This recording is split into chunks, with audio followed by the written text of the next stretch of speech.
to, she has raised a motion about it, so she may speak on him if she likes.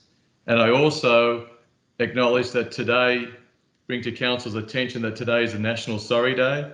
As most of you will be aware, that National Sorry Day is held each year on the 26th of May to raise awareness of the stolen generations and to acknowledge the painful impact and suffering that has been inflicted on the Indigenous people of Australia. So thank you. So we'll have a minute's silence from now. Thank you.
Thank you, councillors. Councillor Beach, could you, I know you have a motion, but are you happy just to say a few words about Jack Mundy?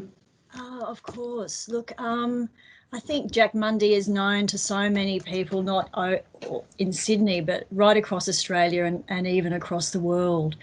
We all, hopefully, have heard of him and have heard of the famous green bans that he introduced in the early 1970s when he was the Secretary of the Builders Labourers Federation.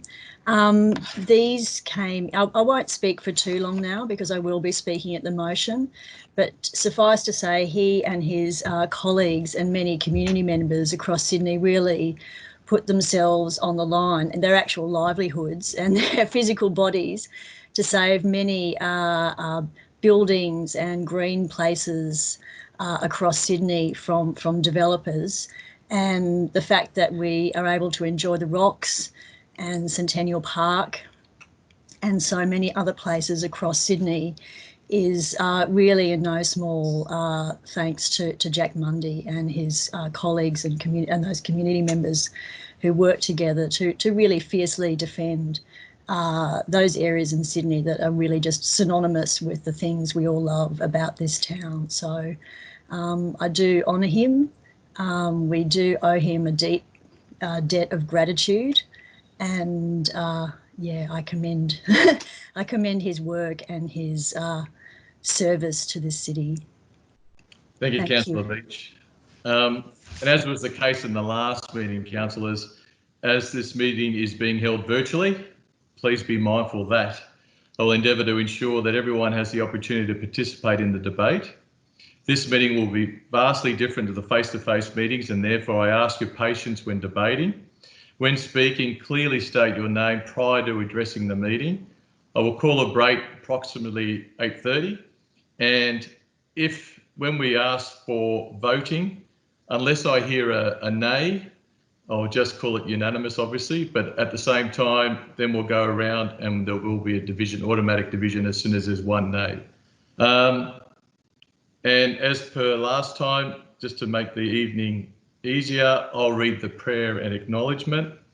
So the prayer is, Almighty God, we humbly beseech you to bestow your blessings upon the council and to direct and prosper our deliberations to the advancement of your glory and to the true welfare of the people of Randwick and Australia. Amen. Acknowledgement of country. I would like to acknowledge that we are meeting on the land of the Bidjigal and Gadjigal peoples who occupy the Sydney coast, being the traditional owners. On behalf of Randwick City Council, I acknowledge and pay my respects to the elders both past and present and to the Aboriginal people in attendance today. Councillors, can I have apologies or granting of leave of absences? No apologies. Is Councillor... Are we all here then? Okay. Can I ask someone to move?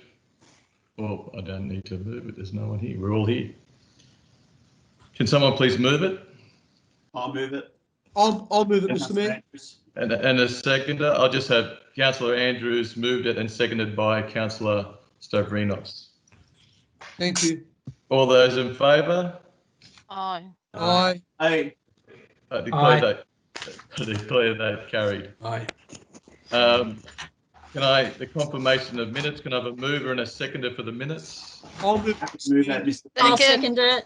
Councillor Stavrinos moved it. Councillor Luxford seconded it. All those in favour, say aye. Aye. Aye. Aye. So that carried. Declarations of pecuniary and non-pecuniary interests. Yes, Mr. Mayor. Yes, Councillor Mr. Mayor. Matson. Yes, Yeah. Mr. Mayor. Yes. Okay, Councillor Matson first, please. Yes, I declare a non-significant, non-pecuniary interest in. I know one of the speakers, Mr. Paul Chilcock. I know him from his long involvement in the precinct movement of Randwick City Council. Thank you. And Councillor Shuri? Same, it's CP 1220. I know Paul Chilcott. It's non-significant, non-pecuniary. I know Paul Chilcott through the precinct meetings. He was the chair of Randwick precinct for quite some time, and also Councillor Veach's motion on Jack Mundy. He was a member of the Greens at one stage. I don't know that he was when he died, but he was a member of the Greens. Thank you. And Councillor Luxford, I think I heard you.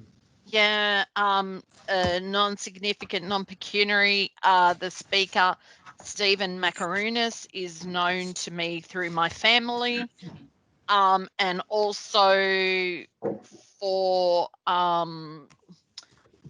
the confidential matter, family affair was used in our campaign, so I won't be participating in that decision. Councillor Nielsen. Same declaration regarding Paul Chilcott as Councillor Madsen and Councillor Shuri. And Councillor Veach. Yeah, I'd like to declare a non-significant, non-pecuniary interest in my motion NM 3620. Jack Mundy was a member of the Greens from, I believe, the year 2000 to 2020. I did not know him personally. Okay. Councillor Hamilton.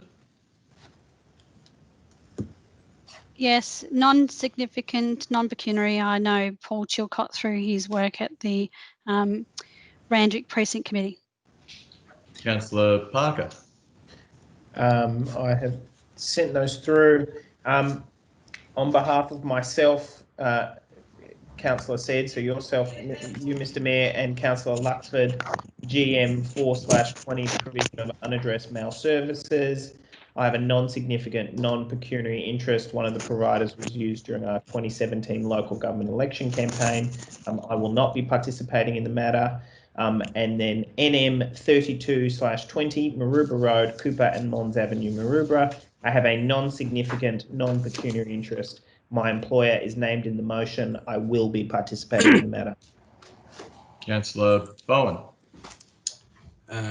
Thanks, Mr. Mayor. I'll make the same declaration in relation to GM 4/20, and I'll abstain from voting in that matter. Mr.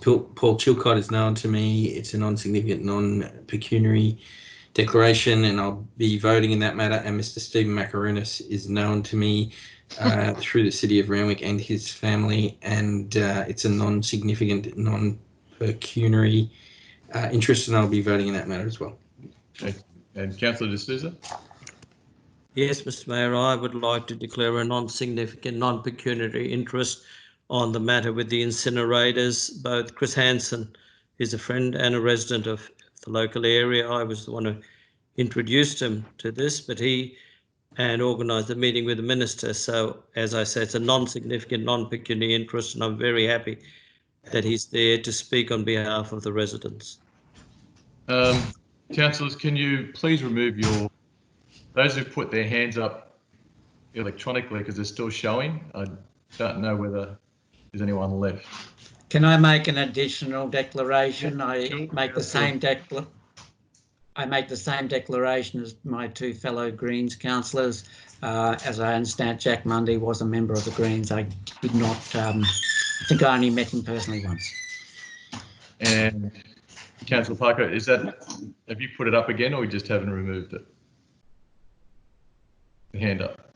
Okay, thank you. And Mr. Mayor, I'd like to also non-pecuniary interest, because I know the speakers as well, same as Noel and everyone else through the precincts. okay, thank you, Councillor Rocha. And if we're declaring everything, then yes, I also know Chris Hansen through the Matraville precinct, and I think the General Manager had. Do you have two? Or they've all been said out loud? They've all been announced. Thanks, Okay. Mr. Mayor. Okay, so then that's all. We'll move on. Yep. Okay. So now we move on by the addresses of the public, and if the public can just listen to, I've just got a privacy warning and an announcement for the speakers. So I wish to advise that this meeting is being live streamed using an audio visual link in accordance with section 747A of the Local Government Act. I would also like to remind all councillors that they continue to be obliged to disclose and appropriate manage conflicts of interest in any matters that are being considered at this meeting. Councillors continue to be obliged to remove themselves from consideration of matters in which they have a pecuniary, non-pecuniary conflict of interest. Councillors continue to be obliged to protect any confidential information considered at this meeting. During the closed session part of the meeting, councillors should also ensure that they participate in the meeting in a location that cannot be seen or heard by anyone else. Announcement to the speakers. The public forum section of this meeting is also being live streamed using an audio visual link to allow submissions to be made to councillors. All members of the public addressing tonight's meeting have a maximum of 3 minutes in which they put their case forward. Presenters will be stopped at 3 minutes and may be allowed an extra minute. Councillors may ask questions of the presenters at the end of each public submission. And I'd just like to announce too that because Mr. Hansen's speaking on 3 topics, just like to let Mr. Chilcott know that he'll run in at number 4. So we'll go 1, 2, 3 with Mr. Hansen and then over to Mr. Cook. So we'll just rearrange it there. So Mr. Chris Hansen, you're up with MM 16/20. Thank you very much, Mr. Mayor, and thank you, councillors, for allowing me to speak at the meeting, this evening's meeting. My name is Chris Hansen, and I'm speaking to you tonight to represent the residents of Matraville, the South Ward, Matraville Precinct South Ward. And I was first introduced to the issue of high temperature incineration by Councillor De Souza, who brought to my attention the proposed plant that has been applied for in at the back of Aurora, what is now known as Opal. My background is one of chemical engineering and project management, and I spent a lot of my time working in the Botany Industrial Park for ICI Australia and then Orica Australia, and also on the Aurora, now the Opal paper mill plant. And the main work that I was involved in on the Botany Industrial Park site was working with intractable chlorinated pollutants, specifically the HCB store, and certainly with all ground contamination issues that arose on that site. As you would know, one of the final projects completed on that site by Orica was the groundwater treatment project, and there is now a line of pumps running down Foreshore Drive that actually divert the Centennial Park aquifer to stop chlorinated pollutants reaching Botany Bay. So that's my background and where I come from. I have a Bachelor of Science at UNSW and a Master's in Safety Engineering and Environmental Science. And hence, when Councillor De Souza showed me the flyer that had been circulating to call for a petition against Opal's proposal, I immediately became quite alarmed at what was being proposed. I guess the crux of No More Incinerators, which is the name of the group that Matraville Precinct has put together, reflects that as well. We've got residents that are only 130 metres away from the plant, and that really is something which I was very worried about in terms of introducing further chlorinated pollutant loads in that area. And I guess also the name reflects that it's not a NIMBY thing. It's not a not in my backyard type of situation, because there are 3 other plants being proposed for the Sydney area, Sydney Basin. And subsequently, I presented a paper to Matt Keane, Minister for Energy and Environment, which also was shown to the New South Wales EPA, outlining my concerns for the proposal and also for the wider Sydney area. So that's kind of why the group formed and what my background was. Sorry, Mr. Hanson. That's the 3 minutes, but I'll grant you another minute. So. Thanks very much, Mr. Mayor. And just following up, we would request support of Randwick City Council because we are all volunteers, most of us are retirees, and we would welcome council's assistance with printing artwork and any e-newsletters that could be, we could get a mention in. And I'm happy to take any questions on that basis. Yes, Mr. Mayor, I'd like to... Yes, any questions for Mr. Hanson? Mr. Hanson, that's Councillor Matson here. Look, you touched on the principle of not in my backyard. Is this, in your opinion, then, more than just a local issue? Should this council be doing something more than regarding it as a local issue? Absolutely, Councillor. Yes, the emissions from the incinerator are going to travel wherever the wind takes them.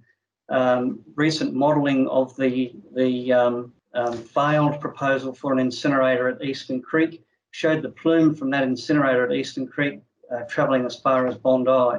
So yes, this is definitely a wider issue, and the next motion, which I will speak to, will actually be talking about a council providing assistance with communications to other councils and other council areas. Thank you, sir. Thank you, Councillor. Mr. Mayor. Yeah, Councillor, just before you ask the question, Councillor, this is just to emphasise to all councillors that I only have 2, 4, 6, 7, 8 people on the screen at one time. So I can't see the hands up in case your picture disappears. So if you can either just unmute yourself and just ask a question and say your name. But Councillor De Souza, I can see yours up. So thank you. Oh, sorry, I can't hear you, Councillor. Thank you for your unselfish work, Chris. But I wanted to know, besides when you burn plastics, not only do we squander a valuable resource that could have been recycled, but could you enlighten us to what kind of gases and what kind of pollutants would be released into the atmosphere, the dioxins and that kind of stuff? You mentioned at the precinct meeting. Yes, thanks, Councillor. I'll cover that in Councillor Matson's motion in more detail. However, at the moment, it looks like Opal are proposing to incinerate mixed plastic stream, waste plastic stream. There's no way they can guarantee there will be no chlorinated or what we call halogenated plastics mixed in with that stream. And apart from the very large amounts of greenhouse gases that are released for mixed plastic waste, typically around 1.7 tonnes of greenhouse gases are released for every tonne of mixed plastic waste burnt. Mixed with that are very, very toxic chlorinated pollutants. I don't know whether you want me to go into that. I was going to touch on that in a little bit more in the next motion, but yes, there are quite a mix of gases. Wait for your presentation. I didn't know because you hadn't mentioned it in this. As long as we don't miss that very, very important point. Thank you. Thank you. Any other councillors on this topic? Okay, thank you. And so we'll move straight to NM 35/20. Councillor Matson's response to proposed cogenerational plant in Botany Industrial Area. Thanks very much. Did you want me to start speaking on that, Mr. Mayor? Yes, please, Mr. Hanson. Right, okay. Now, I've asked them to just show the report that went to Matt Keen's office. So if we could just scroll through to figure 3, which is the wind map, please. That's right down the back of the bottom of the report. That's the one. Next one down, next figure. That's great. Yep, that's the one.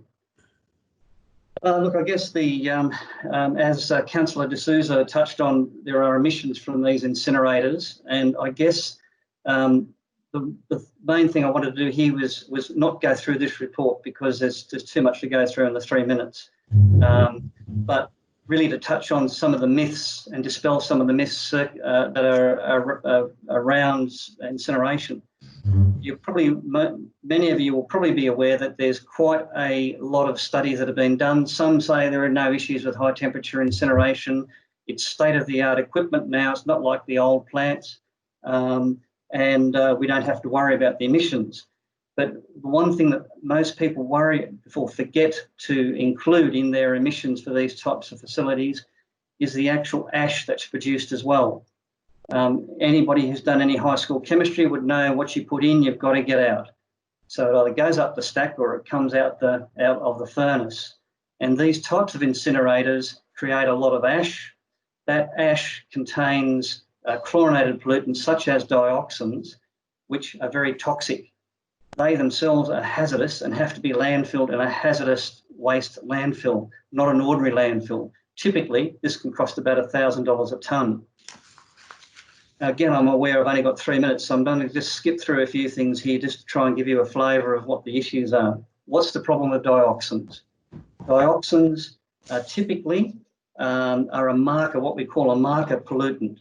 So there are many different chlorinated pollutants that are created during the incineration process, but we pick dioxin because it's one that is very toxic, easy to analyse and very low concentrations.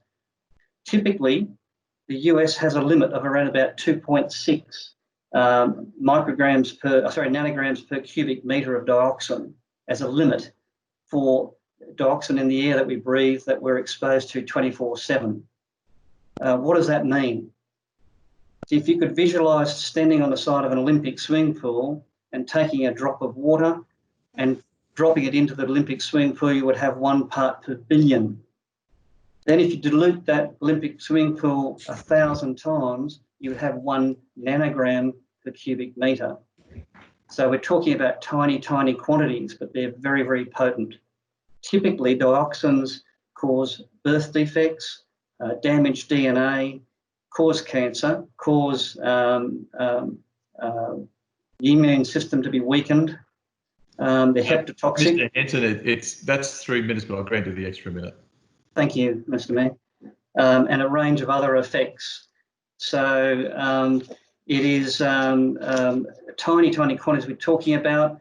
It's not an adequate argument to say that these things are only in tiny quantities. We don't need to worry about them. If you look at the map that's on your screen, you can see that our typical summer and winter winds that pass over the Sydney Basin area will blow those emissions right around the Sydney Basin. And we get a thing called the Sydney vortex, which is why we have pollution sitting over the Sydney Basin. If you could just go to the photos, please, in the report. The first photo you can see was shot in the late 50s, and you can see the inversion layer that's sitting over Sydney there. You can see the Pyrmont Power Station smoking away in the background. If we go to the next photo, you'll see that the same thing's occurring in the 1970s. That's that grey browny layer, that's photochemical smog that's forming. And then most recently, the third photo, please. We can see smoke over Sydney. Now, this was not caused by the recent bushfires. This was a very minor burn that occurred in Sutherland, and it's actually coated the Sydney Basin. I'm happy to take questions. Yes, thank you. I was about to say we'd have to wrap it up, but thank you. So, any questions? Mr. Mayor, Councillor Matson here. And Councillor Veitch afterwards. So Matson and Beach, yeah. Okay. Just a question to the speaker. On the question of whether or not this is actually incineration, I have looked on the websites used by the proponents. They ask a theoretical question, is this incineration? They say no, and then they say it's a cogeneration process involving waste to energy. Is that a valid description, or is this just old-fashioned incineration? So, no, look, it's a sophisticated incinerator, and they often use the term gasification. So they hold the waste and try to distill out of it the calorific value before it's discharged. So it is a bit of a cover-up. It's a bit of a furphy to claim it's not incineration as such. I'll let my colleague ask her question, and then I'd like to come back for another one. Okay. So Councillor Beach first, and then back to Matson, and then Councillor D'Souza. Thank you, Mr. Mayor. Thank you, Chris, for coming to speak. It's certainly been very informative. You started to discuss the ash. I mean, I don't mean to put you on the spot, but do you, or have you seen any information that sort of gives an indication of how much ash will need to be disposed of, you know, weekly or annually, and where that will go, and how toxic that is? Yes, I've got a lot of figures running around in my head, but it's roughly a third. For every tonne of material incinerated, we get about 300 kilos of ash. The ash is very toxic, and you just reminded me actually that the other thing that I really don't think Opal are aware of what they're getting into is that every time workers work on that equipment or open that equipment, they are exposed to high levels of dioxins. They have to wear PPE. All of the equipment, all of the PPE also has to be landfilled as hazardous material, similar to what happened on the Orica site. So you can see you can't just take the shovels and the spades out in the yard, give them a hose down and forget about it. All that wash water is also hazardous waste, and that has to be contained as well. So typically on the Orica site, when we were dealing with hazardous waste, it's costing them about $1,000 a tonne. And one of the things I said to Matt Keane and the New South Wales EPA is that without looking at any figures at all on Suez' proposal, I know that $1,000 a tonne waste disposal fees would make it uneconomic. But typically what they do is they dilute the very concentrated fly ash with the bottom ash or the heavy ash, and then analyse that and say, oh, everything's okay. This is actually illegal and not considered to be best practice. And it has to go into a specially engineered clay cell. It cannot go into normal landfill. In UK, where it's been used in paving, in residential subdivisions, it's been leaching, dioxins have been leaching out of the cement. Dioxins around those plants have been found in the food chain, in breast milk, chicken eggs, cow's milk, and I think one of the things that we need to realise is that you don't pass it out, it builds up in your body. So basically, if I expose you to 5 parts per billion mercury in the air, you would breathe it in and absorb it, and I could then monitor your urine and watch it being excreted from your body. If I expose you to the same level of dioxin, it goes into your body and lodges in your fat layer and stays there. So that has all sorts of consequences down the track, and it certainly shows just how toxic it is and why there's such a low level permitted for 24/7 exposure. Councillor Matson, you had another question? Thank you, Mr. Mayor. I have 2 additional questions. The first one is, do you have any knowledge of how this proposal compares to the technology being used by European countries in this field of waste disposal? Yeah, I understand that Suez are actually modelling this plant on their German plant, which has had a number of issues. The other thing, and thanks for your question, I keep remembering things that are relevant for council.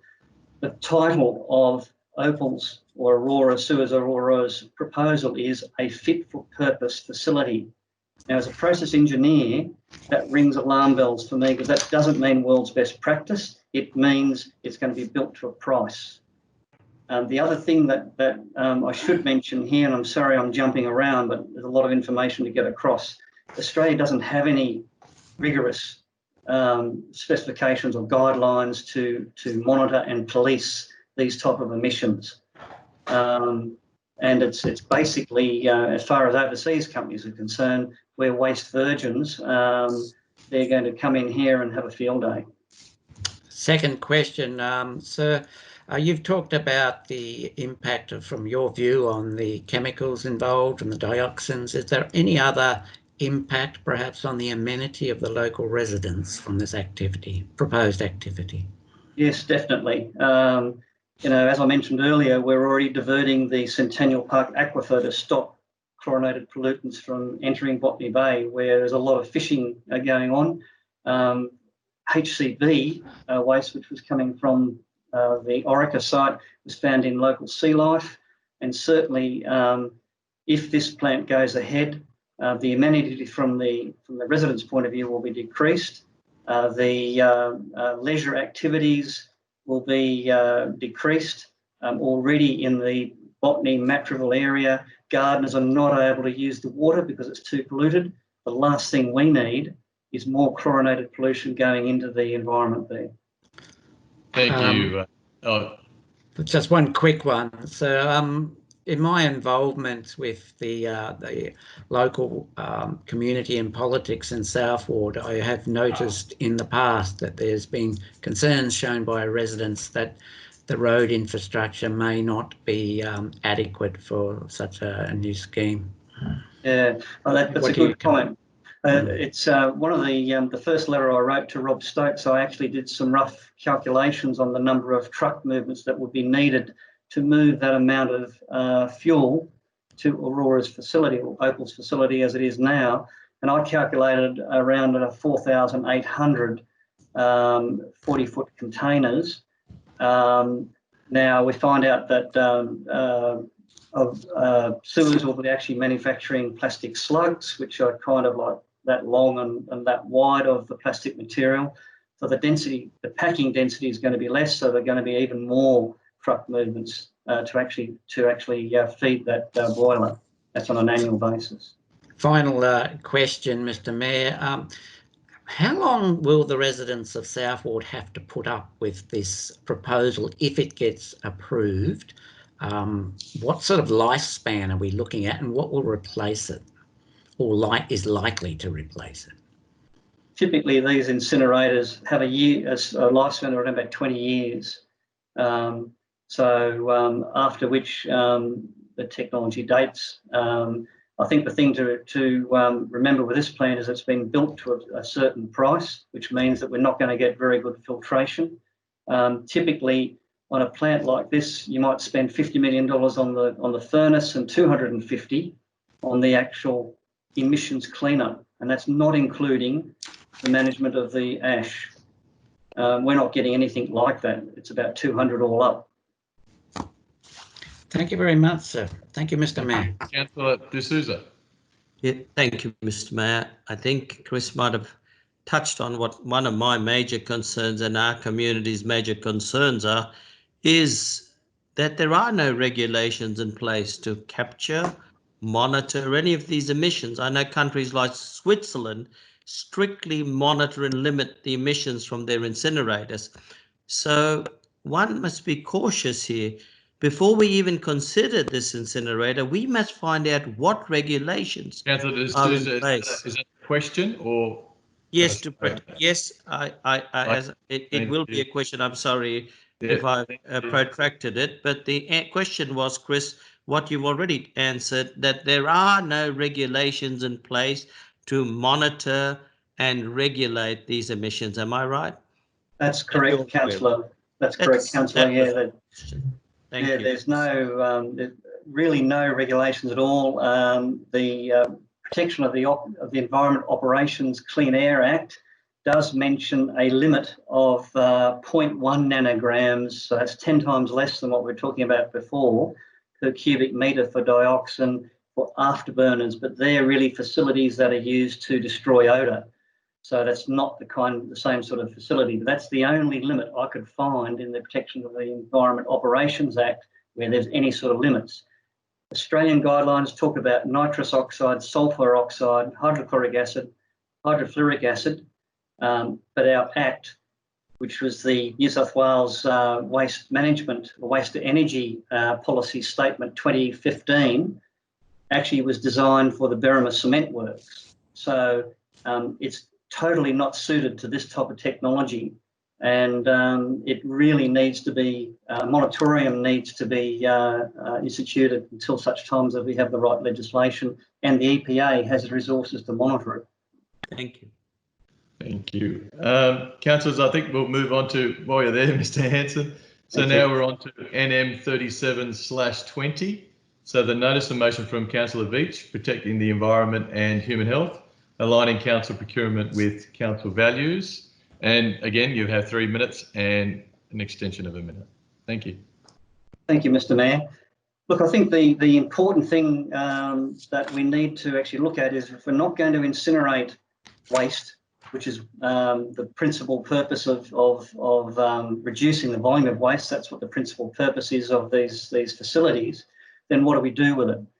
And we would put forward that it is the better approach is to actually create downstream, a suite of downstream industries able to reuse, reduce and recycle these materials. We started in New South Wales with the PET soft drink bottles and the milk bottles, which were designed to have the labels slid off and the bottle to be recycled.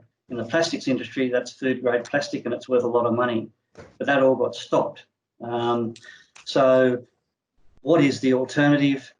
That is the alternative, a suite of downstream industries that generate hundreds of jobs, not just 20, hundreds of jobs, permanent jobs. And what can council do? And I guess this is where Councillor Veitch's motion comes in. Council has a lot of power in procurement.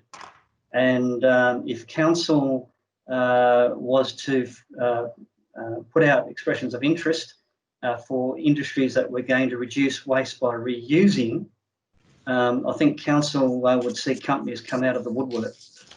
Because one thing is for sure, if you get into bed with somebody like Sewers or Cleanaway in a waste contract, you're going to end up paying them not only to take your waste, but then you're going to pay penalties when you can't supply them enough. So the more viable option is to procure only services from companies that are able to get it to reduce and reuse your recycled material. It opens up a whole suite of different jobs, permanent jobs, and that's what New South Wales needs right now. Happy to take questions. Thanks, Mr. Mayor. I have a question, Mr. Mayor, Councillor Veitch. Yeah. Thank you again, Chris. You've certainly provided us with a large volume of information, which I'm attempting to keep in my head, but it's all incredibly valuable. You also sent through some background material, which was also really helpful, and some of that information was, well, it was all pretty disturbing in all honesty, but in relation to the topics you were just discussing, you did refer to some very serious consequences that the incinerators in Europe, for example, had on local recycling industries, and I was wondering if you might be able to elaborate on that here. Yes, thanks, Councillor. Now, look, what typically the experience in Europe has been that where waste management companies start cogen facilities to burn municipal waste, mixed streams, they very quickly run out of waste. With all due respect, Actually, I believe, Councillor Hamilton, I think I know where you're going, and yeah. I do agree with you. I think sorry, Mr. Hanson, sorry, Councillor Veitch. I thought it was more about procurement and not the incinerator. Or is that to do with the waste within your motion? Is that right? Is that where I guess it's to do with the waste, because at the moment council does well, we hope that the recycling that we're all putting away into our recycling bins is being recycled, and there does seem to be with all due respect, I believe that we've exhausted the information from the speaker, and the speaker has spoken on a number of items, and they have all been expressed excellently. But what we're doing is we're formulating an argument, and I think that it's time we move on, Mr. Mayor. This was. Thank you, Councillor Hamilton. Yeah. Look, it was just really this one question that I had, and I don't think it's been covered in the other things that he's mentioned. It's not a doubling up. It's quite a different question that relates specifically to my motion. So I would ask your indulgence in letting us hear the answer. I'll give you, if you can wrap it up in a couple of minutes then, Mr. Hanson. Yes, no, absolutely. Thanks, Mr. Mayor. Now, look, basically the bottom line is that waste to energy facilities end up killing any recycling industry. And in terms of procurement, the council will find itself in a situation where not only are they paying the waste management company to take the waste, but then they are paying penalties when they can't supply enough waste to that company overseas. The experience is that countries actually import waste from other countries to meet their obligations to the waste management companies. So it has a direct impact on council and council's finances. So yeah, I would be very, very careful about that type of contract. Thanks, Mr. Mayor. Any further questions? So, Mr. Hanson, thank you very much for very informative answers and speeches tonight, and thank you for speaking on my Mirror Minute. I appreciate it. I'm sure that Councillor Matson does as well, and so does Councillor Beach. So thank you very much. Certainly do. And then what we'll do now is we go into Mr. Paul Chilcott, who's speaking on CP 12/20, the New South Wales Draft Liquor Amendment 24-Hour Economy 2020 submission. And whenever you're ready to start, Mr. Chilcott.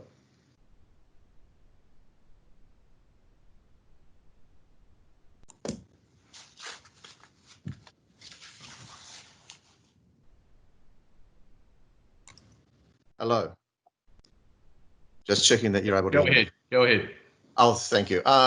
Dear Mayor and Councillors, my name is Paul Chilcott and I'm a lifelong resident of Randwick City. Thanks for the opportunity to speak to agenda item 12/20, New South Wales Draft Liquor Amendment 24-Hour Economy 2020 submission of Council. And I'm speaking in favour of the recommendation. Most councillors would be aware of the antisocial behaviour in the late evening and the early morning witnessed at Coogee Beach, which Council has addressed through the installation of CCTV, as well as via agreements with the late night venues in this area. Obviously, we wouldn't want a repeat of this bad behaviour in other commercial centres in our city. Also, in the current COVID-19 pandemic environment, where large gatherings of people is problematic for health reasons, we need to think differently. Therefore, I think the recommendation before you tonight for a 12-month trial allowing small-scale venues such as restaurants, cafes and small bars in two other commercial centres in the city, being Randwick Junction and Maroubra Beach, is commendable. The current controls regarding closure times vary between the two commercial centres proposed for the trial, and a further distinction is made between indoor and outdoor trading times. I would suggest for simplicity and consistency, Council adopt a uniform approach to the closing hours. I'm also wary of the trial going too far initially and repeating the mistakes we saw in Coogee.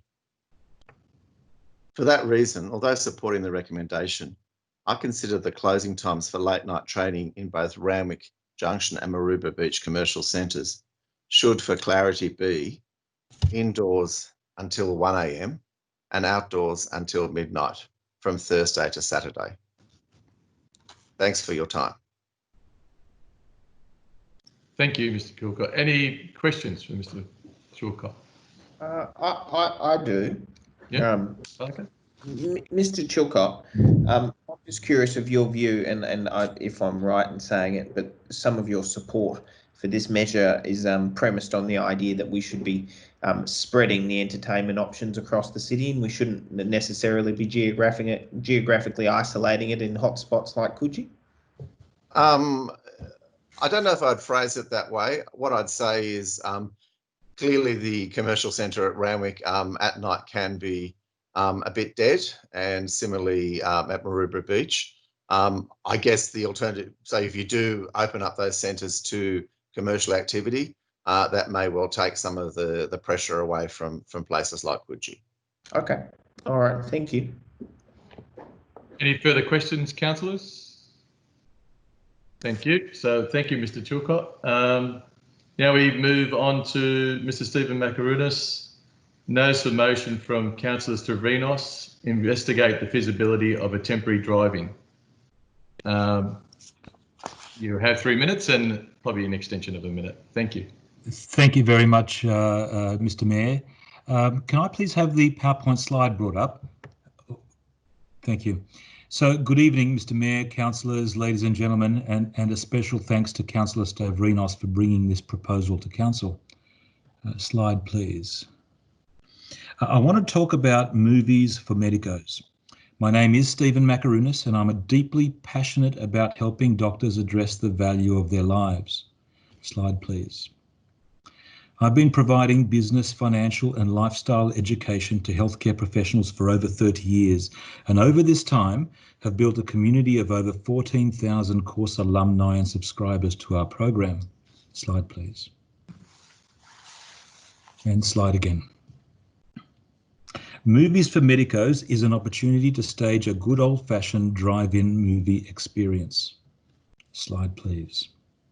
Similar to what was staged in Randwick Racecourse some years ago. Slide, please. Why? Well, to benefit the people of Randwick, our small business owners and our doctors and nurses. Slide, please. The people of Randwick are craving connectedness with their community. They're craving safe family fun outside the house and a release from the stresses of isolation. Slide, please. Food stalls at the drive-in would be exclusively operated by local restaurants, bars and cafes. Slide, please.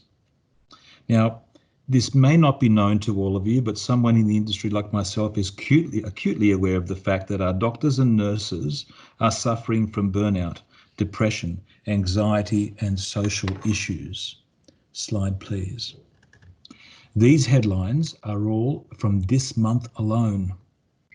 The rate of suicide increase, the rate of depression, stress, burnout, doctors and nurses leaving the profession is through the roof.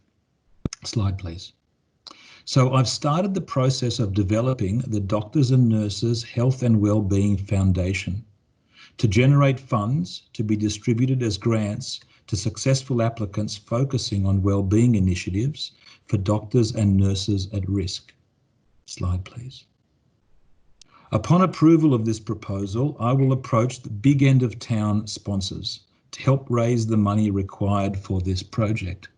Each of those on the screen I have direct relationships with and contacts with senior management, and each have expressed an interest in being involved in something to do with benefiting health and well-being of healthcare professionals right now in the time of COVID and beyond, without of course going into detail of this proposal until it's been approved.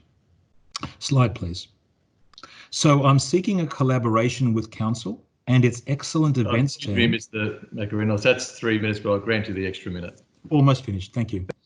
As I said, I'm seeking collaboration with Council and its excellent events team to bring this idea to fruition. If you like, a headline is The Spot Festival at the Movies. So similar to the Excellent Spot Festival, which unfortunately couldn't happen this year, but think of that in terms of a drive-in movie proposal. Thank you for your time. I hope that you find the proposal of merit, and I look forward to an approval and a discussion with the appropriate people at Council to investigate the feasibility and project planning and so on. Thanks very much. Thank you, Mr. Makarunas. Is there any questions for Mr. Makarunas? Councillor Shuri? Thanks for coming along. Stephen or Mr. Makarunas, are you thinking that drive-in is the cost will be free for medical staff? Is that how you think you're helping them? No, I'm not. Well, look, I mean, that is possible and something to consider. Where the medical professionals at risk would benefit is through profits from this initiative being provided as grants to organisations that develop initiatives to tackle this issue of doctors and nurses' health and well-being. So it's really about funding programs, all sorts of programs from free counselling services to childminding services, to even, there are many nurses and doctors who are afraid to go and live at home right now, given the fact that they're at high risk of contraction of COVID and other issues. So it's about funding, charitable funding of projects that are focused on health and well-being of doctors and nurses at risk. Do you have a possible venue in mind for this? Well, down that far yet? Yeah, look, there's lots that I've thought about it, but of course, council would know better than I of the appropriateness of these. But Randwick Racecourse comes to mind. Some parts of Centennial Park. The facility, the council's facility out at Malabar. And others, I guess. It could even be appropriate to hold on the rooftop, parking rooftops of buildings, perhaps Westfields and others. So again, I haven't investigated those, but wanted to understand first whether there was an appetite at council to investigate further, and then together or the appropriate people at council could approach these proposed venues and others. Okay, thank you. Thank you. You're welcome. Thank you, Councillor Shuri. Is there any other further questions? Okay, thank you very much, Mr. Macarinos. And now the last one is Mr. Mark Worthington from Bike East speaking on NM 40/20. Notice a motion from Councillor Matson, increase the bike facilities and pedestrian footpaths as a response to the ongoing COVID-19 pandemic. Thank you, Mr. Mayor. I'm a resident of Waverley and a frequent visitor to the Randwick LGA, usually to go snorkelling at Clovelly Beach. But tonight I'm speaking to you as the president of Bike East, the local bike user group affiliated with Bicycle New South Wales. So Bike East strongly supports this motion because it acknowledges the urgent need for actions that we have supported since we began advocating on behalf of people who ride bikes, and the large number of people who we believe would ride their bikes to get around if they could ride in a safer environment. The current pandemic and associated changes to how people travel and work, and the guidelines regarding social distancing have highlighted the benefits of riding bikes and the challenges for the growing number of people who choose this form of transport, as well as the people who are walking, I imagine. Many of the better facilities currently available for riding bikes are pathways shared with walking and wheeled pedestrians, such as electric scooters. These shared paths have become more crowded, and we expect that this will continue to be the case in the short term as the impacts of the pandemic play out, and in the medium to long term as demands for the transport network grows. Our vision for the city, is for a city where more people ride their bikes more often. Sorry, I've just hit the bottom of my screen. And it has been very pleasing to see more families, and particularly children, riding their bikes during the lockdown period. However, we know that as more people opt to use their cars due to restrictions on public transport and things open up again, the roads will become more congested with cars again. Therefore, it is very important to implement changes that will encourage residents to leave their cars at home, particularly when they are making short trips in the local area. People who start riding bikes will be frustrated by the lack of safe bike paths, and the crowding of path users will exacerbate the risk of incidents with other path users. Many people who might consider riding bikes as an alternative to travelling on public transport or being caught in the traffic may be deterred from doing so. We are hopeful that Council will approve this motion, and with the support of state governments and adjoining councils, including Bayside, which I'm not sure they're mentioned in the motion, but I think it's important to talk to them. We hope this will expedite actions required to roll out the improvements required to make Randwick a safer place for residents and visitors to ride their bikes.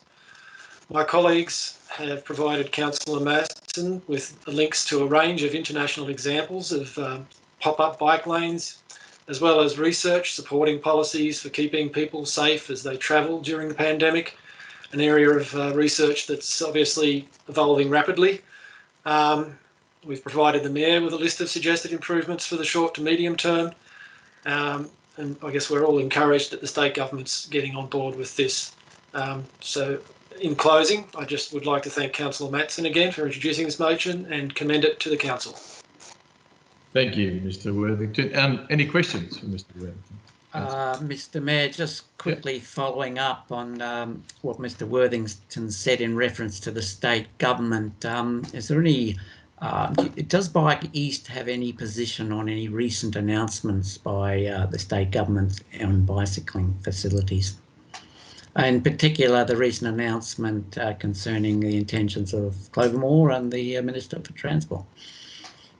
Yeah, well, like I said, I guess I touched on it, but we're obviously really encouraged to see the what's planned for the City of Sydney, and that the state government is supporting that those actions. So it's you know, we hope things can get rolling as quickly as they can. Obviously, there's the usual barriers to overcome, but I mean, I hope if the state government's supporting the City of Sydney, that might encourage other councils, such as Randwick, that there may be an opportunity with the support of the state to fast track you know, some of the changes that we'd need to see, really, to, you know, and ideally, you know, I guess through some of the programs with some funding attached to them that have been announced, get some of the projects, the great projects that Randwick has already done a lot of work on planning, implemented, such as Doncaster and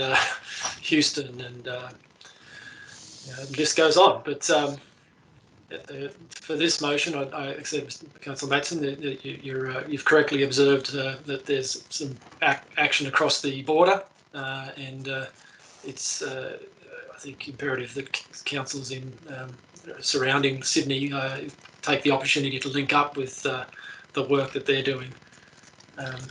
Any further questions? No, I'm good. Thank you. Thank you. Any other councillors?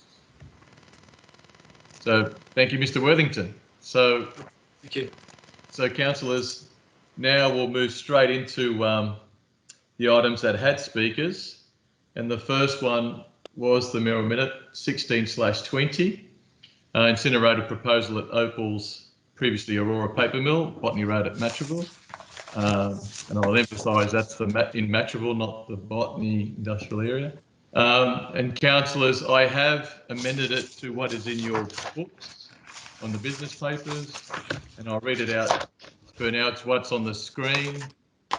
That Randwick City Council strongly oppose the proposal by Opal's, previously Aurora Paper Mill and Sewers Group, for the construction of an incinerator in Matraville, and support local residents and the Matraville Precinct Committee in their campaign against the construction of a waste incinerator via council social media channels, requesting meetings with relevant ministers and requesting support from neighbouring councils. Councillors, I just want to say that I actually was luckily enough to speak with Minister Matt Keane today, and asked his attitude towards incinerators. And he did give me an encouraging answer, and part of it, and I quote, is that we've got a long way to go to get to this to his social licence, and he doesn't believe it should be in the Sydney Basin. So it's quite encouraging that I must admit, he did admit that he wouldn't rule it out entirely, but it's not for the Sydney Basin and not for our area. So I'd just like to say that this Mayoral Minute is on behalf of the majority of the Matraville precinct, a long time people who've lived in the area, residents who've lived in the area, such as myself, and we've grown up with by living in Matraville in the past. We've had the Bonarong Power Station, the Boral Bitumen, ICI, Malabar Sewerage, the port. So we don't need any more. We're in Matraville, we think we're going onwards and upwards, and we don't need to go backwards with such a proposal. So councillors, I commend this mayoral minute to you, and all those in favour, if you could say aye. Aye. Aye. All those against? Aye. Aye. So I declare that carried. So thank you, councillors. So next was NM 35/20. Notice of motion from Councillor Matson in response to the proposed cogenerational plant in the Botany Industrial Area. Councillor Matson, you're the mover. Do I have a seconder? I'll second. Councillor De Rocha can, that's fine. Councillor De Rocha, you're the seconder? Yeah. Councillor De Rocha. Yeah, sorry, for some reason. Yeah. Yes, please. Sorry. Just having problems with my mic. Councillor Parker here. Can I just confirm, is the chat working? Oh, sorry. I just noticed your 1902. I've just looked up. It is. Is that when you did it? Yes. That's fine. I just wanted to confirm that was the case. Okay, sorry. Yeah, I would like to speak on this. Actually, yeah, on this motion. Yes.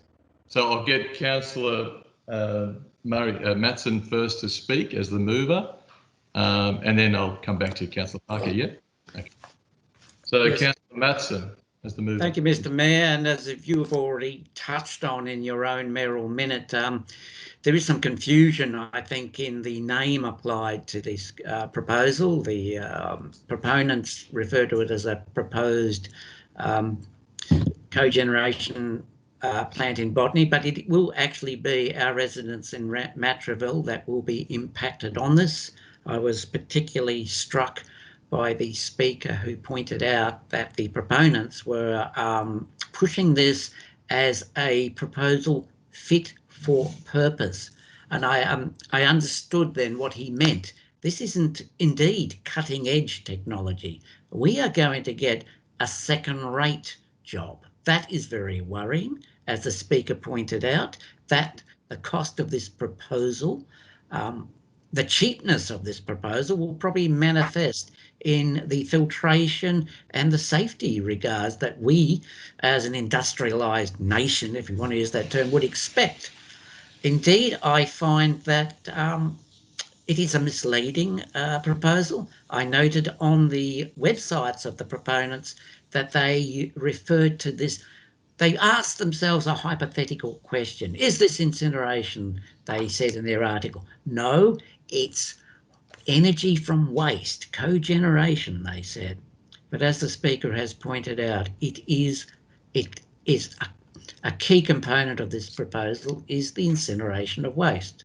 When I first got onto council 25 years ago, shortly before that, there was a campaign against the waste incinerator in Zetland. I don't think many of the issues have changed. I think if we're not careful, we will get an industry in place that will be there for 20 years. And when they pull it down, they will argue that they have the right to continue with a similar sort of waste proposal. I think, and I'm sure my colleague, Councillor Veach, will touch on this in her procurement-oriented motion. But once we get into this, we really are avoiding taking the hard steps in reducing our input into the waste stream. In the past, we've just sent it overseas. That's caused a reaction. Now we're proposing to burn it in our own residential suburbs. That cannot be a good idea. Thank you, Councillor Matson. Councillor De Rocha, would you like to speak as seconder? Yeah, thanks, Mr. Mayor. I'd just like to say that I was unfortunate to work at a previous incinerator plant up at Zetland, and I experienced all the problems that Sydney City Council had because of the dark plume that used to go for kilometres over, well, now there's buildings there, but used to be sort of houses, and people's washing and everything that used to be on lines would end up with this dark grey plume. People that would be having barbecues and hanging out in their yard and just socialising in their own house, every now and then, because of the wind conditions, they'd be smothered with this plume of this ash that used to just travel for kilometres past the Zetland plant. We used to have protesters that used to come in. We used to have, so many negative impacts that, that the people forced, the council to actually look at, closing that facility. This facility, we're trying not to say that this is just about local, but the South Ward is not a dumping ground for everything that no one else wants in their backyard. We've gone through so much and we've accepted so much. People tell us, that generates money for the state. We get that. We get that. And if you look at the South Ward and around Port Botany and that, there's bitumen plants. There was Aurora, who we had so much issues when I was chair of the Matraville Precinct Committee. Not Aurora, it was called Amcor, or no, it was the paper mill back then, who had really bad practices as dealing with their, they're burning off of the materials, from their plant. We fought so hard to try and, change conditions. Then Aurora came in and it was a complete different facility. They seemed to sort of manage that. But, on any given day, they say it's not toxic, but you've got these massive clouds that are just, flying over people's homes. Basically, I'm just saying that, we don't need this facility. We've had enough, it's too close to people's houses. A lot of people have breathing difficulties, asthma and, breathing problems now are more now than it ever was before. We need to stop this development. It's just not right for where it is, and we need to protect the people's health and well-being and also the natural environment. Thank you, Councillor De Rocha. Councillor Parker. Okay, thank you, Mr. Mayor. Look, I speak in support of this motion. As my colleagues would be aware, I, alongside with you, in a joint motion, moved in August of last year, when the proposal was first released, expressing concern on behalf of the community in regards to this one. What I would say though is I'd like just to clarify my personal position in regards to this. My opposition to this particular development is predominantly not on health or air quality grounds, and the reason behind that is because the detail in regards to this particular facility has not yet been released. I do note that this is a type of facility which does regularly occur and is used across Europe. My concern comes in relation to the close proximity to homes, the size of the stack being proposed, the additional truck movements, the clear and lack of a defined public benefit which such a facility would have in our community, the clear lack of community consent for such a facility and social license for such a facility within such close proximity, as well as the complete lack of public justification for the need for such a facility for the community. I can see the clear private interest for a private venture between two companies for the incineration of waste, where one is able to dispose of a product and another is in order to derive a private financial benefit. But to date, I have not heard or seen anywhere from the company any proposed public benefit or any suggested ameliorating concerns in order to justify why the community would consent to have this next to them. And look, I also just touch on some of the other concerns which have been put up. I actually think this is a particularly unique part of Sydney in terms of, I cannot think of any other area that has been asked to put up with so much for so long. You've got a situation where you've got the country's largest airport right next door. You've got a very, very busy commercial port right next door. You have a legacy of contamination. You have large, heavy vehicle movements right on the back door of some of these residents. And I was out there, and I know the mayor has also been out there. There is another pretty significant construction going back on. And then to suggest that a 60-metre stack, which would emit a plume, the own scoping report has from Suez and Opal has clearly outlined that an odour will be emitted from the unpacking and the movement of ash and the waste that comes from that. So they've said from that, and you already have a legacy of smells from Aurora on that site already. And you just go to the point going, well, when is enough for particular residents to take? And then the last thing, which I would also think is just an insult to injuries, is the likely fact that this will be determined by state government appointed appointees by the Independent Planning Commission, and elected representatives will have no tangible input outside of having to put in a submission. And I just look at that and I go, I cannot see on any grounds where the community could plausibly say that they're going to win out of this. There are a lot of concerns. Some are clearly very warranted, some are not warranted. But the fact of the matter is until everyone is sufficiently calm and confident that this is a facility where there is not going to be any adverse impact, then I would not suggest that this is something which council should support, because ultimately the reassurance of our residents needs to come first and foremost. And to date, we've been met pretty much with silence from the proponents, and people are worried, and they shouldn't be. Thank you, Councillor Parker. May I speak very briefly? Yep, to Councillor Beach. Thank you. I won't take long, councillors. Thank you. Look, I'm also strongly in support of this motion. Many issues have been raised and also noted by the different councillors as well as the Speaker, which I think are all really spot on. The health concerns, I think, are really quite frightening, and residents are well within their rights to be very concerned about the impacts. I think another interesting point that was raised by the Speaker was in regard to the workers. And I think that's another reason we should support this motion, because clearly there seems to be a very high risk to the workers who may be exposed to that ash. Yeah. And lastly, we should really be getting. And I don't want to screw up. Behind the. Sorry, I can hear other people speaking. It's a bit distracting.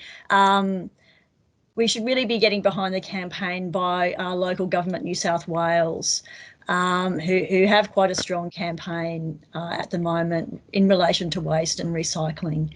You know, the New South Wales government, through councils and our ratepayers, do collect around $800 million annually through the rate levies.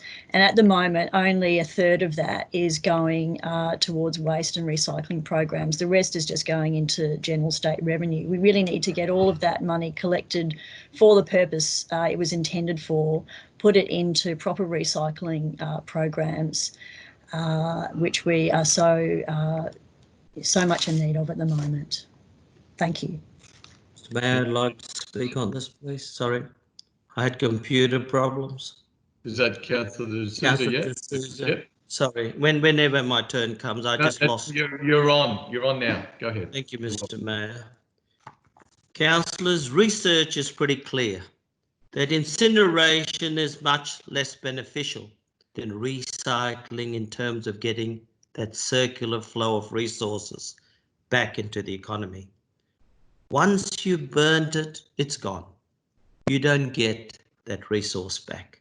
That is why this issue is so important to Councillor Matson and other environmentally conscious people, because the incinerator will be burning potentially recyclable materials. Plastics, for instance, is primarily made from virgin fossil fuel. My friends, burning of plastics would be really problematic because it would increase our demand for virgin products like oil. Burning waste fuels based on petrochemicals and burning plastics delivered from fossil fuels does not create green energy. It is simply burning fossil fuels in another form. Plastics, as I said, are made up from hydrocarbons just like oil, and more energy dense than coal. So it's pretty serious what is being proposed. Therefore, burning plastics rather than recycling plastics is not environmentally friendly and will not decrease our carbon footprint. Another concern for me and my community why this incinerator should not be built at Matraville is, as I said and was pointed out by Chris Hansen, there is no monitoring. There is no monitoring or regulations in place against the gases and pollutants that are going to be released by this waste to energy incinerator. Furthermore, Another very serious concern is about the pollution that would come from an incinerator of the scale that is being proposed. The incinerator in Matraville that is being proposed would incinerate up to 200,000 tonnes of rubbish, such as plastic, disposable nappies, polystyrene foam, bubble wrap syringes, medical waste and garden waste, each year to help power the paper mill, to help reduce plant operating costs. That's all about plant operating costs. Thus, it is very concerning to our community. The incinerator is really a threat to our air quality and the quality of life for the residents of the South Ward and the people of Sydney generally. Please keep in mind, councillors, these diffused gases and pollutants know no borders, and thus pollutant gases and irritants like the bushfire smoke, which we experienced lately, and gases, will become a health hazard. Finally, this incinerator should not be built because it runs counter to the government's thinking. I must remind fellow councillors that today is Sorry Day and I wear my colours proudly. The government has pledged to close the gap between the alarming difference in health statistics between Indigenous and non-Indigenous Australia. Putting a waste incinerator next to one of the most densely populated urban Indigenous areas is very disturbing, as it would threaten the health of our Indigenous people. I commend the Mayor and Councillor Matson for bringing this notice of motion, because by their actions, they're ensuring this decision is not left to chance, but evaluated on merit, or in this case, lack of it. Through our actions, councillors, tonight, we have a chance to send a strong message to the government that this council and its residents are against this waste to energy incinerator in this particular location. And this should be one of the lowest options and should be the last resort before landfill. Let me conclude by saying I strongly support our council policy of reduce, reuse and recycle. And if we all subscribe to this belief, then there should be little or no need to build an incinerator to burn waste for energy under the premise that we have no more space in landfills. Thank you, Mr. Mayor. Thank you, Councillor. Is there any other speakers? And just to further on, can I make a comment, as Councillor D'Souza said, I'd just like to remind the councillors that I think it was 2 years ago when we stopped sending recyclable materials to China, the federal government promised $100 million for innovative ways of using recycling materials, and that $100 million hasn't been spent whatsoever. So we still have other ways of doing it rather than burning it. So if there's no further speakers, I'll... Just in closing the debate. Oh, sorry, Councillor Matson, go ahead. Thank you very much.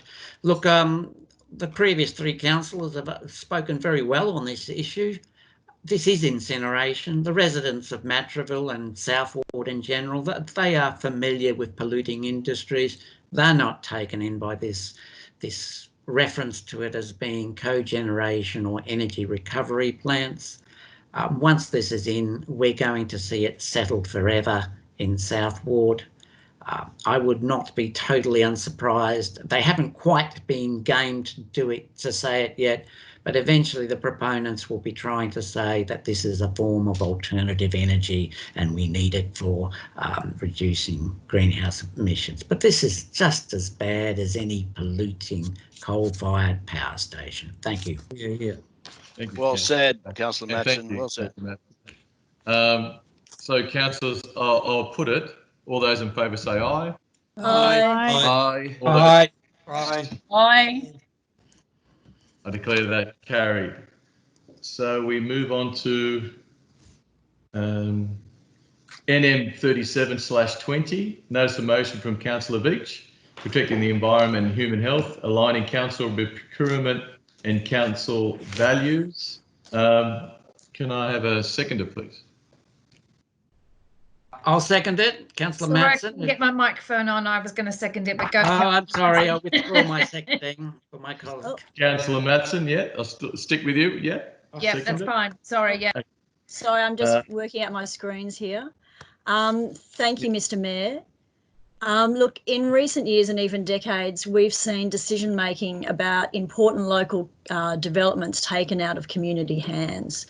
So I could give any number of examples where unwanted developments have been approved by the state government despite strong opposition from local communities and councils.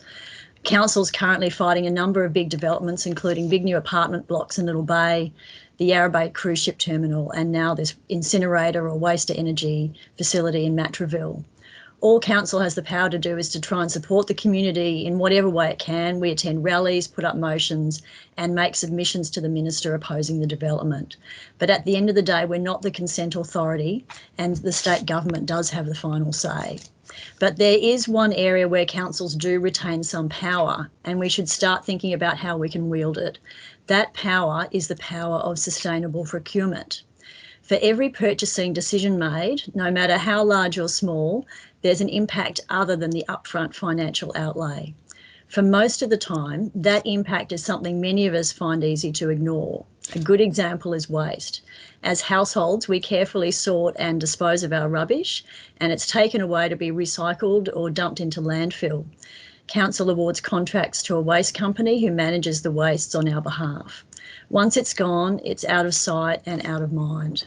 It's easy for many of us to ignore those impacts when they happen in another suburb or another town or another country. But what if those impacts were going to happen much closer to home? If there was a means to act, to make a positive change, would we have the courage to take that next step? Our community has expressed its strong concern and opposition to this proposed incinerator being built in our LGA. There have been Merrill minutes and motions both tonight and at previous meetings. We need to ask who will be supplying the waste that's going to get burnt in this plant. And the answer is it will be supplied by the very same waste contractors that collect rubbish from local councils, including our own. Councillors, we may not have the same level of power as the planning minister, but we do have the power to do a lot of other things to protect the health and well-being of our residents. We do that through our compliance regime, through organising waste collection, through planting trees and providing parks and open space, and in lots of other ways. We also have the power to make decisions about procurement that will reward companies that can clearly demonstrate their commitment to protecting the environment and the health of our communities. A sustainable procurement policy will not only help to protect our own residents, but can have significant flow-on effects that can benefit our fellow Sydney residents, other Australian citizens, and maybe even those who live beyond our national borders. It's the opposite of NIMBYism, and it shows that our council iCare values don't just stop at the border of the Randwick LGA. Sustainable procurement is supported by local government New South Wales, who have detailed guidelines we can use when developing our own policy. I'm simply asking for this to be looked into and a report to be brought back to council. I hope that's something councillors can see to support, and I do hope you can support it, and thank you for listening. Councillor Matson, as seconder, do you want to speak? Thank you, Mr. Mayor. Yes, look, we are living in the age of consumer revolt. We are well aware in many different sectors of our society that consumers are rebelling against being sold products, practices, or intentions that have an effect on not just the company profit, but on social, environmental and economic. The quadruple bottom line, as Councillor Veitch refers to it in point E of her motion. If this is the age of consumer revolt, then certainly it is open to local government to also use its procurement, its buying policies as to make a statement, not just to an industry or to our residents, but to the state and federal governments. I think this is a good motion. Can I just pop in there for a minute, because I think my computer's going to restart, so I'm trying to sort that out. It's doing some kind of weird thing, so if I pop out of there for a minute, just please excuse me. I want to speak on this matter, please, Mayor. As to why, Mr. Mayor, I'd like to speak on this matter. Okay, so I've got Councillor Nielsen and then Councillor Stavrinos, yeah? And Councillor Councillor D'Souza. So So Councillor Nielsen first, please. Thank you, Mr. Mayor. I'd actually just prefer, I don't have any particular disagreement with the goals and aims of this motion, but I would just prefer that we defer it for a briefing to councillors from our officers, and then we make a decision following the briefing. I second that. Speaking on the amendment. Yes, Councillor Madsen. Sorry. Look, I don't think this is necessary to move an amendment. The intent. Point of order, Councillor Roberts. Point of order from Councillor Roberts. Go ahead, Councillor Roberts. I think Councillor Nielsen was not given an opportunity to speak to the amendment. I do apologise. Okay, thank you, Councillor Roberts. Councillor Nielsen, would you like to speak? Thank you very much, Councillor Roberts. I appreciate that. I actually was trying to cut the discussion short, because basically I support the goals of this, but I think it's going to be more difficult than perhaps the mover realises because of the procurement regulations that we have to work under and so on. But I do think that we should be doing the best that we can. So that's why I would prefer that we have the deferral so that we can have a briefing on the matter. And then following that, then if we can see things that we really need to do, which I'm sure we probably will, we can then move an appropriate recommendation. Otherwise, we've got a busy staff preparing a report which might not actually get us very far at all because of the various constraints that we have. So that's my concern. Thank you. And so Councillor De Rocha, as the seconder of the amendment, would you like to speak on it? No, I'd reserve the right for now. Thanks. So I've got I think a hand up. Is that from Councillor Parker? Yes. Yeah. Okay, go ahead.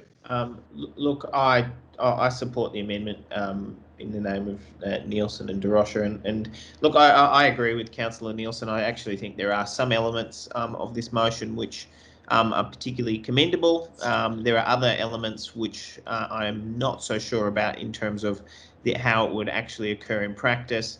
Once receiving my papers, I did actually look at the Local Government New South Wales Sustainable Procurement Guide. I think that there were some merits in this approach, but there were other elements of the original motion which I do have concerns about what that will do in practice and what the implications from a staffing and resourcing perspective are. I don't actually think that disqualifies the future motion, but I actually think that movement in this space would be best rewarded with all councillors having a concrete or at least a better idea as to what this particular approach would look like. And as a result, I think a deferral and for this to be considered at a later date is a pretty reasonable thing to do, especially considering I actually think that a broad section of councillors could plausibly support a sustainable procurement policy from council, so long as it is reasonably, put together with a fair amount of detail. So, councillors, what I'll do is it needs further discussion. I don't know if there's a problem with it. I just think from a standpoint, we'd be. What I'll do is I do have the other people, Councillor Roberts, Councillor Andrews, Councillor Singh, but I'd also like to ask D'Souza too. Stravinos. Stravinos as well. Do you want to speak on the amendment? And also Councillor D'Souza, if you're speaking on the amendment, I'll let Stravinos go first because he was first, and if then after Councillor Stravinos, and then we'll get into the next slot. Look, thank you, Mr. Mayor. I guess the concern that I have is that if we go ahead with this motion tonight, what we're going to have is a situation whereby we're going to be restricting the way in which we operate our business, our council. Now, even though the intention of the motion is to deliver a more desirable outcome for council when it comes to purchasing and delivering goods and projects, what you're going to in fact have happening is that the procurement process will not only slow down council's delivery of all of its services and projects, but will create more bureaucracy and headaches for our staff. Now, I'm happy to have a briefing in relation to this, but I'll say this, I'll reserve my right to speak on the actual motion should this amendment not get up. But I'm very, very hesitant to support this motion as it is tonight, because it's going to add extra costs at a time when this council is losing $1.1 million a month in revenue due to the coronavirus. We're now going to put restrictive trade practices on our as to who we do business with, how we go about purchasing goods, how we go about purchasing services. We're going to put extra burdens on our staff, telling them, we've got to be very careful about who we deal with here so that we can conform with this policy. This is wrong. We should not be restricting how we go about doing our business. And the other point I want to raise, I'll give an example. Let's say council wants to go out now and buy some equipment. We may miss out on going with the cheapest supplier because they don't conform with our policies. Does that mean that we're now going to end up forking out, spending more money, and going with a more expensive supplier because, they conform with our policy, whereas the cheaper supplier doesn't? That's not right. And we've got to remember that we are custodians of public money. The money that we earn as a council isn't our money. It belongs to our residents. So we've got to be very careful and look at getting the best value for money for our council. This isn't the way to be going about it, by restrictive trade practices, telling suppliers, I'm sorry, we can't go with you. No, we'll go with you. And it's just absolutely ridiculous. It's green tape gone mad. That's what it is. And I'm not going to stand for it. And I'll leave it at that. Thank you. Councillor D'Souza, and it is on the amendment. Yeah. Thank you, Mr. Mayor. Mr. Mayor, I'm so glad you gave me this opportunity to speak on a matter that Councillor Stavrinos touched on. We talked about ICARE values. Let's see what ICARE stands for. Integrity. With what's being proposed, would it be? How would it? We look at it from an integrity point of view. To me, it's sort of a bit questioned. Customer focus. Okay. Accountability is the third ICARE value.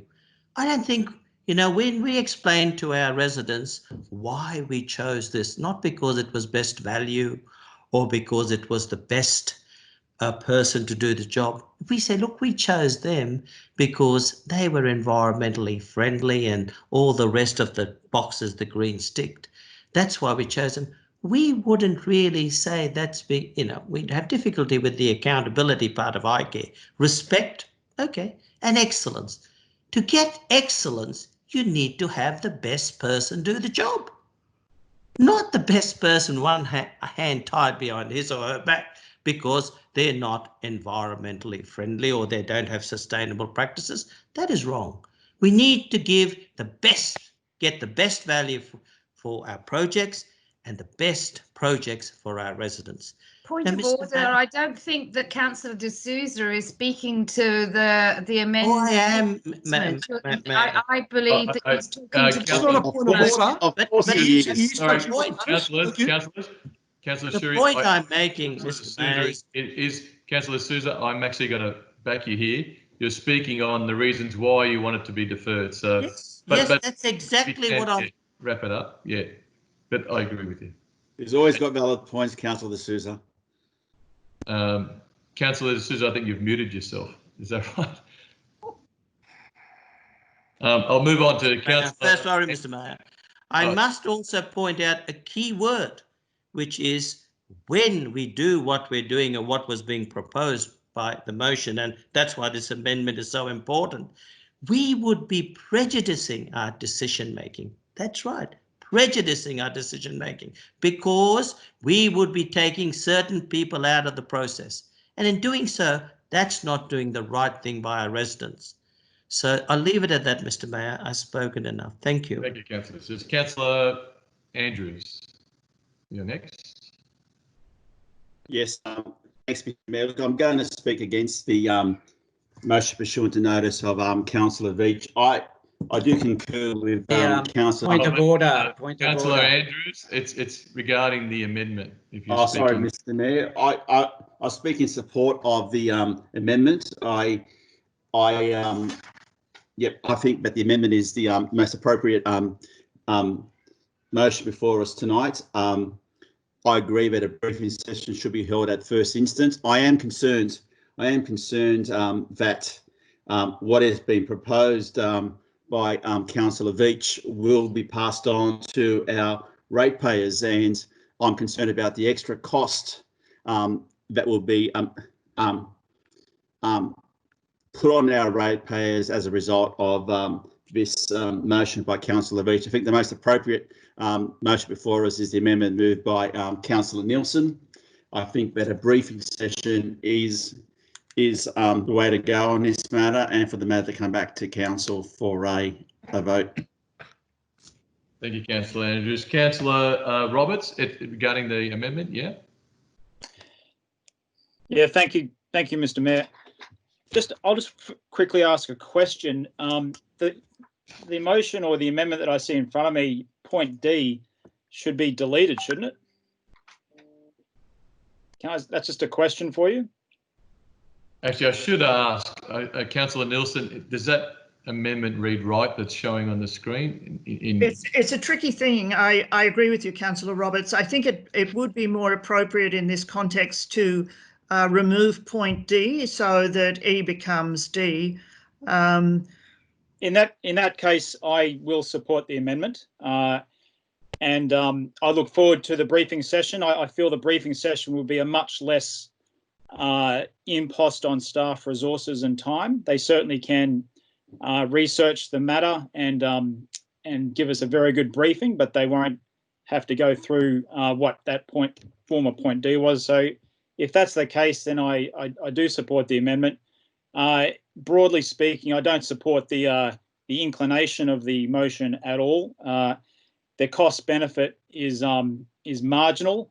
There's a huge cost to council ratepayers and also to local suppliers, and the benefit is very marginal, if any can be seen at all. Councillor Roberts, just in case we come back again, just on the amendment, please. Okay, so thank you very much. Next speaker. And Councillor Singh on the amendment, please. Oh, thank you, Mr. Mayor. I'll be very brief because many councillors already spoken. I'm supporting the amendment because, frankly, I don't fully understand the implication of the main motion. I mean, how much is this going to cost our council?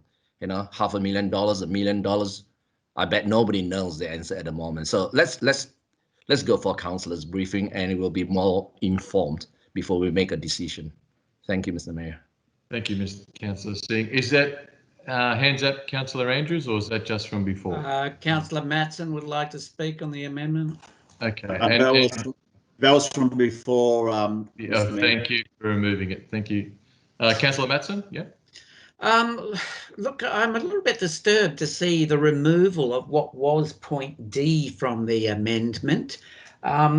If we're going to have a brief, if this amendment is passed and we do have a briefing session on the intent of this motion, I'm a bit worried that we're now divorcing it from the government, the New South Wales Government Sustainability Advantage Program and the local government New South Wales Sustainable Procurement Guide. Clearly, Councillor Veach felt that these were essential documents for the council to be considering. I would ask the movers of the amendment to simply accept point D back in, perhaps reword it to be the briefing session will examine appropriate initiatives such as the New South Wales Government Sustainability Advantage Program and the local government New South Wales Sustainable Procurement Guide.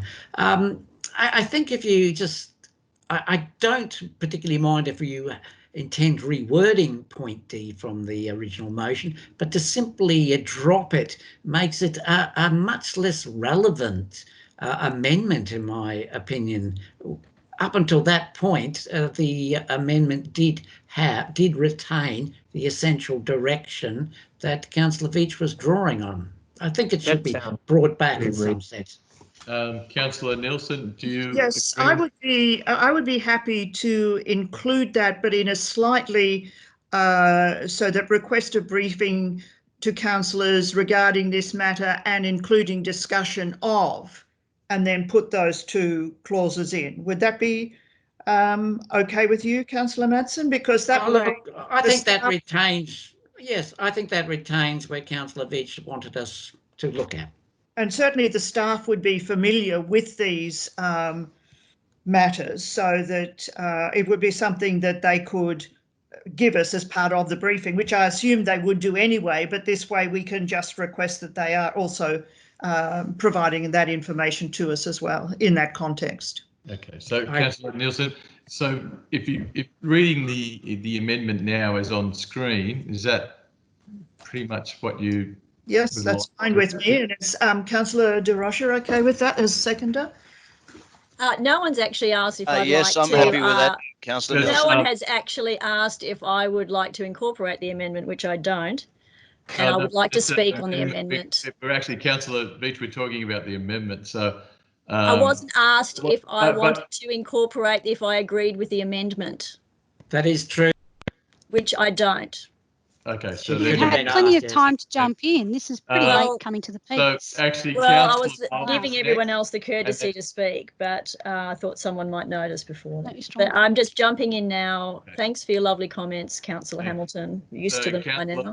But I would like a chance to speak on this amendment at some point. So what I've got next is by going by the hands up. Councillor Bowen's next, and then Councillor Veitch after Councillor Bowen. So Councillor Bowen's next. Thanks, Mr. Mayor. If I'm reading the amendment correctly, the previous E is gone. Is that correct? Correct. Yeah. Look, well, I will support the amendment. I think there's good stuff in here, but we need to be careful about sort of assigning our staff an impossible task, and that's what troubled me about E. Some of the language there, I just think is a little bit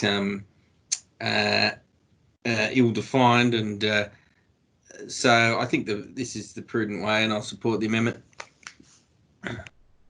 And now, Councillor Veitch, sorry, you're up now.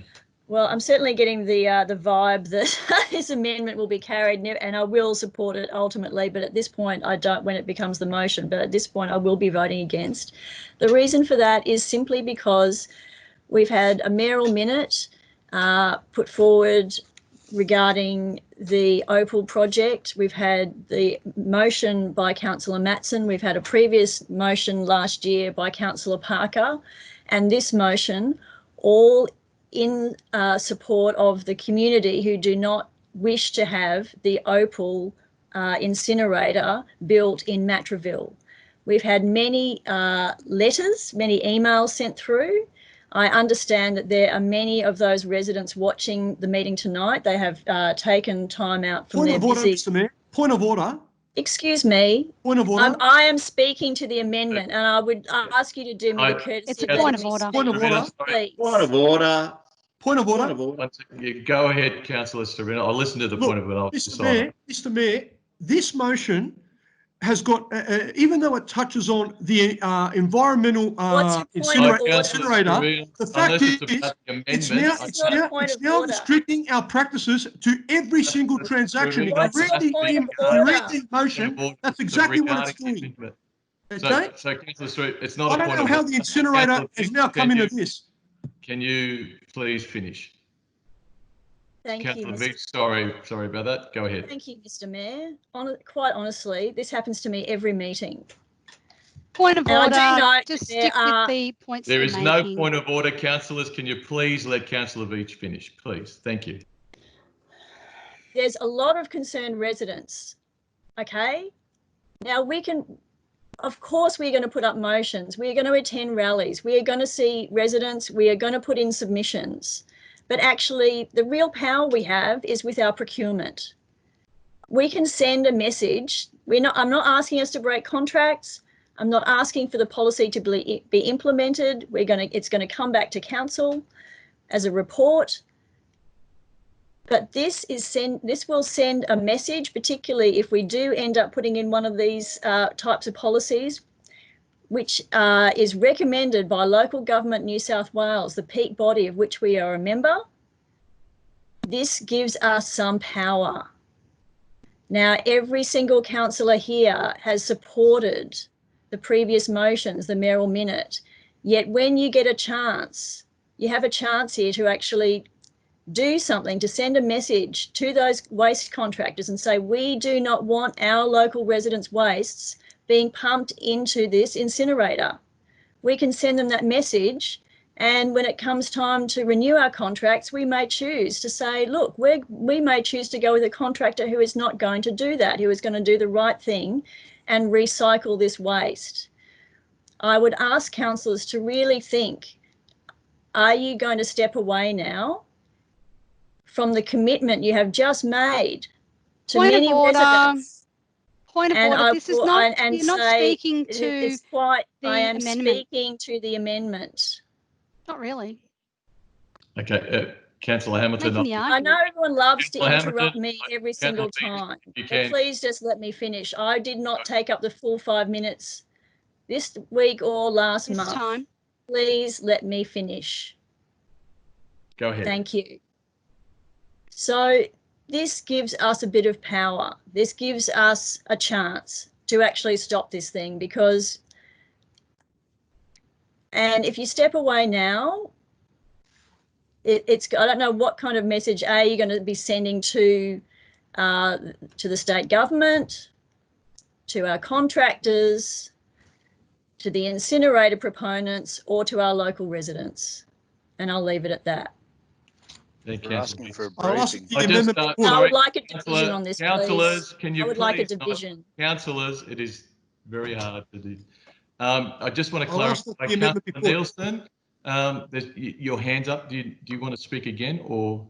No, sorry, I had forgotten to lower my hand. Councillors, I just want to say that I did follow up on the code of meeting practice, and the original mover is not obliged to incorporate an amendment. So we'll move on to, I think I'll just put it. So I'll put the I'll second the call for a division put by Councillor Veitch. Okay, sure, because I think there were a few nays anyway, so I will go for a division straight away. So, councillors, I'll go for the division. All those in favour of the amendment, and I'll start around the horseshoe again. So, Councillor Hamilton. For. Councillor Shuri. No. Councillor Nielsen. For. Councillor Veitch. No. Councillor Stravinos. For. Councillor Luxford. For. Councillor Parker. For. Councillor Singh. For. Councillor Andrews. For. Councillor Bowen. For. Councillor Matson. No. Councillor Roberts. Yes. Councillor De Rocha. For. Councillor De Souza. For. And the Mayor is for. So I declare that carried. Now we'll vote on the motion as stands. The amendment now becomes the motion. I'll just go straight into it. No one will change their votes. Does anyone mind if I just ask? No, I will change my vote to yeah. Oh, okay. And Councillor Matson will change his vote to yes as well. And Councillor Veitch. It's unanimous. So the motion becomes unanimous, yeah? Hold it up. Sanity prevailed. Okay, thank you, councillors. Councillors, please don't interject, please. So now we'll move on to CP 12/20, the New South Wales draft. I'd like to speak on this one, please, please, Mayor. So I'll have. Are you seconding, Councillor Nielsen? Sorry, or just speaking? No, I want to move this one, please. No, I think Councillor Roberts is moving this one. I called to move, please. And I'll second it. Okay, so Councillor Roberts is moving it. Is that right? And Councillor, did you want to move it? Sorry, Councillor Nielsen, or? And I'll second it. I wanted to move it with a slight amendment. In an amended fashion. Yes, I wanted to move it in an amended manner. Yeah. Okay, so I did look, councillors. I did hear Councillor Nielsen first, so I'll allow you to move it with the amendment fashion. If you don't mind, Councillor Roberts, if you is yours similar? And then I'll just let you second it if that's possible. But we'll wait and see what the amendment is. Is that okay, councillors? Yes, I've sent the amendment through to.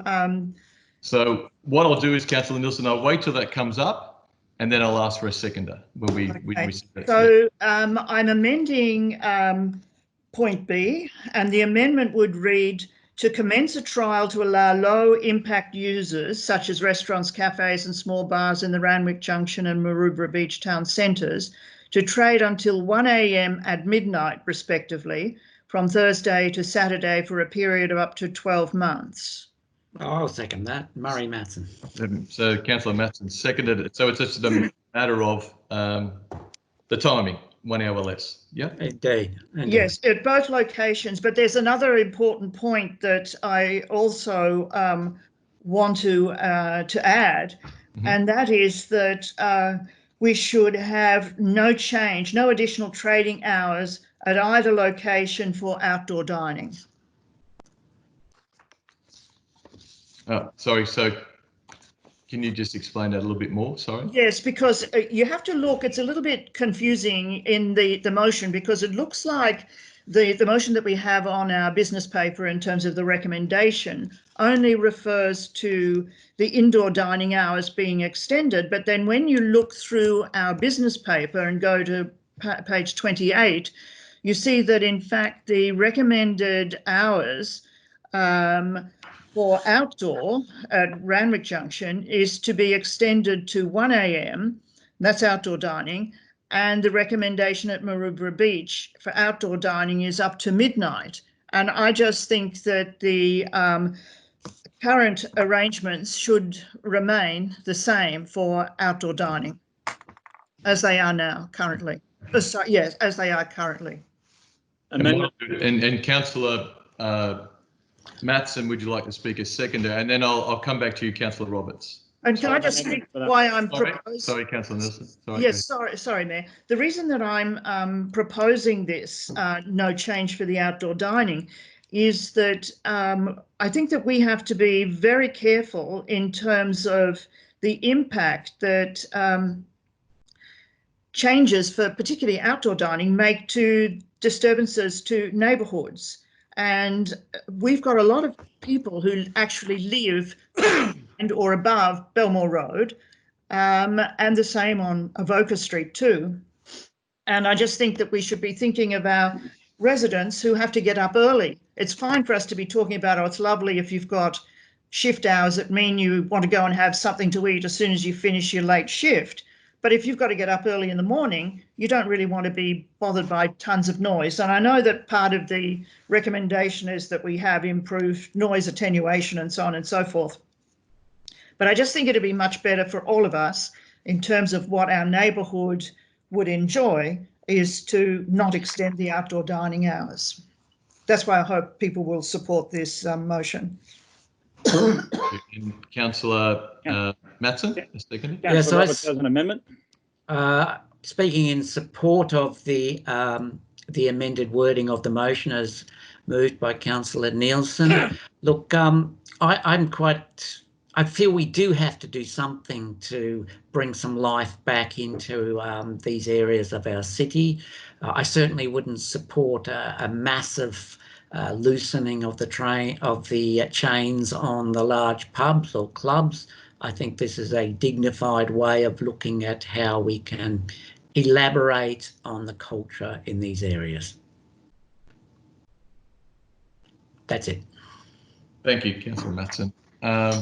Councillor Roberts, I said I'd come back to you first. Is that similar to your amendment? I'll second that. I'll second Councillor Roberts' motion or amendment. Oh, hang on. Are we still talking about the original? Oh, so you're amending the motion. Sorry. Okay, go ahead. So now you're putting up an amendment? Thank you, Mr. Mayor. Yes, I am. Okay. Yep. And I'll second it. And seconded by Councillor Sturvino. So go ahead, Councillor Roberts. So the amendment is what you can see before you. It's to rewrite B, but it's to extend the trial to a number of other commercial districts in the local government area to give those businesses and those residents an opportunity to take advantage of this. So it's to extend it to the Spot, Frenchman's Road, and Maroubra Beach in the B1 neighbourhood, which is the 1 a.m. cutoff, and then the B2 is as per what's already in the business paper, Randwick Junction, but also Maroubra Junction, Matraville, Coogee Town Centre, Kensington, and Kingsford. And I have a seconder, do I? I'll second that. Yeah. Councillor Singh. I was trying to second it. My mic doesn't work. Hold on, I seconded it before. Davrinos seconded that. Yeah, thank you. Okay. Mr. Renos, you go ahead. Go ahead. I'll speak on the amendment. So just quickly, councillors, thank you for your consideration. I'd just like to remind councillors that what I've proposed tonight is actually the recommendation of the nighttime economy study, and they've put a lot of research into the matter. I also like to note that it's still a small number of established commercial premises that is being proposed here around the entire LGA. Now, this will support all businesses, and in the current environment, especially restaurants and other small-scale venues, they are literally, if not for JobKeeper, they would all be broke, and the owners would be on Centrelink. So they are doing it tough. And they're doing it tough throughout the entire neighbourhood. Our residents are also doing it tough. They've been locked up. They've done the right thing. They've practically wiped out COVID-19, and now they're ready to come out and support their local businesses. This amendment will allow them to come out and support their local businesses in their local neighbourhood, which I think is very important for us to do in supporting our community as we emerge from COVID-19, the very stressful time. I'd also like to note that this is a 12-month trial, councillors. There is a sunset, and we will assess afterwards. And that's the whole point of trials. And so that's why I put this forward to you. I hope you consider it. Thank you for your time. Thank you. So before you speak, Councillor Stavrinos, a seconder, I just want to get the names right for the speakers. So I've got Councillor Parker, Councillor Beach. Councillor D'Souza, please. And D'Souza. Any Speaking on the amendment, Councillor Matson. No, Councillor Hamilton as well. And if we need to keep order of when the hands go up. Yeah, well. Sorry, that's what I asked. Yeah. So when do you think yours went up? I'll be fair. Was it after Councillor? I heard Councillor Parker earlier. I thought mine went up first, but okay. I'm okay. I'll put you in. Councillor Parker can go first. Okay. Thank you. First is Councillor Stavrinos, because he's. Should we support Roberts? Thank you. Thank you, Mr. Mayor. We hear you. Yes, yeah. Carlos, do it. Mr. Mayor, I find it very sad that over the last 40 years, Sydney has gone from being a city with a vibrant nightlife, great musical scene, and an entertainment hub to a city shut down by bureaucracy, and a city which no longer rates at all for its nightlife. What we are trying to do tonight, both Councillor Roberts and myself, is try and ease the restrictions that have been put upon these businesses, because many of these small bars are currently subjected to the same conditions and restrictions that are put on larger entertainment venues like pubs and clubs. I mean, and that's exactly what's happening. Now, every major city around the world today needs to have a nighttime economy, which offers residents, visitors and tourists something, whether it be in the form of music, parties, carnivals, exhibitions, casinos, and even a red light district area.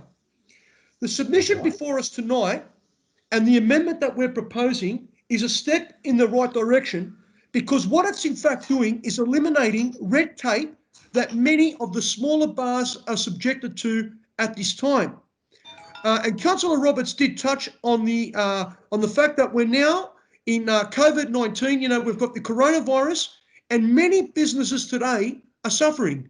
In fact, businesses in hospitality, and I was reading about this over the weekend, 1 in 4 of these businesses will not survive the COVID-19 pandemic, the restrictions and the lockdowns that have been put upon them.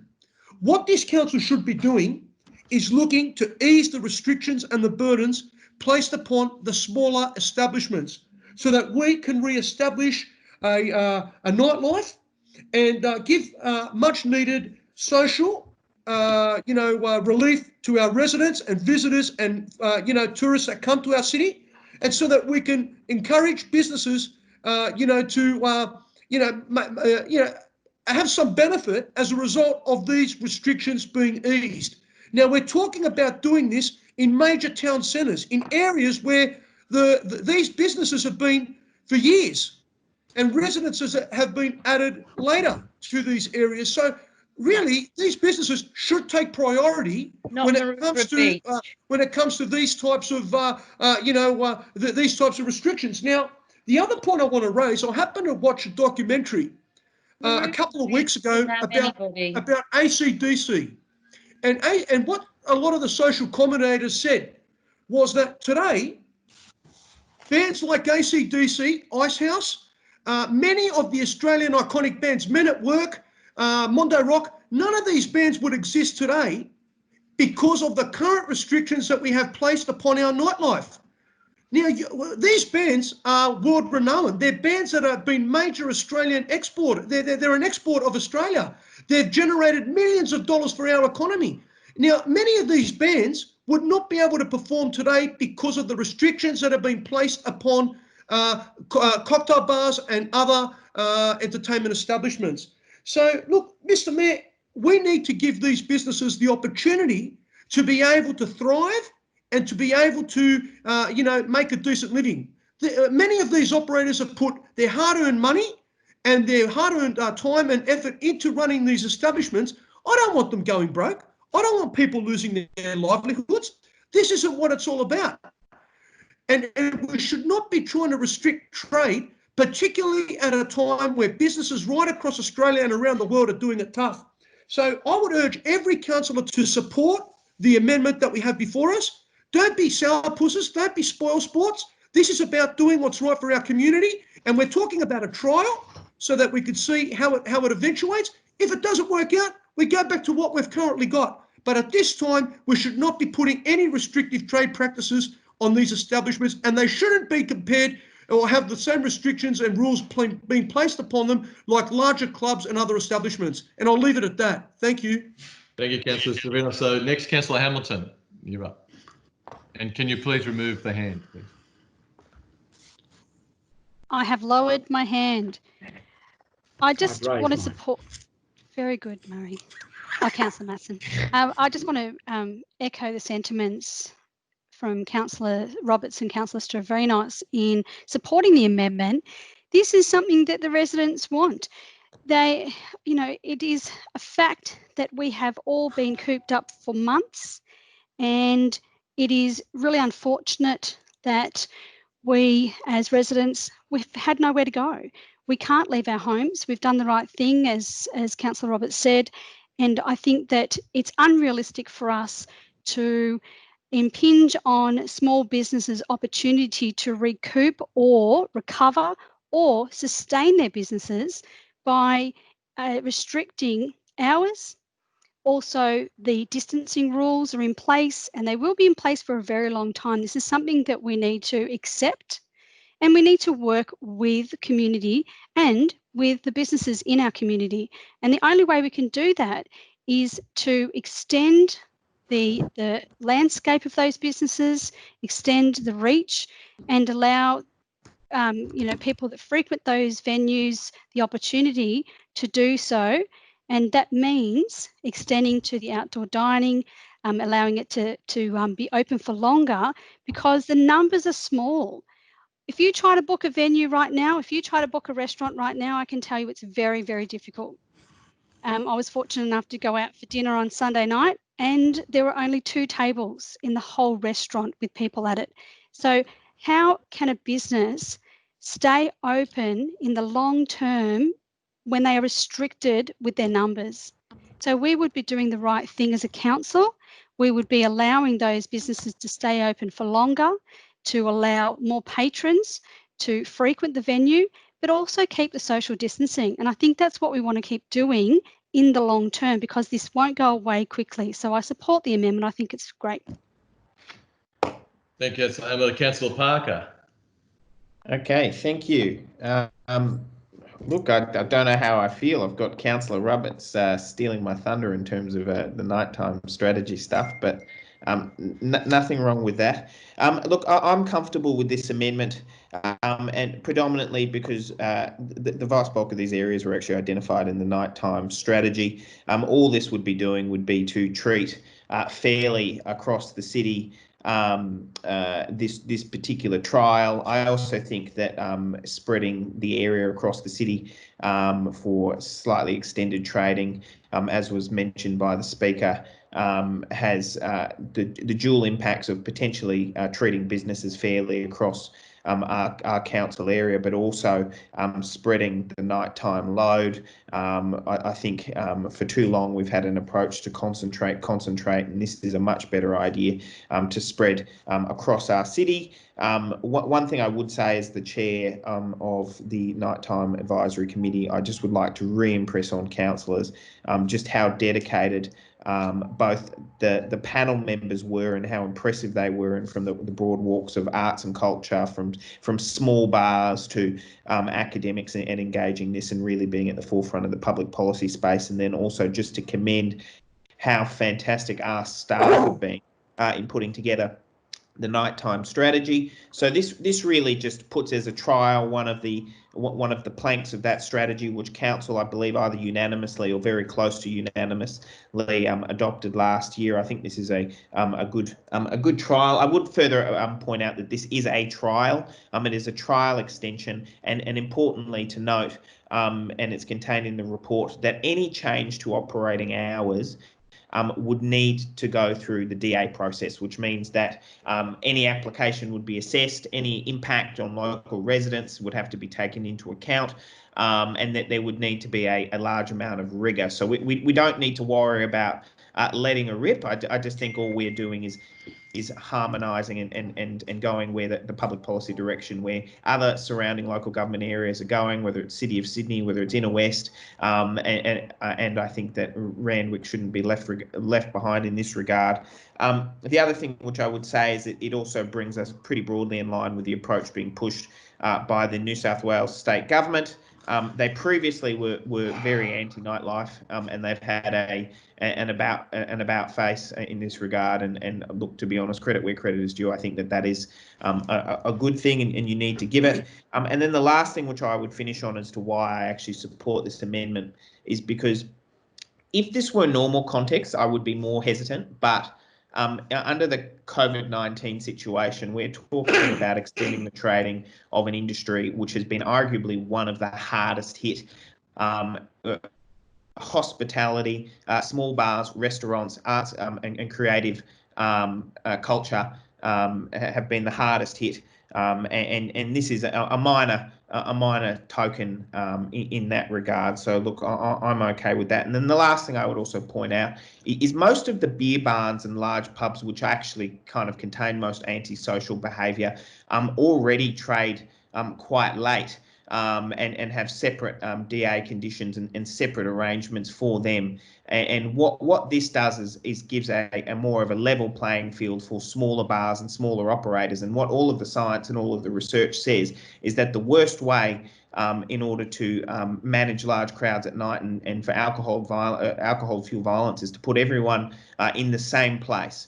If you disperse people and you give a diversity of venues and you have a broad social mix across our city and out at night, you have less violence and you have safer streets. And look, the last thing you want is everyone congregating in one place. And this has the ability to reduce that. So look, I think it's a pretty common sense amendment, and I support it. Thank you, Councillor Parker. So just to clarify, councillors, I've got next up Councillor D'Souza, Councillor Matson, Councillor Nielsen, and Councillor Shuri. And I just clarify, Councillor Mine's just a question. Can I just ask? Sorry, Councillor Shuri, is Councillor Beach, is that a question as well, or is that the previous? Look, I did have a question from the previous one, but actually, I'm very happy to support this amendment by Councillor Roberts. So. And a lot of people have spoken, so I'm happy to. So I'll go straight to Councillor Shuri. I just wondered a question through you, Mr. Mayor, to the relevant council. So, why the the trial was only considered to be in 2 areas. Was there a reasoning that council couldn't cope with possibly opening it up to all these areas? I just wondered why we originally just had 2, if anyone's able to answer that for me. Good question. So the Director of City Planning, can you answer that, please? Yep. Thank you, Mr. Mayor. It was really just a matter of putting something to council, and it provided 2 centres that perhaps needed some additional diversification of the uses, and they were spaces that weren't activated at night. So we thought we'd sort of begin slowly and just trial it on a couple of areas. But of course, given the current circumstances with the pandemic and the need to really reinvigorate and sort of create a better sense of vitality within our town centres, and certainly assist them in as becoming more mature places of culture. Certainly we can accommodate those extra town centres in terms of our monitoring. So that's not really an issue, Councillor. Great, thank you. Then I actually support the motion. Thank you. Thank you. So Councillor De Souza, back to you. Thank you, Mr. Mayor. I fully support this amendment. I tell you why. In these very, very hard COVID-19 times, businesses have suffered, restaurants have suffered, and this is an opportunity to throw them a lifeline. Frank Sinatra said he wanted to live in a city which never sleeps. Now that's an extreme. But what is being offered by this amendment is a middle of the ground policy. Now, we often talk about consultation. We've consulted on this matter. We've got feedback, and now we must act. This amendment allows us to act in a positive way. It also offers equity. Rather than 2 areas, Councillor Roberts says, let everyone have the same opportunities. Now, I know all about opportunity. In this COVID-19 environment, chemists are allowed to open 24 hours. Now, I choose not to. Not because I'm lazy or I only want to open, set hours. It's because I feel I'm serving my community, and my community says that's all we want you to do. And it works very well. But the opportunity is there for those who want to offer more service or for the community to use those services. Now, I want to say that this too, as has been pointed out, is only a 12-month trial. A 12-month trial to help these needy souls who have really suffered in the last 2 months from business closures. They're going to have to do a lot of catching up. They're going to have to catch up and help pay some of the bills. Okay, some landlords have been kind and may have taken rent discounts into consideration, etc. But there are other landlords say, well, that's it, too bad, I've got my own debts to pay. So what this council, we talk about that sense of community. Well, guess what? That's exactly what we're going to be doing. We're going to throw those businesses a lifeline, and we're going to say to them, look, we're going to give you an opportunity to catch up. So I fully support this amendment, and I commend Councillor Roberts for showing such wisdom and fortitude on this matter. Thank you. Thank you, Councillor De Souza. So Councillor Matson. Thank you. Look, I was happy to support the original motion as put in the amended fashion by Councillor Nielsen, but suddenly we are expanding at quite a lot, and I would be cautious about supporting the Coogee Town Centre, for example. I think my local precinct committee would, I'd like to touch base with them to see how they view that. Coogee, as you all know, has been the centre of a lot of unruly behaviour. If you alter trading hours at night, you run into a contentious issue. So I was happy to go with the trial in the 2 bigger centres, and I'll leave it at that. Thank you, Councillor Matson. And Councillor Nielsen. Well, obviously, I'm not going to have the numbers for the original motion. So if the mover of the amendment, Councillor Roberts, and the seconder, Councillor Stavrinos, would accept my point C going into there as a point C. So no additional trading hours at each location for outdoor dining, because I think my concern about increasing the trading hours is... Sorry. No, sorry. I just in accordance with the study, please. Well, okay, but I think that it's rather unfortunate that we are considering this motion as amended and there's no publicity given to or notification given to any of the local residents. And all of us who've been long-time residents know that it's lovely to go to a place where people behave nicely or appropriately and occasionally laugh and carry on. But there's also a lot of antisocial behaviour, and it is incredibly annoying if you are someone who is trying to sleep, you've got babies and all these other sort of reasons. So I won't be supporting your amendment, Councillor Roberts. And I'm very sorry. I almost feel like saying, councillors, that the amendment we've got in front of us is almost like a sleight of hand, because it's not what we had on our business paper, which in itself was a little bit contentious. But now what we're going to perhaps approve is really extremely contentious, especially with no consultation with our residents. And I know that you've got the saving grace. You're saying that, oh, they'll have to comply with various controls and blah, blah, blah, blah, blah, blah. However, we still have not consulted our residents. We took a long time to work out the appropriate trading hours, business hours for these various neighbourhoods. So I'm actually rather offended, I must say, by the way we have proceeded in this manner. So I won't be supporting it. Thank you, Councillor Nelson. Councillor Bowen? Yeah, thanks, Mr. Mayor. Yeah, I won't be supporting it either. I agree with Councillor Nielsen. This is a really big change. It's being advocated here. I think the report was sensible and had the right balance, but you know, I don't want to sort of suggest, having been here a while, that I've got more knowledge on things than anyone else. But the fact is, for Coogee and for the spot, there has been, you know, a long history of problems of late night activity affecting the amenity of residents. And Councillor Nielsen's right. If you want to make a wholesale change, you need to consult. I think the report had the right balance. And I'm fully supportive of our businesses getting back on their feet. And of course, the entertainment and hospitality sector has been hardest hit with COVID. But I do query, you know, how much, what businesses, you know, cafes and restaurants are going to be trading after midnight. I don't think there'll be many. I think it's more like, and I don't think it's going to affect the bottom line.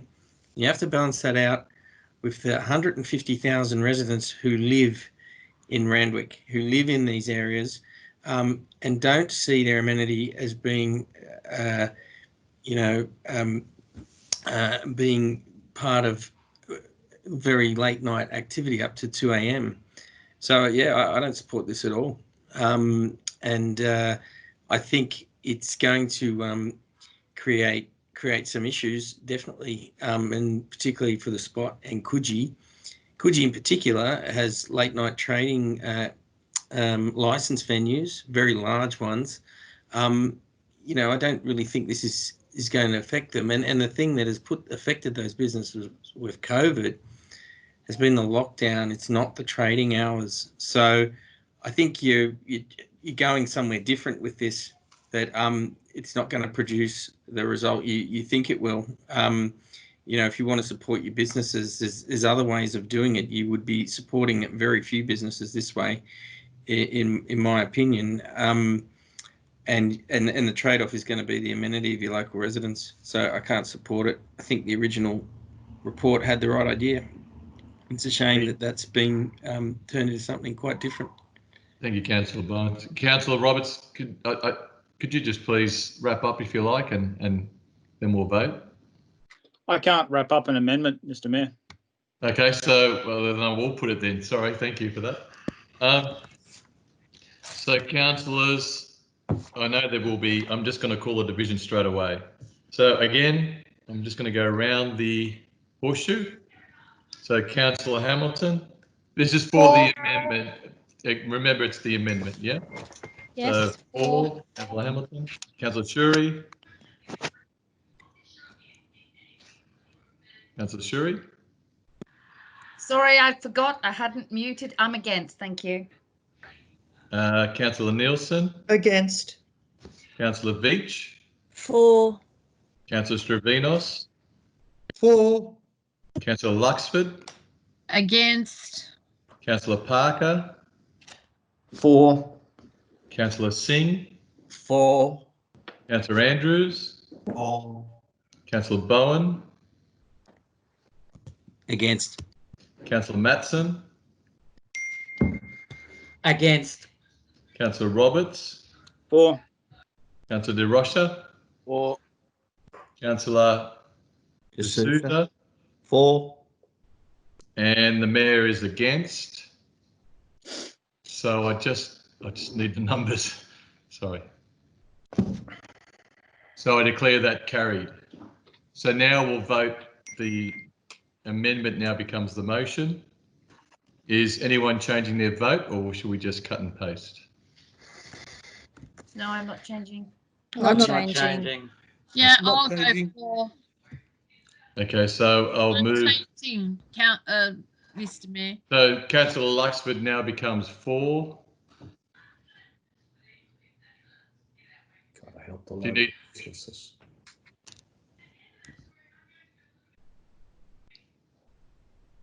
Do you need me to call those out again, Mr. Kelly? Oh, there. Luxford moves over.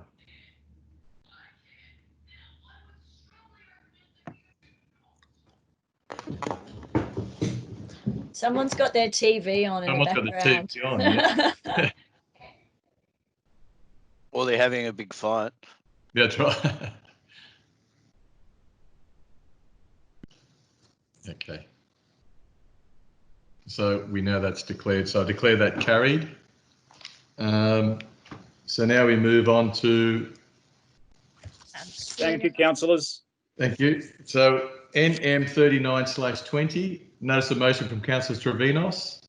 Investigate the feasibility of a temporary drive-in. Can I have a seconder, please? I'm a seconder on that one. Thank you. Thank you, Councillor Councillor Hamilton, Hamilton. seconder. That's okay. And so Councillor Stravinos, you have the floor. Mr. Mayor, we know that over the last few months, times have been very tough for everyone, with our society coming to a complete lockdown due to the coronavirus. Everyone has had to adjust and change the way we do things and entertain ourselves. When Mr. Macarunas put this idea to me to have a temporary drive-in in our city for the purposes of raising funds for charitable organisations and to entertain our community, I thought to myself that this idea can work and it has its merits. And what further reiterated this for me was when we had a briefing session with our general manager outlining the community recovery plan for Randwick City and the way in which council would collaborate with third parties to hold activations and events in our city to take our minds off the anxiety and depression that the lockdowns have caused. I do know that there is a lot of planning involved in organising such an event, like a temporary drive-in, and I was thinking or hoping that the Randwick Racecourse would be an ideal location because it has the capacity to hold almost 5,000 cars in the centre car park. At this stage, I'm asking for a report because I want to know if such an event can work and if it's feasible. What better way to recognise our frontline health workers and give back to our community than to hold a drive-in and help raise funds for charitable causes. Councillors, I would ask that you support my motion tonight because not only is the concept already being tried in other council areas, but the idea of a temporary drive-in has its merits, particularly at a time when we are all facing heightened anxiety and levels of depression. I'd urge your support. Thank you. Thank you. No debate. Councillor Hamilton. So, yeah, Councillor Hamilton, a seconder. Wish to speak? Thanks, Mr. Mayor. I totally support this motion. I think it's exciting to think that during Corona, many families went back to basics. Many people have gone back to basics. We're cooking at home more. We're playing board games. We're doing, sports in the backyard rather than, being able to attend sports on a larger sports field with a lot of other people. And so I love the nostalgia of this idea. I love the drive-in. I went to the drive-in as a young girl in Melbourne and as a teenager, and I just loved it. And the fact that it is the perfect opportunity to get out of the house and still be isolated from people who are not living in your home, I really think there are many, many benefits to this idea. So I fully support Councillor Stavrinos. As soon as he mentioned it to me, I loved it, and I told him as such. So I think that if we could make this happen, if we had full support from all councillors for this idea, we would be, I believe the community would embrace the idea.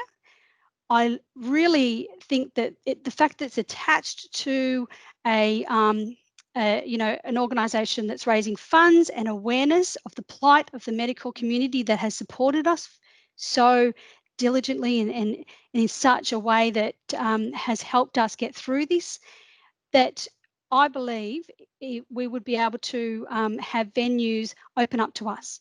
So I know that, potentially venues would be maybe not as open or favourable to this idea, but if we showed full support for the idea, the community then embraced the idea, and as I said, we've got the medical and the community behind this idea as well, I think we'll see venues open up. So there'll be, parts around our community or areas that would be made available to us, and we could hold this event with little to no fuss. There is a lot of planning that goes into these type of ideas. There is a lot of planning that needs to happen. But, the really good thing about it, it might be a really old-fashioned, outdoor event, but with modern technology, it can all go through the radio. So, we won't have to have wiring running all over the place. We won't have to have, all these other sort of, temporary infrastructure set up to cater for it. So what a perfect idea. You sit in your car, you roll up, you stay with your family or those that live in your home, food's delivered to your window, and you watch a movie. You can have it as loud as you want with the windows up. I love it. So I really hope everyone supports it, because it is a really nice way for us to support our community, and don't forget the medical people that are behind this as well. Thank you, Councillor. Any other councillors wish to speak? If not, Yes, sorry, me. Sorry, Councillor Shuri. Sorry. I just see vast amounts of council money going towards this. I don't see how we could put on. So sorry, it's probably a question through you to the relevant council officer. I mean, this would cost. Could we just have an idea of what sort of money this would come? Would the relevant officer, is that Mr. Kyriakou? Is that right? I'm sorry. Probably you need that question on notice. I'm sorry. Through you, Mr. Mayor. Can I just suggest that the motion's requesting the feasibility? As part of the feasibility, we'd be able to determine the costing for the proposal? Correct. Okay. Is that? Thank you. Yeah. Okay. So if there's no other speakers, do you want to finish off, Mr. Stavrinos or Councillor Stavrinos, or will I just? No, I'll leave it like that. Thank you very much, Mr. Mayor. Thank you. And I thank Councillor Hamilton for her support. Greatly appreciated. Thank you. So, councillors, all those in favour say aye. Aye. Those against? I declare that carried. And so now we move on to NM 40/20.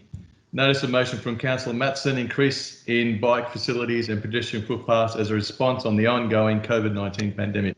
Councillor Matson, and do I have a seconder, please? Seconded by Councillor Shuri. Thank you. Oh, thank you. So Councillor Shuri, you're the second. So Councillor Matson. Look, I found a statement on the Transport for New South Wales site. The heading was "New pop-up cycleways to help us get back to work and school."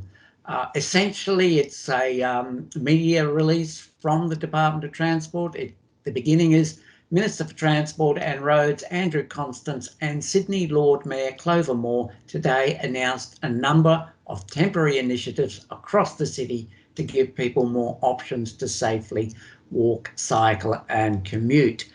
The original version of the motion that I put focused more on the City of Melbourne, and I think it was weaker for that because, yes, definitely the City of Sydney is in fact also getting heavily involved. It's supported by the state government. I do think that this is an appropriate time for us to be considering changing the way people go about getting to work. I mean, we've talked about types of work before, but getting to work is now a crucial issue. I would simply say that some of you would have noticed I've changed the wording a few times. This is to allow us to be more flexible in the potential funding operations, the funding options for this. I've suggested that we look at getting funding for the separated bike paths that we've planned along Doncaster Avenue, and we should also have a look at Todman Avenue.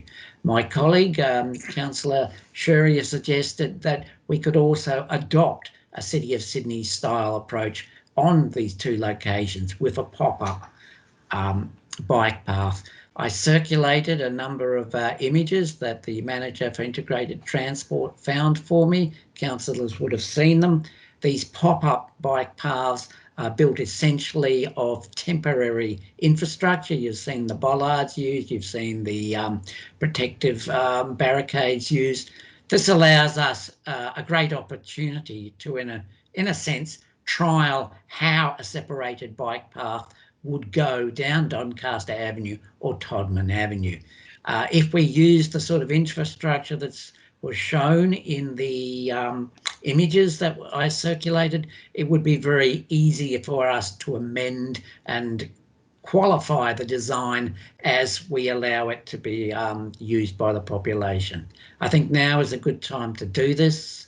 I think if we want to look at alternative funding options, I think the suggestion I had from the General Manager was to ask for the staff to bring, the financial staff to bring forward a range of funding options.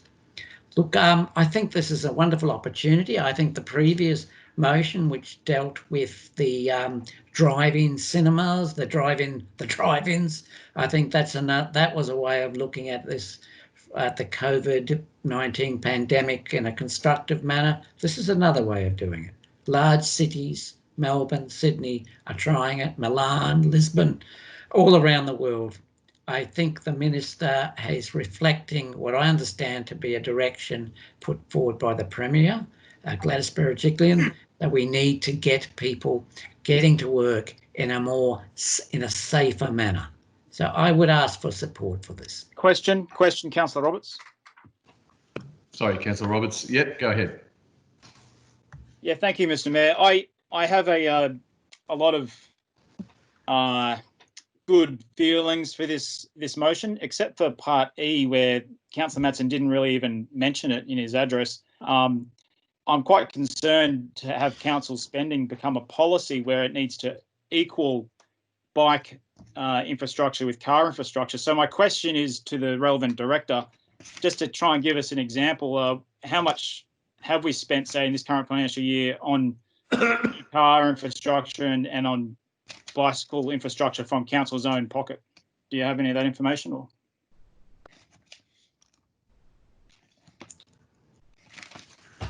apologies, through you, Mr. Mayor, I can take that question. So, in the proposed 2021 budget, if you just give me 1 second, I'm just clarifying those figures. I think we have for the Anzac Parade car park adjacent to St Spirit and College there, it was about $1.5 million. And then we also have South Maroubra Amenities project, which includes a car park. I don't have the apportioned costs for that particular car park. It's about a $3.5 million project, with the majority of the funds going towards the building. In regards to cycleways, just give me one sec. We have proposed, or a recent council resolution from the March 2020 meeting, to have $700,000 allocated from Section 712 funds for High Street, and then a further $310,000 for cycleway facilities for jobs like pop-ups. So, you know, realistically, potentially about $1.5 million compared to the million. So it's not too distant in the proposed 2021 budget. Okay. Mr. Mayor, I'm happy to drop clause E if it helps build a consensus on this topic. Thank you, Councillor. If you're going to drop E, I can support your motion, especially considering it's asking for a report, and safe cycling is a priority of mine as well. So, councillors, I've got Councillor Shuri, because she's the seconder next, Councillor Hamilton, and Councillor Veach. And Councillor Scafinos. Is that right? Yeah. Okay, so Councillor Shuri as the seconder first. Go ahead, please. Hi, thanks, councillors. Thanks, Mr. Mayor. I put in that I wanted to explore the feasibility of further pop-up bikes to be funded in the 2021 budget, in line with the Randwick's bicycle plan. This is also a feasibility study to ask, you know, to find out exactly what sort of price we're looking at. But I really don't want my residents getting on crowded buses, and I don't think any of us want to go on crowded buses, or we don't want our children on crowded buses. And it would be so fantastic if children could actually cycle safely to school, for instance, and people who are returning to work in a normal workplace can, you know, cycle into that workplace and, you know, feel they can still keep social distancing, and also it will also relieve the traffic of people possibly trying to take their cars into work, and maybe, you know, children being dropped off at school in cars. You know, I just think, and it will be a great asset and it's in line with many councils around the state that are putting in these pop-up bicycles just to alleviate the COVID problem, really. So yeah, I recommend this motion to you, councillors. Thank you, Councillor Shuri. And Councillor Hamilton. Yes, I think that, you know, on the surface, this is a very fine motion in that we are looking to support basically the outdoor space. So that's what we need. We need more space. We need to be able to travel around, whether on foot or by bike, you know, while still social distancing. So still keeping our distance from others. The reality of the situation is this is a long-term plan. It's been in the pipeline for a long time. The increase in dedicated bike paths, the upgrade and improvement of our pedestrian pathways. So I remember Councillor Roberts had a bit of a fight on his hands when he tried to ensure that every single corner had a ramp. And I know that one of the struggles that we have when we come up with these ideas is funding. It's actually finding the money to make it happen. And we had Bunurong Road, and we had a lot of protest because of a number of factors, and it also came down to money. So, you know, I support this motion, but I also want to just make it clear that it's unrealistic for us to say, well, now there's coronavirus, now there's COVID, now we must change everything, and so we must change it now. Because the reality is we don't have the money, we don't have the ability to do it, and we haven't actually even consulted the residents on what they'd like. So sure, I'll support it, but I think it's a little rash, and I think it's a little bit like, you know, hijacking a situation to try and get what you want. We're not going to get this immediately. It's not going to happen as quickly as we'd like, and so we just have to have a bit of patience. Thank you, Councillor Hamilton. Councillor Veach. Thank you, Mr. Mayor.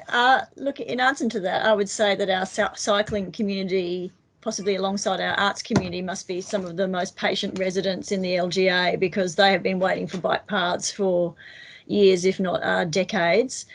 This is a wonderful opportunity. It is widely supported in the community, and it has been wonderful, if nothing else, to see so many young children out when the car parks were closed, learning to ride and enjoying that freed up space.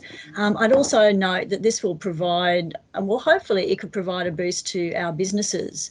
If we were, for example, to get that bike path down Todman Road, it connects Kingsford and Kensington up to Alexandria, Zetland, and all the big developments there, all those big apartment blocks which are full of people.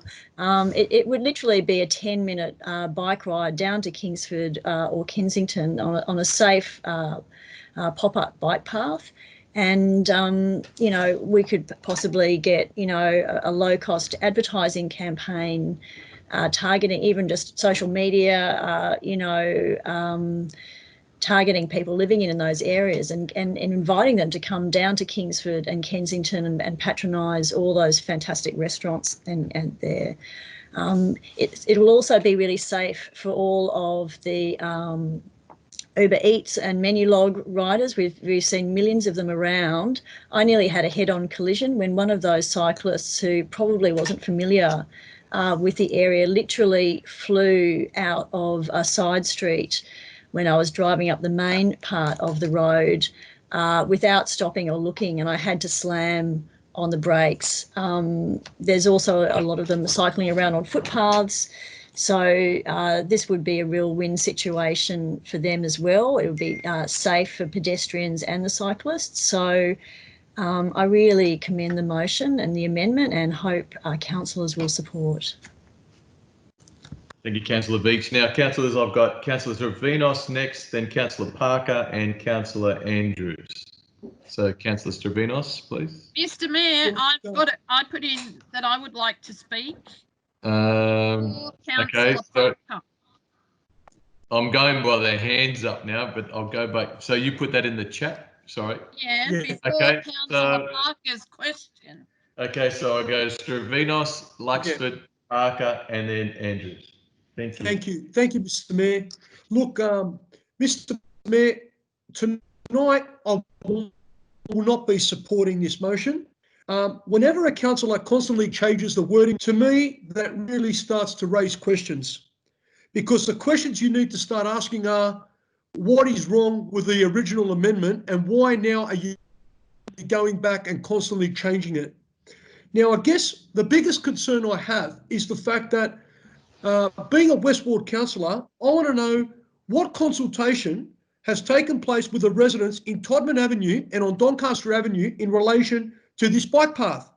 And the other question I have is, how many car spaces and what detriment will this have to the amenity of residents who are going to have this path directly out the front of their house?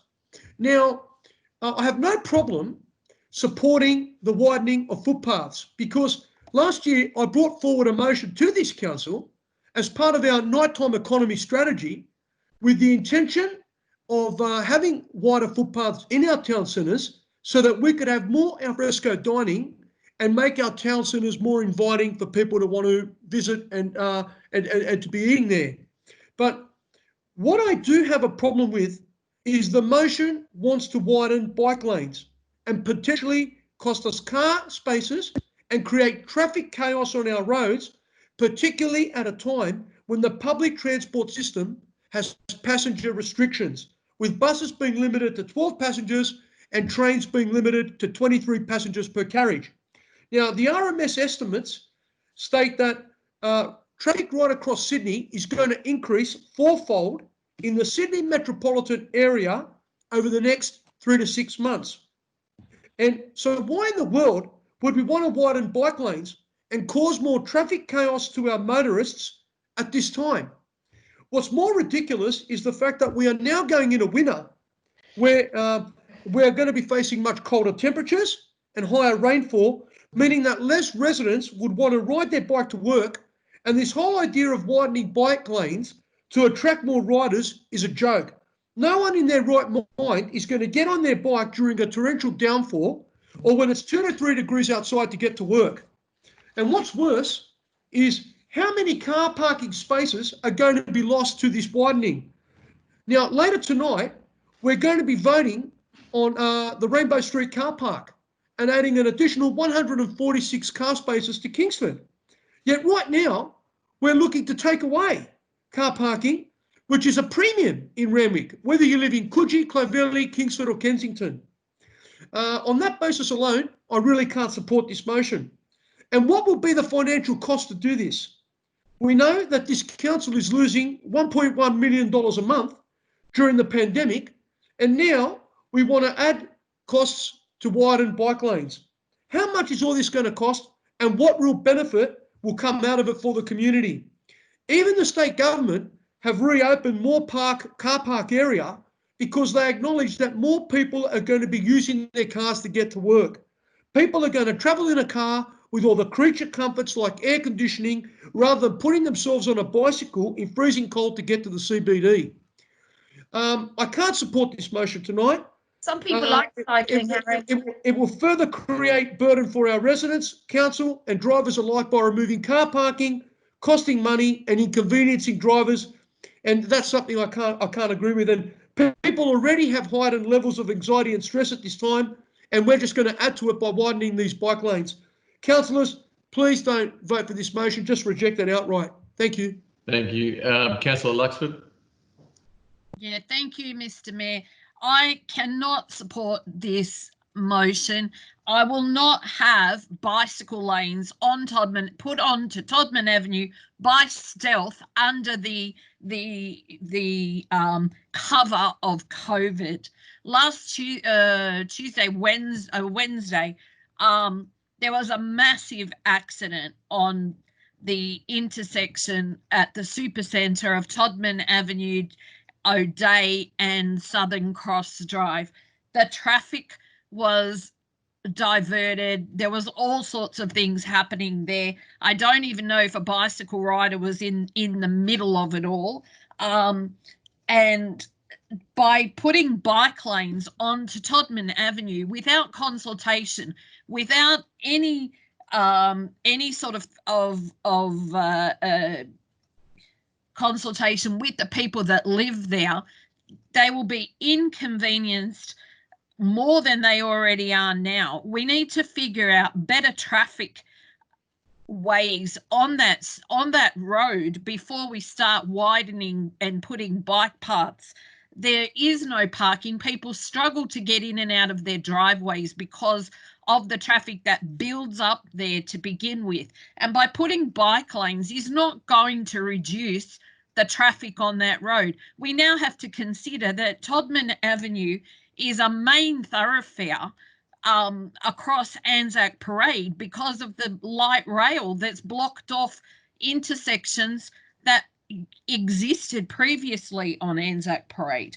When we had the consultation for the bike lanes on Doncaster Avenue, I believe I was the only councillor that voted against in favour of the residents on that street, you know. So I cannot support anything happening Doncaster Avenue or Todman Avenue by stealth. This is putting bike lanes by stealth, and I won't have it. So I cannot support at all, Mr. Mayor. Councillors, I've still got Councillor Parker, Andrews and Bowen. If you do, because I've got 2 for and 2 against. I've got an amendment, Mr. Mayor. I've got an amendment. I have a question, and then I'd like to reserve. I'll go to the question first because the questions always go first. Yep, go ahead, Councillor Parker. Through you, Mr. Mayor, to the relevant officer, I'd just like some clarification on what the interpretation of point D, the first bullet point, consider including additional capital work proposals in the draft budget 2020-21 for separated bike paths along Todman Avenue and Doncaster Avenue. I'd just like to get an idea from the relevant officer, one, what that would actually envisage, and does that actually imply coming back with a budget allocation for the construction of all or part of the proposed separated cycleways? Because the only reason why I query that is that's a significant sum of money, and I'm just trying to get an idea if that's what's actually considered by the first bullet point. Councillors, as you're aware, we have an extraordinary meeting planned for the 9th of June. Dot point 1, we would action by bringing back a recommendation as part of the draft budget as to what allocation would be applicable for this motion, whether that be through the pop-ups or through capital works proposals. We will have to do some work in relation to costing and also consider whether there are funding opportunities that could be explored. So we would work through that in the coming days in order to incorporate that in a recommendation for the 9th of June extraordinary meeting. Councillor Andrews, do you want to bring up your amendment now? Yes, thank you, Mr. Mayor. Look, I'd like to move an amendment to Councillor Matson's motion. Basically, I agree with Councillor Matson's motion A, B, C, D. In respect to D, I'd like to remove any reference to Todman Avenue and Doncaster Avenue and replace that with Anzac Parade from Maroubra Junction to Kingsford Light Rail, to the Juniors Light Rail. Mr. Mayor, can I just second that? Yeah. I'll second Actually, that. firstly, I'll ask Councillor Matson if he wants to, if he'd like to change it, and then we'll go to the amendment. Look, I'm happy to include an extra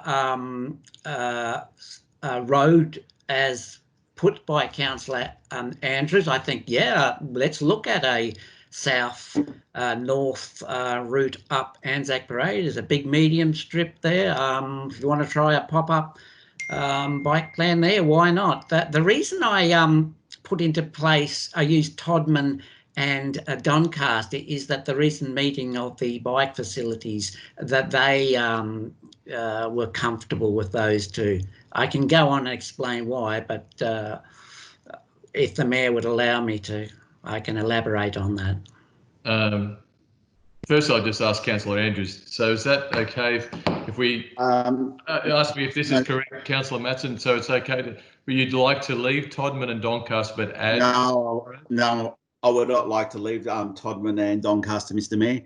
I would like to move only for Anzac Parade, between Anzac Parade from Maroubra Junction, to the Juniors Kingsford. Councillor Andrews, I covered that. I felt I covered that by my amendment in line with the Randwick bicycle Randwick bicycle plan, and that particular bike lane is in there. So that was covered in the motion already. I thought about you. Okay. Councillor Andrews, you still want me to ask for a seconder, or are you happy with that response? I'd still like a seconder, please. Can I have a seconder, please? I'll second that. I'll second. Councillor Luxford? Speaking on the amendment, Mr. Mayor. If I may speak on the amendment, Mr. Mayor. Look, I moved this amendment because I've listened to the concerns of the West Ward councillors, in particular, Councillor Stavery Nice and Councillor Luxford. Mr. Mayor, I do not want to take parking away from any main road, and I feel that a dedicated bike path along Anzac Parade from Maroubra to Kingsford is the most appropriate thing to do at this point in time. We need to move people from Maroubra to the light rail station, and I think there's a good opportunity at the moment to do this. with COVID-19 around light rail. You can transport more people with light rail than buses. People that live in the Maroubra and the south of our city need to be able to get to the light rail station without getting on a bus. And as we know at the moment, I think only 14 people can get on an STA bus, while the light rail has greater capacity to take people into the CBD and beyond. So I feel with the current crisis that is going on in Sydney, there's an opportunity to fast track the bike path without interfering with our local roads. We could have a dedicated cycleway in the centre of Anzac Parade from Maroubra Junction to Kingsford. I don't want to go, knocking roads up and causing traffic havoc in the current times where there is an increase in traffic movements because more people are driving. I think we need to leave Todman Avenue and Doncaster Avenue alone. We don't want to interfere with parking, rather than consult with local residents, we can do this one on Anzac Parade. It doesn't affect anybody, Mr. Mayor. We need to move on this very quick, and it's an opportunity to do so at the moment. Speaking on the amendment, Mr. Mayor. I just have Councillor Luxford. If you want to speak on the amendment, Councillor Luxford. I reserve my right. Okay, Councillor Matson on the amendment. I think we have to face the hand up. Oh, sorry, Councillor Bowen. Sorry, I assume that was from the last one. So speaking on the amendment, Councillor Bowen? Yeah. Yeah, sorry, Councillor Matson, do you mind if Councillor Matson? No problem, no problem. Yeah. So go ahead, Councillor Bowen. Yeah, okay. Thank you. Look, I'll support this amendment because I think it's sensible. I'm not convinced that there's a huge appetite in our community to ride bikes to light rail, particularly noting the very long time period that it takes compared to a bus to get into the CBD from Kingsford. But I think it's sensible and it is a no-brainer because the land is there on the medium strip. But I've got and it's the only way I could support this motion. I've been a cyclist for over 40 years. I've ridden a lot. I feel I know cycling, but I have to say I am a little wary of enthusiasm for cycle paths because I do get the feeling that there can be a sense that it's pretty who a cycle path almost invariably is a good idea, but to make it work is tricky. But what troubles me about this motion is I see that we're going to talk to the Transport Department, who I would say their record in our area is appalling, given our experience of light rail, which we're going to discuss a little bit later tonight, and City of Sydney. Now, City of Sydney have dumped 50,000 people in that green square corner without any open space. And I'm a bit concerned that we're going to liaise with these two organisations and, of course, have been a very ardent supporter of light rail, which has had such a diabolical impact on our local area. And I'm concerned that we would want to throw our lot in with two institutions that have such a poor track record for our local area when it comes to cycling. And the reason I say that is because our position was always very firmly that when light rail was built into this area, it would include a cycleway.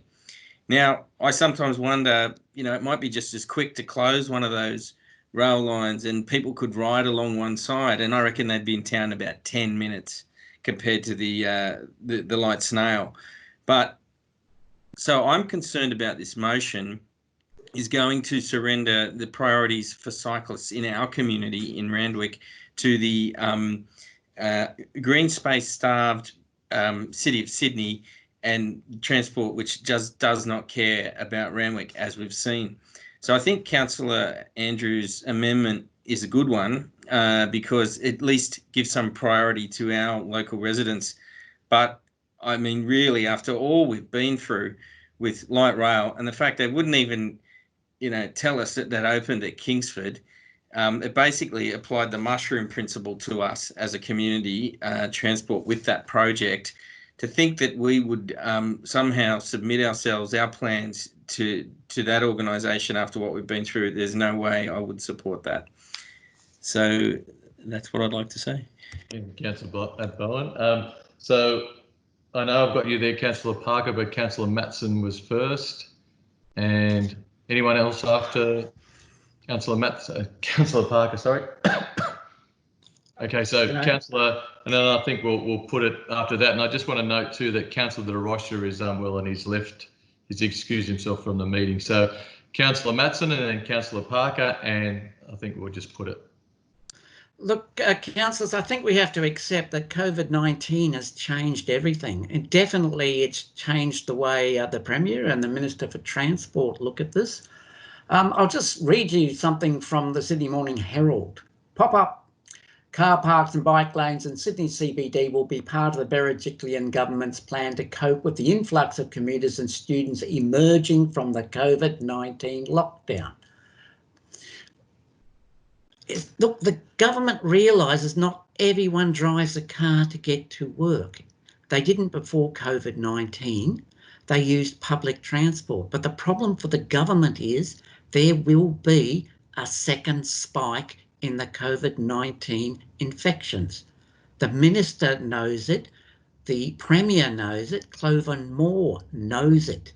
We need to get people into spacing on transport, and the way to do that is by bike riding.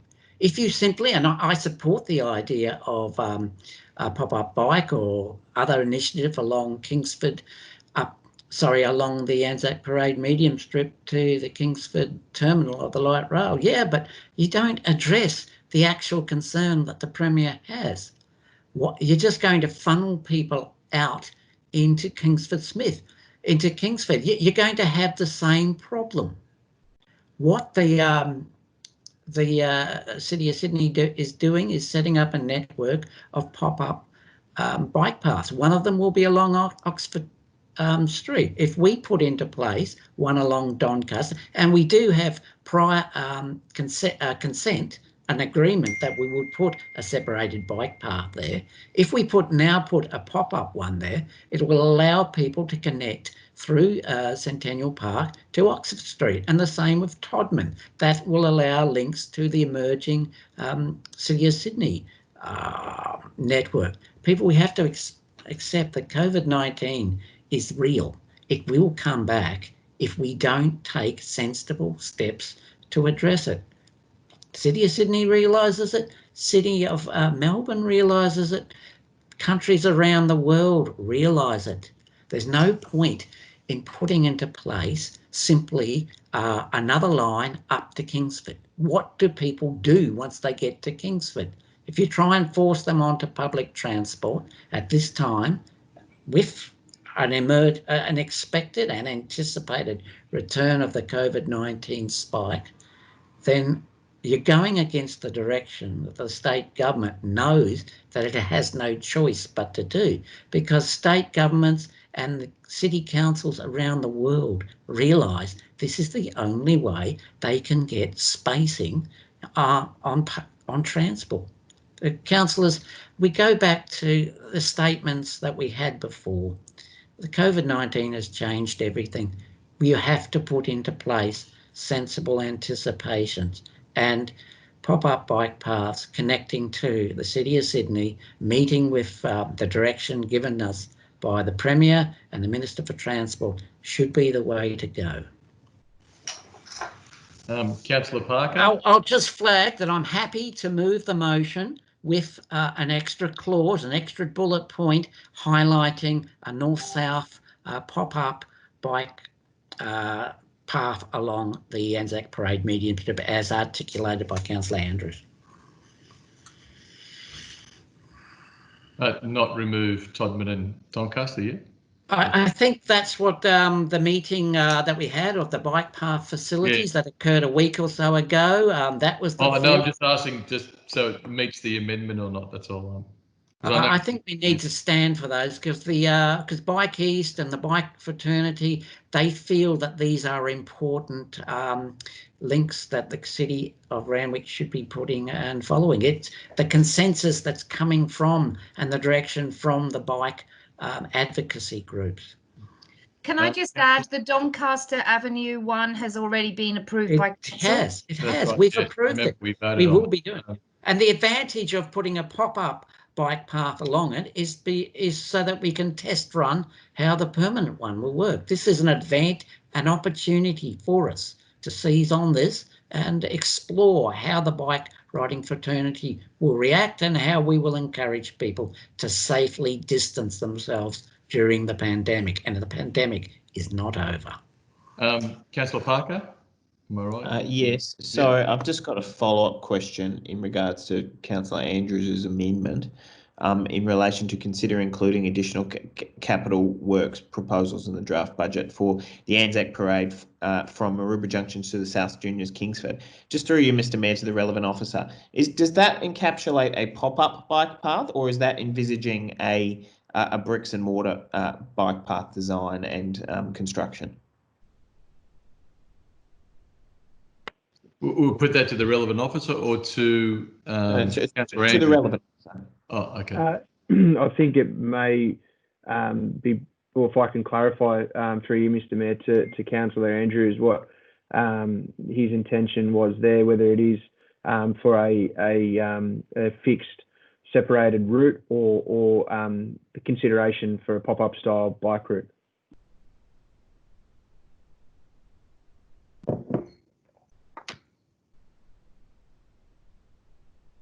Councillor Andrews?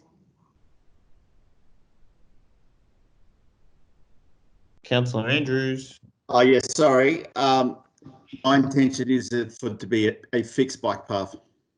Okay. So I just have a follow-up. Can I just put a thing in there to the question to the relevant council officer? Question in relation to that. Parker maybe along your lines, Councillor Shuri. So I'll let him speak first, and then you can ask your question. So just in regards to the implications of this particular amendment, because look, I'm not aware of a north-south Anzac Parade Maroubra Junction to the South Juniors cycle path design being completed, or any funding being allocated to actually even commence that design. And I'm just curious, through you, Mr Mayor, to the relevant officer, how we could possibly go about seeking grant funding if we have no tangible proposal to present to the New South Wales government except for a desire to have a cycleway from Maroubra Junction to Kingsford.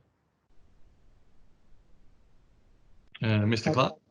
Yeah, through you, Mr Mayor. The reality of the current climate may be, if any grant funding was made available, would be for a pop-up cycleway along that route, given the length of design required for a separated cycleway. That's not to say the separated cycleway is not achievable or feasible in that route or segment, but just in the times that we may have to be shovel ready for a project like that, it may only be feasible for a pop-up. Okay, and sorry, the last follow-up would be, if this amendment were to succeed, would that then, in your interpretation, mean that we could not apply for grant funding for the Todman Avenue or the Doncaster one for those cycleways, and that we would only be applying for the Anzac Parade ones? Because that's my interpretation of that, and I just want to know if I'm confused or not. I'm sorry, Councillor Parker, through you, Mr Mayor. Was that to Councillor Andrews or myself? Through you, Mr Mayor, to Mr Clark. Could you repeat the question? Sorry, Councillor Parker. So I think I'll let you say it. I was just going to say I think I know what you mean, but no. So my query is, in the event that this amendment is carried, would this then subsequently prevent council from applying for grant funding for bike paths which we have already resolved to support? And that's my interpretation of what the amendment would mean. I just would like clarification of that, because I think the devil is in the detail here in regards to the first bullet point. I firmly support having a pop-up cycleway on from Maroubra Junction to the juniors at Kingsford, but I would hate to see that as a policy proposal sink the other cycle routes which council have already resolved to support. Through you, Mr. Mayor, may I respond to Councillor Parker? In addition to the feasibility study for pop-up bike paths, we would also be looking to provide a report back to council at the June extraordinary council meeting in relation to the impacts of including a separated bike path such as the Anzac Parade one, should this amendment be carried. But sorry. The question is, does it close the option for Todman Avenue and Doncaster? Question Parker, Councillor Parker saying that if it's not Todman and Doncaster are not on there as pop-ups, then they won't be considered because it's not in the amendment. All we'll be considering is, or the council officers will be considering is redesigning or designing a solid double-way pathway, a bikeway through Anzac Parade. Is that right, Councillor Parker? So yeah, I believe so. I'm just trying to, yeah. Through you, Mr. Mayor, the dot point 2 says explore the feasibility of further pop-up bike paths in line with the Randwick bicycle plan. So that includes the other bicycle paths in line with the plan. Okay. Oh, all right. Look, thank you. That I'm still not sure on that, but that's fine. After Councillor Parker, it's actually, can I ask a point of clarification myself? So, if we were to go with the amendment, does that mean the pop-ups of Todman and Doncaster, even though they're not mentioned, will still be looked at according to point? Through you, Mr. Mayor, the amendment reflects a change in relation to the priority for the separated bike path. In the original motion, there was consideration of separated bike path along Todman Avenue and Doncaster Avenue. In the amendment, that changes to Anzac Parade from Maroubra Junction to South Juniors. In both the original motion and the amendment, there is a point there saying explore the feasibility of pop-up bike paths, which could therefore include those including Todman Avenue and Doncaster. Sorry, just as one final follow-up then from what you've just explained, were we to carry the amendment, we would effectively be closing the ability for us to look at grant funding or our support for a fixed or a built separated cycleway around Todman Avenue and Doncaster Avenue. Is that correct? Because that's my interpretation of what the amendment would do. So yes, so my interpretation is that for the purposes of the grant funding that has been announced for stimulus, that the priority would be Anzac Parade for the purposes of fixed bike paths. Okay, so I would suggest that what Murray has suggested is the reasonable middle ground, and you're not closing one in order to open another, you just open both. I'm happy to accept Councillor Andrews' suggestion. I've already foreshadowed. I think Councillor Parker is correct.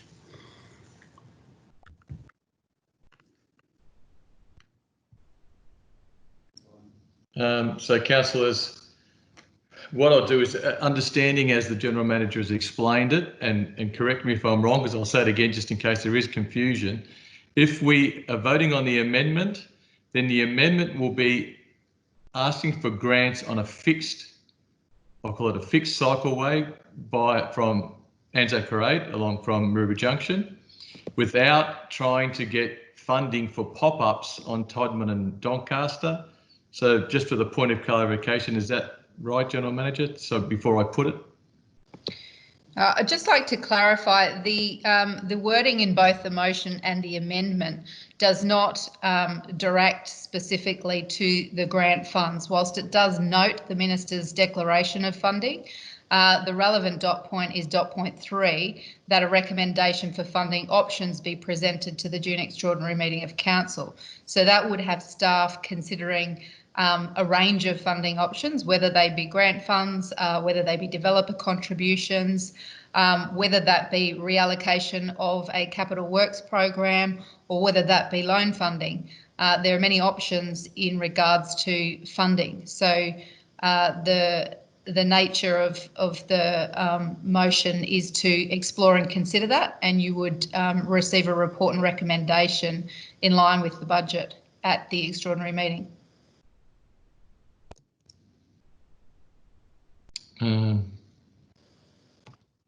Still don't. So, Councillor Andrews, I'll just ask again. Are you willing to just add, as Councillor Matson said, just add Anzac Parade? And then really, because in that essence, it really doesn't change. No, I don't, because I don't support Tobin Avenue and Doncaster Avenue. That's why, Mr. Mayor, I've moved an amendment tonight, because there's an opportunity here through the recent minister's announcement for $600 million to be invested on walking and cycleway infrastructure. I support a cycleway from Anzac Parade, from River Junction to the juniors at Kingsford. I do not support Todman Avenue and Doncaster Avenue. Doncaster Avenue has already been approved by council, might I add. Seriously, Doncaster Avenue. You've already spoken, Councillor. Has already been passed.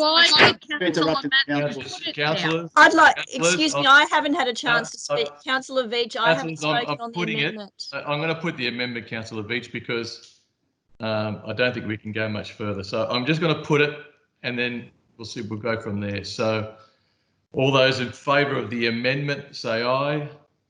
Aye. Aye. All those against? Aye. No. No. So I'm going to call hands. Call for show of hands. Calling a division. Councillor Hamilton. Against. Councillor Shuri. For. No, this is the amendment, Councillor Shuri. Lindsay. The Councillor Shuri. Sorry, I'll change my vote. Thank you. Against. Thank you. Councillor Nielsen. Against. Councillor Veach. Against. Councillor Stravinos. For. Luxford. Councillor Luxford. For. Councillor Parker. I'm against the amendment. Councillor Singh. For. Councillor Andrews. For. Councillor Bowen. For. Councillor Matson. Against. Councillor Roberts. Against. Councillor, DeRoche is not here. Councillor D'Souza. Councillor D'Souza. Are you there? For. Thank you. Okay, and the mayor is against. So I'll just wait to see the numbers when they come up. Casting vote. So the against, so I declare that lost. Good try, Councillor Andrews. So now we'll go back to the original motion. I think we've all spoken on it. So I'm going to put the motion straight away, councillors. So can I just, councillors, as per the motion, as Mr. Councillor Matson's motion, and all those in favour of the motion. Mr. Mayor. Mr. Mayor, hold on. Councillor Matson, would you consider including the point? It's been called. We've got to vote on it. Mr. Mayor, I have indicated foreshadowed that I would accept. Councillors, I'm going around the horseshoe. All those in favour of the motion. Point of order, Mr. Mayor. With all respect, I have foreshadowed that I would accept Councillor Andrews's proposal that Maroubra Junction to Kingsford be included with the other two. I made that very sorry, clear. Councillor Matson. Sorry, I thought you were going against it. Sorry. No, I'm a reasonable man. Okay, sorry, so Mr. Mayor, for that confusion. Point, where are we up to? D. E, I just put it there next to that one. Is that right? Well, you've got Todman Avenue and Doncaster and the Anzac Parade medium strip from Maroubra Junction to Kingsford, I think is how Councillor Andrews articulated it. Look, I'm not trying to block the councillor. No, that's fine. Thank you. Sorry, I'm just trying to get it. I understand, Mr. Mayor. Okay, thank you. So, Councillor Hamilton? This For. is voting for the motion. Councillor Shuri? For. Councillor Nielsen? For. Councillor Beach? For. Councillor Stravinos? Against. Councillor Luxford? Against. Councillor Parker? For. Councillor Singh? For. Councillor Andrews? For. Councillor Bowen? For. Councillor Matson? For, I think. Councillor Roberts? That's affirmative. Councillor D'Souza? For. And the Mayor's for. So I declare that carried. Thank you, councillors. So councillors, it's 9:23. We'll have a 10-minute break, probably end up being 15 minutes. So I'll see you back here at 20 to 10. Thank you. Can't wait. Thank you.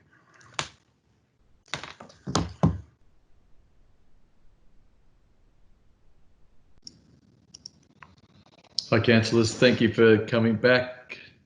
I'm just trying to work out, is there a good way of knowing if everyone's back or not? Councillor Roberts, present.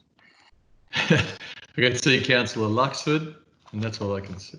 Councillor Hamilton. Yeah, we just put our hands up. Yes, and then when you say our names, we can lower our hands. 1 sec, I'm getting instructions. Councillor Shuri's here. It's seeing, sounds like. Through Mr. Mayor, everyone's back. Cool. Okay, so councillors, I recommence the meeting at 9:42, and I commend to you Merrill Minute MM15/20, the financial support and donations. All those in favour say aye. Aye. Aye. Aye. No opposition. I declare that carried. So now, is there any urgent business? No urgent business, then I'll go through the seriatim. Just yell out the challenged items. So there's no general manager's report. So CP9/20, no challenge. CP10/20, no challenge. CP11/20, no challenge. CP12/20. You discussed that. No challenge. Thank you. CP13/20. No challenge. So Director of City Service reports CS16/20. CS17/20. CS18. Yes, Councillor Andrews. Comment. Councillor Andrews. Which one? Challenge CS18/20. 20. Yep. Okay, cool. CS19/20. Challenge. Beach. Councillor Veach. CS20/20. I'm back on. No? CS21/20. Yeah, challenge, Lindsay. Lindsay. Just a question, actually. Okay. CS22. Yes. Yes. Mayor. Amendment. Councillor Roberts. Yes, Mr. Mayor. Okay, so Councillor Councillor Luxford Okay. is a challenge. All right. And so we go into the Director of Corporate Services, CSO 23/20, CO 24/20, CO 25/20. Challenge. Oh, thank you, Councillor Beach. Just to say thank you. Oh, come on. Serious. Has anybody challenged 17 of CS 17/20? No. No. Can I challenge it, please? No, because you'll only love it. I do. I love it. I love it. I want to roll myself in that garden and See, please stop. I've got images in my They've head. got enough CO manure there, 26/20. councillor. They've got enough manure in the garden. Councillors, CO's 26/20. No challenge. CO 27/20. I move the unchallenged items, Mr Mayor. Councillor Andrews. I'll second them. I'll second them. Also, challenged item. CO 28/20. No challenge. Councillor Andrews. Seconded by Councillor Stavrinos. The unchallenged items. Mr. Mayor, I would like to thank the finance team for producing all those reports that we've all read so diligently and just passed, so quickly. But I do recognise that they have spent a hell of a lot of time in this terrible challenge times of finances. So thank you, finance team. Go finance team. The first challenged item will be now actually CS 17/20. Councillor Matson, the Elite Park. Yes, look, I think my constituent, who I think it was Ms. Barbara Hall, will be very pleased with what we are proposing. It does make use of a park that, because of its unusual configuration and topography and slope, really wasn't serving any practical use for the community. Do I have a seconder? A second. Councillor Jury. So, councillors, I think we'll just put that all in favour. Say aye. Aye. Declare that carried. CS 18/20. Councillor Andrews. Thanks, Mr Mayor. I'd just like to move the report. And I'll second it. I'll second it. Councillor Stavrinos is a seconder. I'm glad to see that. I thought you said you were going to challenge it, Councillor Andrews. Yeah. That's the only way you can get his name across. Oh, Okay. I did exactly the same. Hey, we're still being recorded. It's still a meeting. Come on. So CS, so you're moving it, Councillor Andrews. You're seconding Councillor Stavrinos, and I'll just put it. All those in favour, say aye. Aye. Aye. Aye. CS 19/20. Councillor Veach, and do I have a seconder? Yeah, I'll second it. I'll second it. Thank you, Mr. Mayor. Thank you, Councillor Stavrinos. Sorry, Councillor Veach, are you moving it or just? Oh yeah, I'm moving it as per the recommendation on the business papers. Sorry. So I won't speak too long, but look, resident, this is from a motion I put up a couple of years ago. There's a lot of people in Westward and throughout Randwick are very keen to get more trees, landscaping and so on. And this is a really good start. There's quite a bit of additional spending.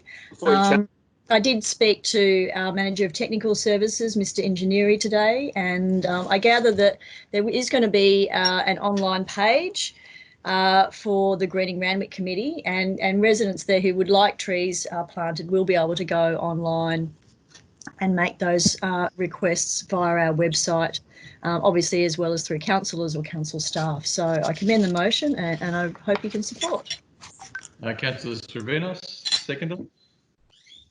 Look, thank you, Mr. Mayor. It's finally good to see that Westward will be getting tree plantings and a lot of landscaping.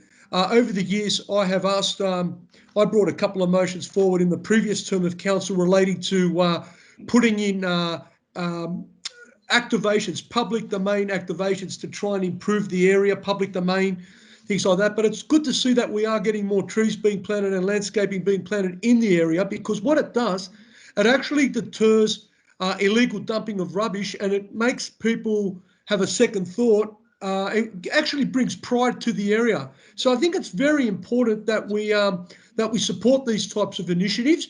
And Randwick does have a very low tree canopy. We know that we have the second lowest tree canopy in New South Wales.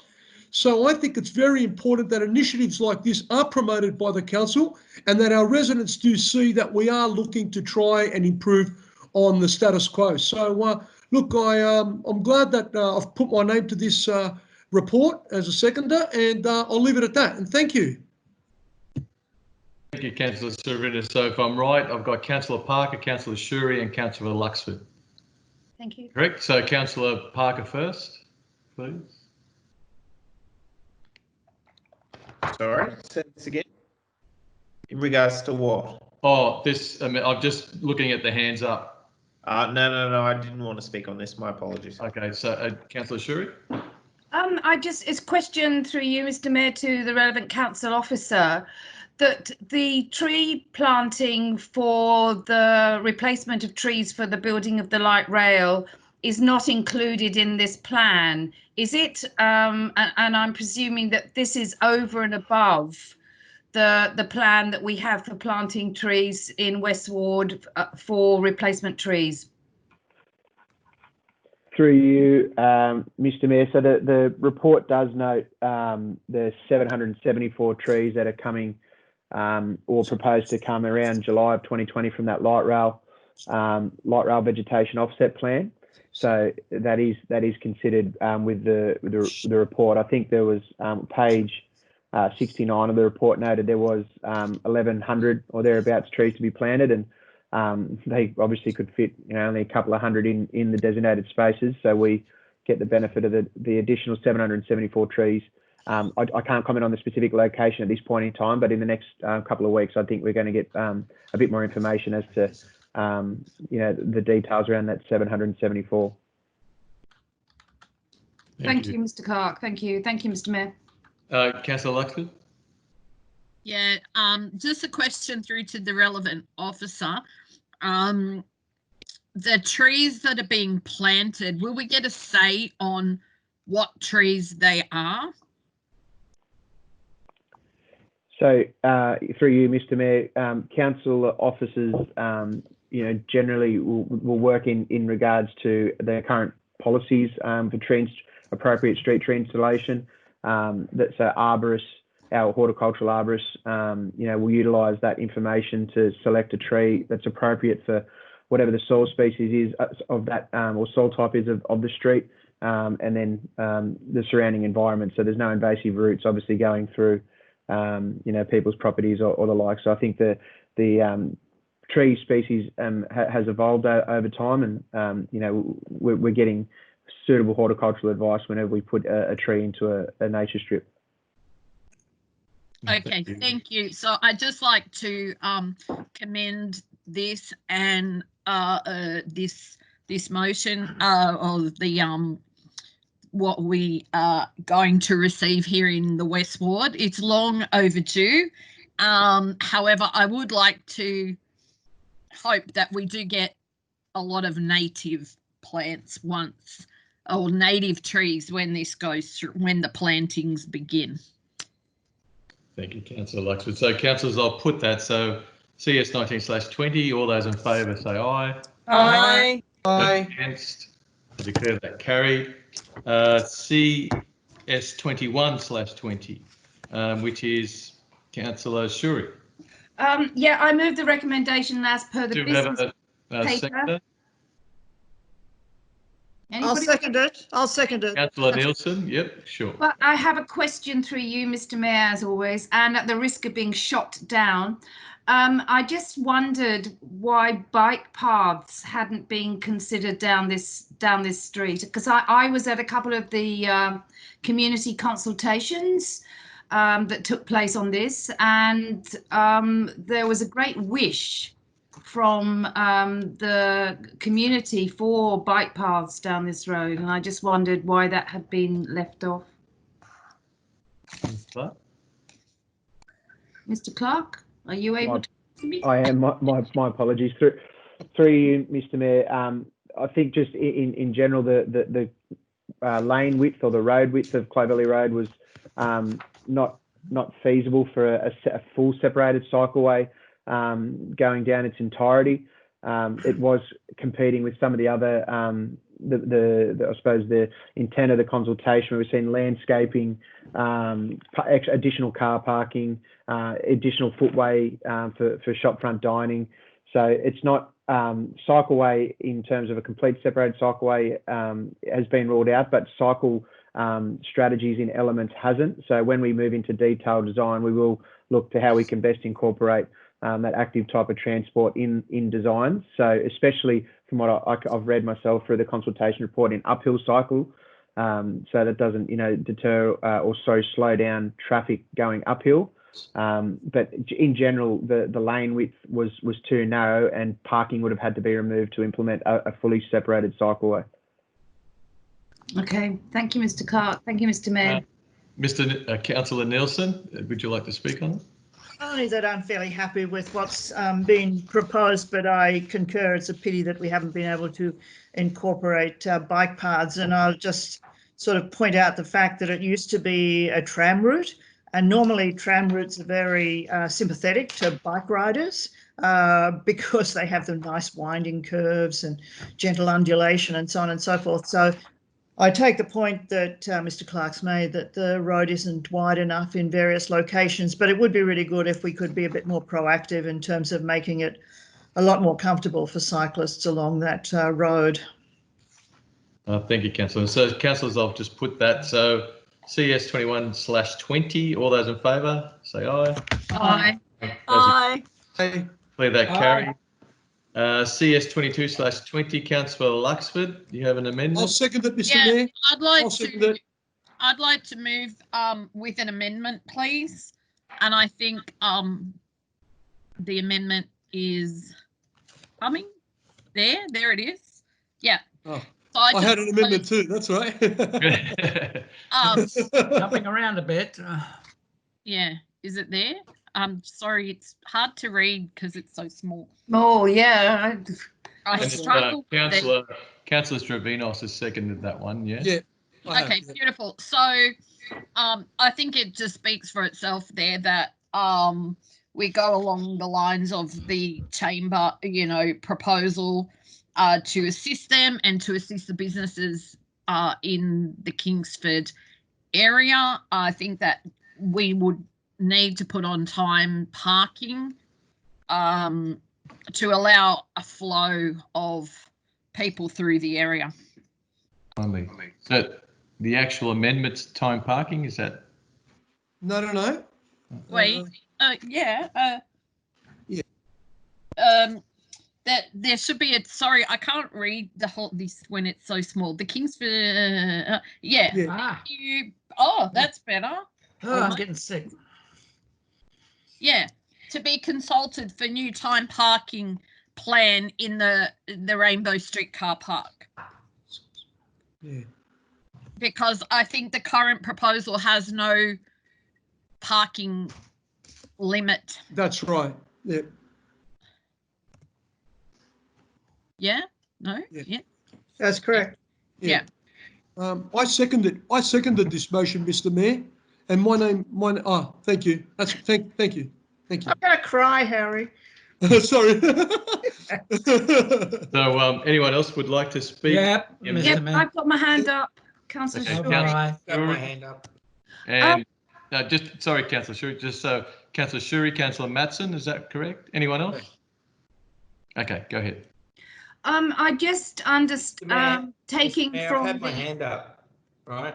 my hand up first, okay? Okay. Go ahead. Okay, who's got it first? I'm just saying I've got. So rude. I did second the motion, so I would like to talk on it. The local business to start it immediately. Surely that would, so this is a question to you, through you, Mr. Mayor, to the relevant council officer. Would that mean that this would have to be put into the budget that we're now considering now? Yep. Through you, Mr. Mayor, the project it has been earmarked, or was earmarked, for the 2021 financial year. It was source funded through the light rail support scheme, and then additional top up funding of 300,000 was being utilised from another project in the current budget that won't start till next year, and then being paid back in the 2021 at the turn of the 2021 financial year. So, but this particular motion wants it to start immediately, but bearing in mind that June is only 4 weeks away, I suppose. But yeah, so yes, as a result of the I suppose adoption of the budget, or the delayed adoption of the new budget, these works will be proposed to be commenced in a few weeks' time. The car park is currently open and can be readily used by the community, hence the need to start the project pretty quickly. So the recommendation or the resourcing implications would be that we're essentially borrowing money from currently adopted projects in 2019-20 and then paying it back in 2021 when the budget's approved out of general revenue. Okay, thank you. Councillor Bowen? Yeah, thanks, Mr. Mayor. I've just got a question to the relevant council officer. How much did we pay for this car park in 2017? $12.5 million. Yeah, How much, sorry? $12.5 million, I believe. Okay. And that's right. Thanks, Mr. Clark. So we paid $12.5 million for this car park. We haven't had access to it for 3 years, yet Transport's had our ratepayers' money for 3 years. Now, when we gave it to them, it was a car park. It had a fruit shop on it, and it used to have a Sunday market, which generated revenue for a local charity. I see in the report, it said that Transport were required to make good the car park. And I know they've had very heavy vehicles and things like that in it. Yet when we've got it back, it's below average state repair, and we have to spend another $800,000. Notwithstanding, we've had $12.5 million of ratepayers' funds locked up in this thing without any access to it, receiving no rent. And of course, I suppose the final insult is when they start light rail, they don't even have the gumption to tell anyone. And I see that the capital works program for Lower Pioneers Park is going to be delayed because for $300,000, because we have to put $800,000 to make good a car park that we bought 3 years ago and was meant and has been returned to us in below average state of repair. So councillors, I think we need to approach Transport and say and inquire as to why it is that we've had this asset delivered to us in a substandard state. So in addition to $12.5 million of ratepayers' funds that we've sunk into this car park, we're now going to have to spend at least another $800,000 more. I mean, this I would second that. If you want to put that as an extra dot point, I would second that. And look, want to add an extra dot point. Okay, well, I'm happy to add that in if it's seconded. I'll second it. If it's agreeable to. Yeah, if it's agreeable first, and then otherwise it'd have to be an amendment, I suppose. I agree to that. All right, thank you. So just Councillor Matson, can you just repeat it? Sorry, just for the sake of going on here. Councillor Bowen. Bowen, sorry. Sorry, Councillor Bowen. Sorry. I'd just say that council explore all options in relation to recovery of the cost of making good the car park. Because councillors, if we'd bought a property, if you bought a house 3 years ago and it got given to you in a substandard state, you'd have a good cause of action in relation to that asset. And I don't see this as any different. And really, as I said earlier, I mean, the mushroom principle is totally applied in relation to this project. We've put in $60 million or however much of our council's rates into this project. It's driven our council into debt at a time we could really use the funds. $12.5 million for an asset we didn't get for 3 years with no income. I mean, in reality, it's a gift to the state. It's probably worth $16 million. I mean, it really is diabolical. And the other problem with it is, yes, I understand this car park will assist some of the businesses located in close proximity to it. But what about the Regent Hotel or Oporto's or all those shops along Anzac Parade? This is not going to help them at all. I mean, they get their business because of parking on Houston Road and the car park behind the IGA there at Kingsford. You know, we've spent, this will be $14 million before we're out of this. And really, what's it going to do for all those businesses there? I mean, it is a really sad episode, this one. So I'll support it. But we need to make sure, as a matter of due diligence, that because we've received this asset from Transport in a substandard state, that we look at every option to make sure they're held to account for the appalling treatment they've given us with this project. Thank you. Mr. Mayor, you haven't given me the option to speak, and I was the seconder of the motion. Councillor. Yep, go ahead. That's okay. Look, Mr. Mayor, Councillor Bowen and myself have had a number of run-ins in the past council in relation to the light rail. We didn't quite see eye to eye, and Councillor Matson could probably vouch for that too. Look, I tend to agree with Councillor Bowen in relation to Part E, that we should look to explore all options in relation to the recovery of costs of making good the car park. At a time when the council is really under the pump and we're losing $1.1 million a month as a result of the coronavirus, money does not come easily.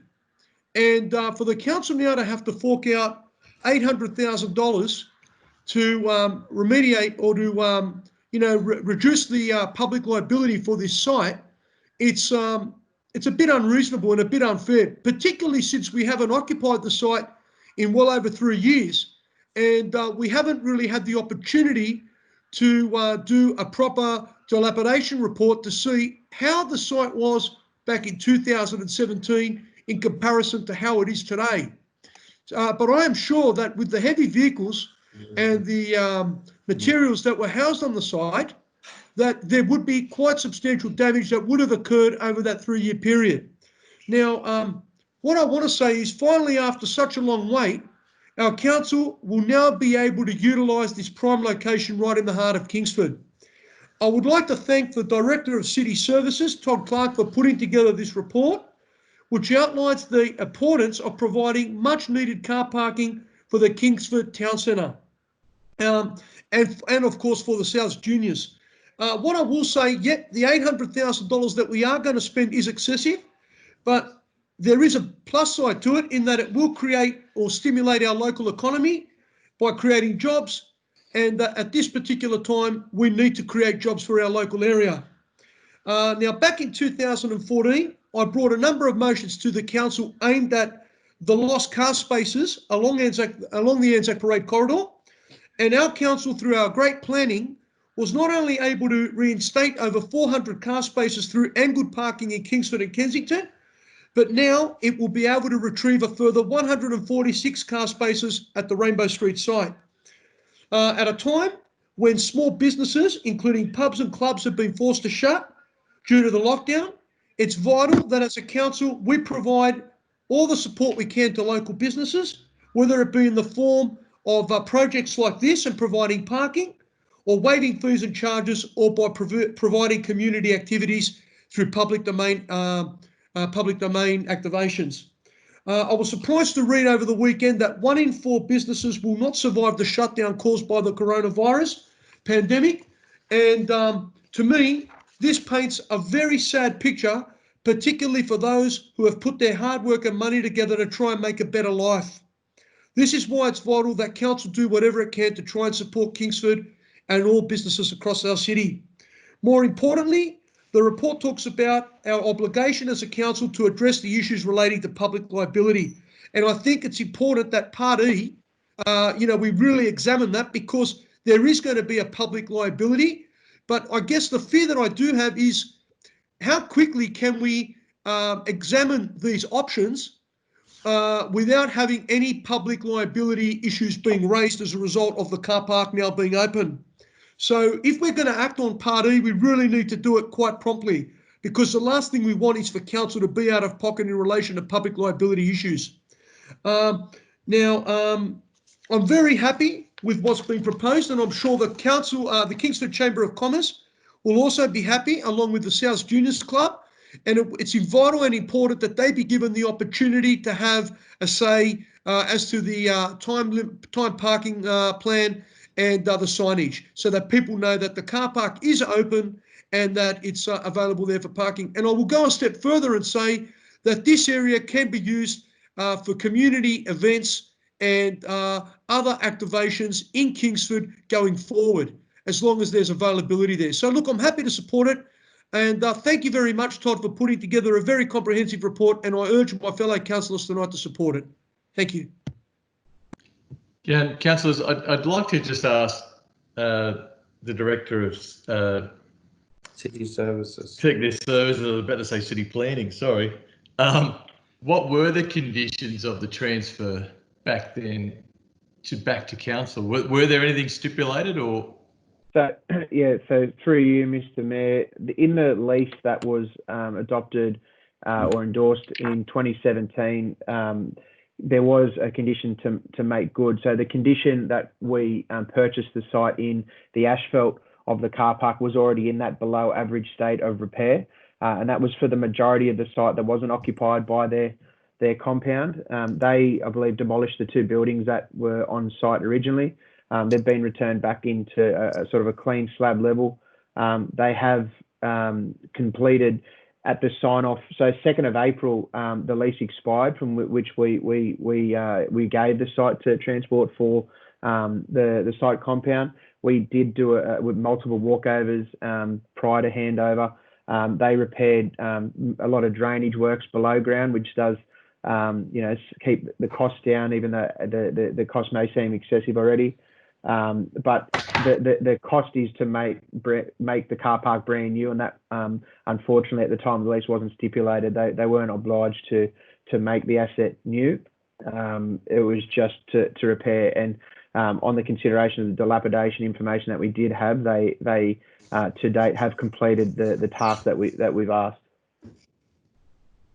Thank you. Councillors, any other questions? Just a quick question from Roberts. Go ahead, Cass.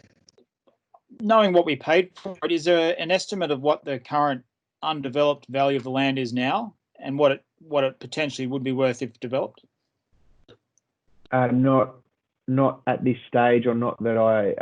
There may have been early works on that, but nothing I could reliably give that information at this point in time. I know we're very much in that position now to consider, but I'd have to take that question on notice for potentially report back. That's how much it's worth. Thank you. Can I speak? Councillor Sousa, was that you or someone else? No. Councillor Matson. The land value you asked, when I was investigating, it was worth $60 million. That's how much it is worth in today's value. That's true. Yeah. Councillor Matson? Yes. Look, can I just ask? Good luck finding a buyer. Well, it was going to be auctioned out onto private developers. They would have jumped on it, but the government gave it to us. Look, anyway, question I want to put through the Mayor to the Director. Does the... Point of order, they didn't give it to you. You paid $12.5 million for it. You got to be It was a steal, guys. It was a steal. Yeah, we got robbed. We got robbed. Anyway, question through the Mayor. Let's not argue. Come on. We could go here all night if we're going to carry on like this. Question through the... Councillor through. Matson. Yeah, please. thank you, Mr. Mayor. To the Director, look, has any consideration been given for the providing of bike racks in the new car park? I asked that question noting that we've just put our support behind a north-south pop-up bike route along Anzac Parade from Maroubra Junction to Kingsford. Yes, through you, Mr. Mayor, consideration definitely will be given to fixtures such as bike racks. There's a small parcel of land there that we're looking at for seating and some landscaping. So yeah, that's definitely an item we can look to, or we will look to include, Councillor. Thank you. Councillor Veach, is that hand up? No, I think I had my question answered. I'm happy to support the motion. Yeah. Any further questions, councillors? Yeah, I've got a question. Yep, sure. Go ahead. It's related. Given that we did spend at least $12.5 million for this site, have we found out why it was that Transport didn't pay us the simple courtesy of letting us know when light rail operations would commence from Kingsford? I mean, we heard for a long while that we were in partnership with Transport. and that this was a collaboration and all the rest of it. But in the end, it seemed like they didn't really pay much mind to us or show us much respect. Maybe because you beat them up too much in public. No, I haven't. Well, I haven't beaten anyone up. Thank you. The point I'm making is we had a deal, an agreement with Transport, and it was meant to be a collaboration, and that we were never given the courtesy of being told when this project, which we'd made a very substantial contribution to, as you can see by the $12.5 million spend for the car park. And I think we should also contact Transport and the Transport Minister and ask him to explain why it is, after the sacrifice of our community for this project, that they did not have the simple courtesy to let us know that when the Kingsford leg was going to open. I think that's fair enough. And I'm happy for it to be included if the mover would support. Mr. Mayor, it was supposed to be a question. It was supposed to be a question, and now it's turned into a statement to add an additional section to this amendment. Look, the councillor had time to do this, Mr. Mayor. I don't know why he didn't do it earlier. Why are we now gone from a question now to making a statement to now wanting to make a further amendment? No, this isn't right, Mr. Mayor. I ask that you rule. Point of order. It's actually Councillor Luxford's motion, so it's up to her to decide. Look, I'll save it for another day, but I would challenge any councillor to argue against the logic of what I'm saying. We've spent $60 million of our ratepayers' money. We're meant to be in agreement and collaboration. Correction, 21.9. It wasn't 60 million. No, you could ask. You can ask the 21.9. Well, I don't know where you're getting your figures from, councillor. Well, that's direct from the finance. You spent 12.5 on a car park. You're going to spend another $1 million on it tonight. I'm just saying that as a matter of courtesy, we should request that our residents are shown respect for the sacrifices and the businesses that have made sacrifice for this project. The least we are owed is an explanation as to why they wouldn't pay us a simple courtesy of telling us when this project would commence. And I challenge anyone to argue against the logic of that. So, Councillor Luxford, would you like to just close off? Mr. Mayor, sorry, I raised my hand. Sorry, Councillor Singh. Sorry, Councillor Singh, go ahead. Very quickly, please. Yep, go ahead. I'd like to say that I support what Councillor Bowen just said in terms of the courtesy. Councillor Bowen is right that we, Randwick Council, and our community, being partner with Transport for New South Wales for this massive project. When the Kingsford branch was opened, we were not even informed. And to be honest, personally, I was very disappointed and a little bit upset because, as Councillor Bowen said, we all sacrificed a lot, and they couldn't even give us a courtesy to let us know. And we had to learn it, I think, 24 hours before the launch from the Kingsford terminus. So, yeah, Councillor Bowen is right on these aspects. Thank you. Thank you, Councillor Singh. So, Councillor Luxford, do you want to close off? Yeah. In closing off, you know, I do agree with Councillor Bowen and Councillor Singh. You know, we weren't really informed about all of this. We're spending more money here to fix the car park that's been left in not such a good state. And I understand Todd Clark telling us there that, you know, perhaps it wasn't in the best of condition to begin with, but it certainly did deteriorate through the use of heavy equipment there. And so I think that we do need to explore all of our options, and I would hope that Councillor Bowen may take up, I'm sure Councillor Bowen will take up something down the track, which I will support him in. Yeah, I will, down the track. Because it was quite rude of them, and we are spending more money. So I hope that everyone supports this motion. We need to be supportive of the businesses down there in Kingsford, and the parking will help certainly will help the bottom end of the Kingsford shopping strip to get a bit of traffic through there and hopefully start the process of rejuvenation. Okay, councillors, so I'll put that. All those in favour of the motion, say aye. Aye. Aye. Aye. All those against? I declare that carried. So we move on to CO 25/20. Is that Councillor Veach? Was that yours? Sorry, I didn't write the name down. Is that the one you were going to say thank you to? Which one was that? Oh, CO 25/20. Oh, yes. Look, I was just, thank you, Mr. Mayor. Is there a seconder? Seconded. Seconded. So seconded by Councillor Madsen. Look, it's always interesting just sort of flicking through and, you know, just seeing what our hardworking staff and officers, you know, on so many different areas have been up to over the last quarter. There is literally so much work, and it would be a great thing to sort of promote, just to even cut some of these out, so our residents were just aware of some of the terrific work being done. So there's probably just too many examples to list, but just within our libraries and community services and just pretty much across everything, it is really such tremendous work. And I know people have been working even harder at the moment, given all of the extra responsibilities since COVID. So yeah, I'd just like to express my thanks to all of our staff and officers for their dedication. Thank you.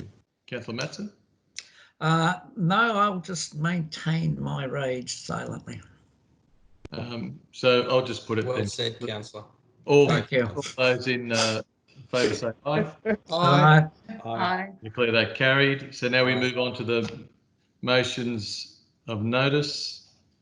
So the first one is NM 31/20. Notice a motion from Councillor Andrews, pedestrian safety, Anzac Parade, Maroubra Junction, seconded by Councillor Parker. Oh, Roberts, yep, okay. Councillor Parker seconded. So Councillor Andrews, would you like to speak on that? Yeah, thanks, Mr. Mayor. Look, I won't get into too much discussion in relation to this motion. I think my background speaks for itself. It's with great disappointment that Transport, RMS and Transport have not listened to Randwick City Council's officers in relation to this particular matter. This is a real pedestrian hotspot in our city. Council officers made a recommendation and made submissions to Transport. They completely ignored us, and we now have a new fence has been erected on Anzac Parade, which creates, I think, greater danger for pedestrians than what was proposed by council. So I'll move the motion. Councillor Parker, a second. I waive my rights. Okay, so councillors, I think I'll just put it. All those in favour? Aye. All those against? I declare that carried. NM 32/20. Notice a motion from Councillor Andrews, Maroubra Road. Second there, please. Avenue, Maroubra, request for traffic second that, please. Seconded by Councillor Singh. I've made just a slight amendment, if I can get that put forward. Thank you. Mr. Kelly. You'll be happy with that, Ted. It's still the same substance of the motion. Thank you. I'm calling that full details of the community consultation in regards to the intersection of Mons Avenue, Cooper Street, River Road intersection be brought back to council in June 2020, meeting along with proposed design for consideration. And further, further to the above, pending outcome of consultation, that council also requests the state member for Maroubra, the Honourable Michael Daly, seek urgent funding from RMS for traffic lights or roundabout at this location in order to improve safety at this intersection. Mr. Mayor, the reason that I put forward this motion, obviously I've been representing the Central Ward for quite some time, and for a very long time our residents have been asking for traffic lights at this location or a roundabout. I note council is currently, I'm concerned with the community about some curb gives and also some line markings. I think that does not go far enough, and therefore I'm asking that our local member make representations on behalf of his community to try to get some funding from the RMS for traffic lights or a roundabout at this location. Councillor Singh, do you want to? No, I'm all right, thank you. Already clearly explained by the mover, Councillor Andrews. Anyone else would like to? Yeah, Mr. Mayor. Mr. Mayor. Yep, go ahead. Just through you to the mover, Councillor Andrews.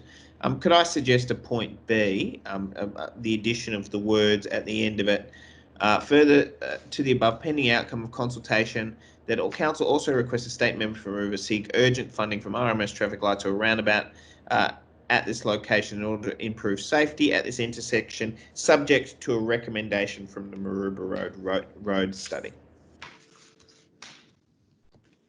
Yeah, that's the only reason why I would suggest that is because, as Tony Lehman has quite clearly outlined, there may be flow-on effects on surrounding streets of encouraging rat runs on other ones, and the implications around it.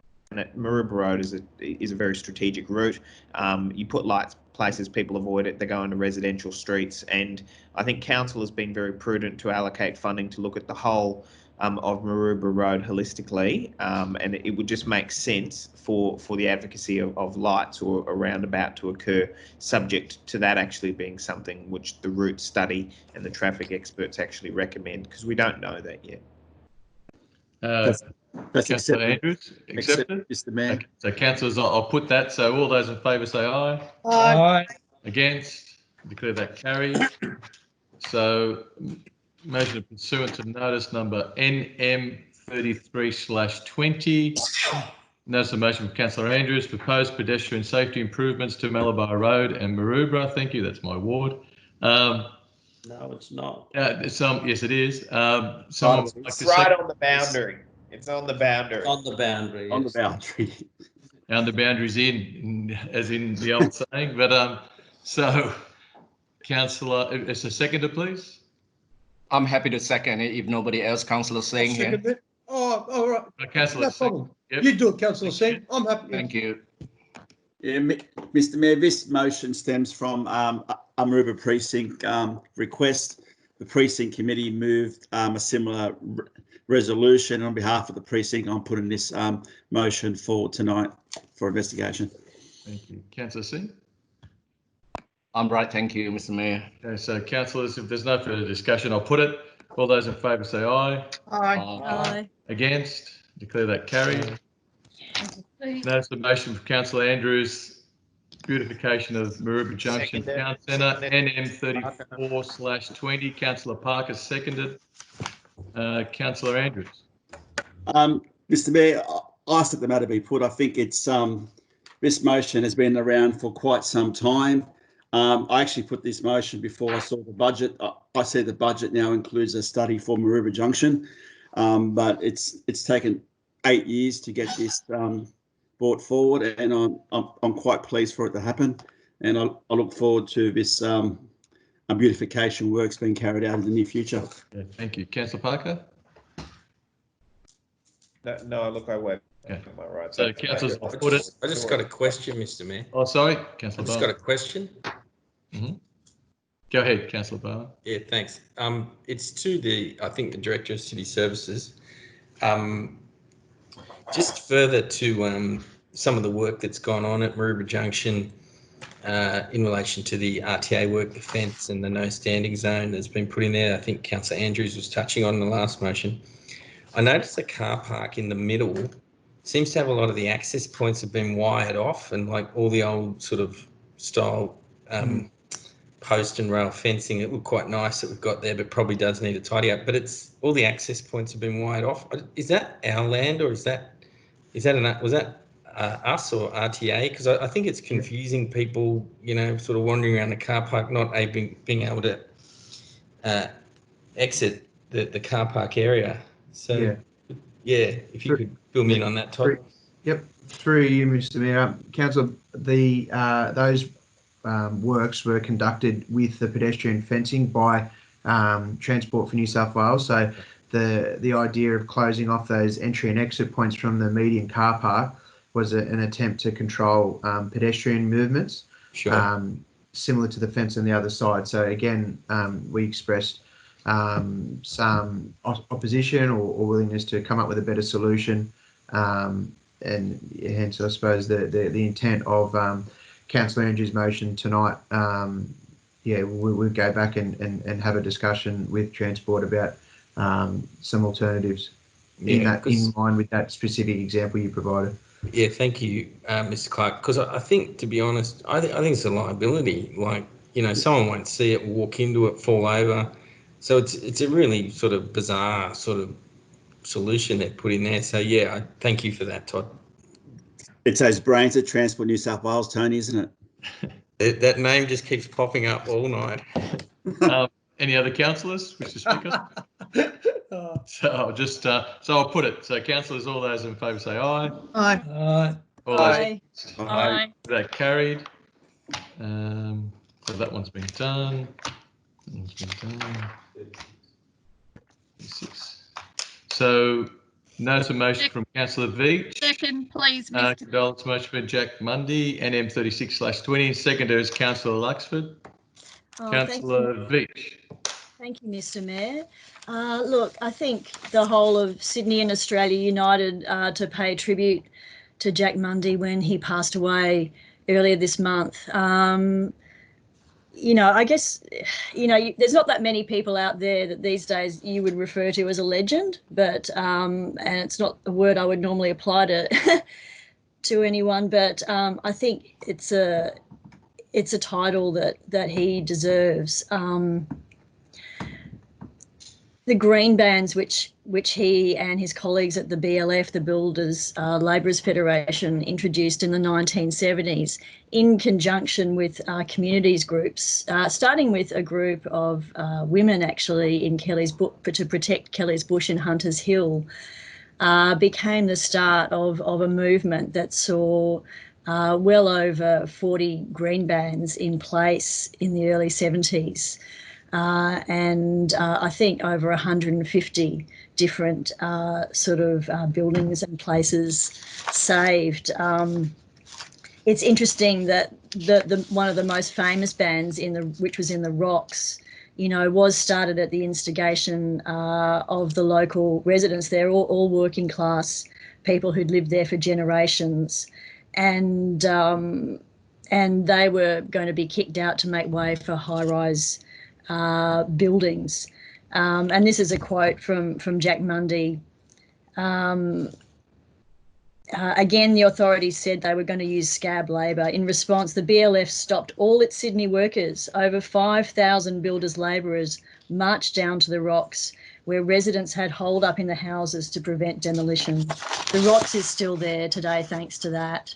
And every year over 3 million people visit that area. It's a little bit ironic now that all those people have gone to make way for the much more wealthy class of people who have been enabled to do that with the removal of the public housing in that area, which is very sad.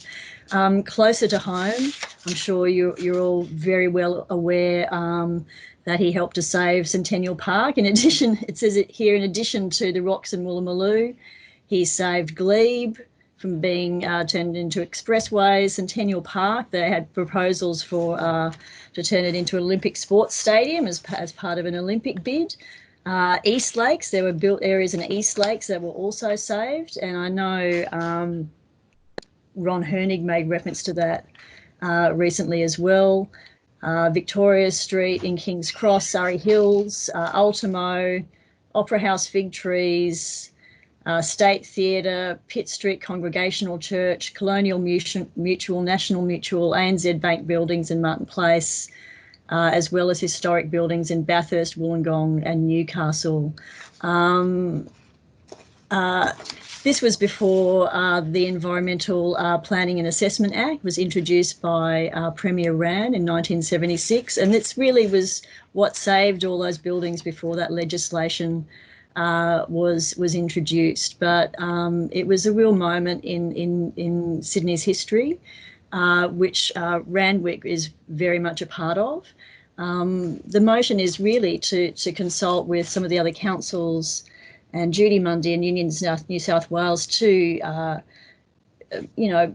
find some, build some kind of memorial. Not given any indication of cost. It may be something quite modest. Perhaps it'll be something a bit more ambitious. I know there is a spot for him in Martin Place. It's not really that, memorable in my opinion, but perhaps we're going to have something in Centennial Park, a big open space that's patronised by people not only from Randwick, but Waverley, Wallara and all over Sydney. And I think it would be a fitting tribute to recognise his huge contribution to this city. Thank you, Councillor Beach. Councillor Luxford.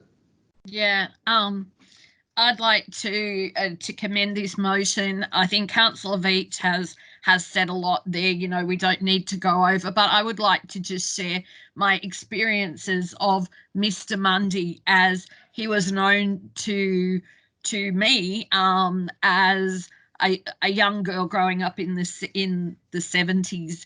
I had the experience of seeing the BLF in action from a restaurant in the city that Jack Mundy frequented, so much so that it became his second office. And of course, these were the days before mobile phones and things like that. So quite often I would answer the phone and it would be for Mr. Mundy, So he possessed an aura around him. He was very well respected by all people that he came in contact with. And I guess I won't forget my experiences with Mr. Mundy, as we called him back then. But he remained quite a good friend of friends of ours, and I think my dad spoke to him not long ago on various matters. So I commend this motion, and I think something should be done, that we should try to do something for him. I'm sure he would like that. But more importantly, to honour the man and the family and the union's support, because without all of that, we wouldn't have what we have today. Any other speakers? Yes, Mr. Mayor, I'd like to speak on the matter. Councillor Robert. Councillor De Souza. Yep, go ahead, Councillor De Souza. Mr. Mayor, Jack Mundy was a great Australian. Oh, how do you turn the mail off? An Australian hero who saved Sydney from the bulldozers and shaped a generation of activists. Through his pioneering role in the Green Band movement, this union leader made environmental concerns mainstream. His green bands provided a lifeline for scores of New South Wales resident action groups and played a crucial role in saving large tracts of Sydney, as was mentioned, from demolition to make way for property development and expressways.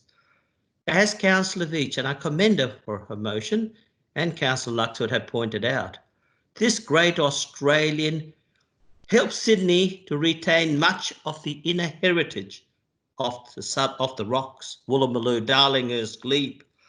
Also, it all started in Kelly's Bush Park in Hunters Hill. We were told how he helped Centennial Park and Botanical Garden, but for me personally, his actions to protect the housing for our Aboriginal community was very, very important.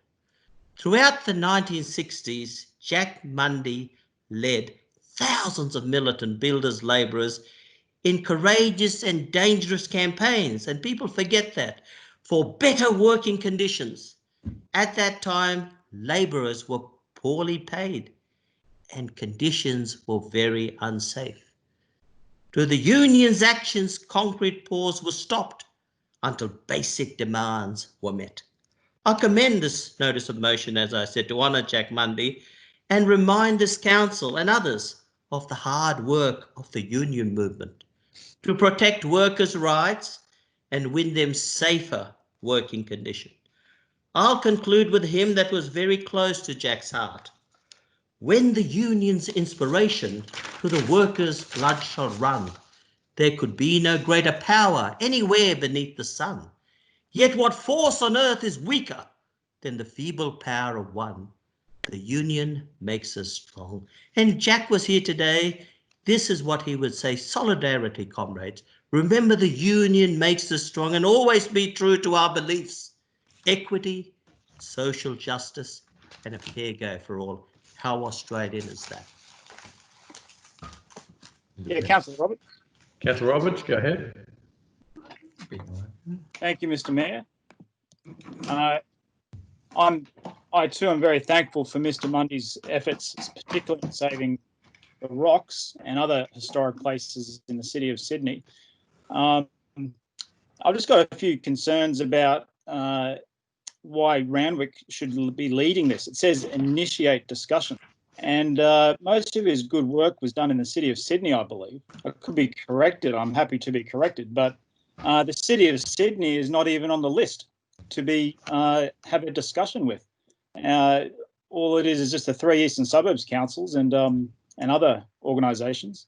So I'm just wondering why should Randwick be leading this? Shouldn't this be a matter for the city of Sydney potentially to be doing this? And if Randwick is going to lead this and commence the discussions, why aren't they including the city of Sydney? Why isn't Clover Moore in this discussion? So I suppose it's a question maybe for Councillor Veitch.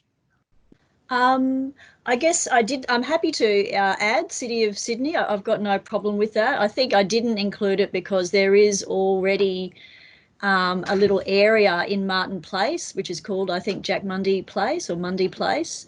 It's not that, as I mentioned before, it's sort of it's not a great deal to speak of. So I wasn't sure if City of Sydney were looking to do anything else, but I'm happy to add City of Sydney. I've got no problem with that. City of Sydney, that would be great. I could support that. Obviously, I think it's a bit of a potential stretch for Randwick to be leading this, but I'm happy to support it, and I look forward to reading the report. If someone else has initiated it already, you know, happy to get in discussions. It's just a way of getting the ball rolling. That's all. Okay. Yeah. Well, the ball's rolling already. So have we included City of Sydney with the others? Mr. Kelly? Yeah. Okay. Thank you. Any other speakers? So, councillors, I'll put that. So, all those in favour of the motion say aye. Aye. Aye. Those against? I declare that carried. Now we go to NM 38/20, notice of motion from Councillor Trevinos. Investigate feasibility of offering small business grants during current economic climate. I'll second that.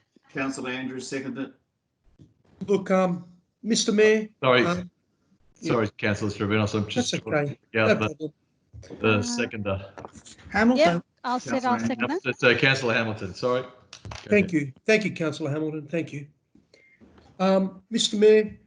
I know that currently all organisations right across Australia are doing it tough, and our council is no exception to the rule.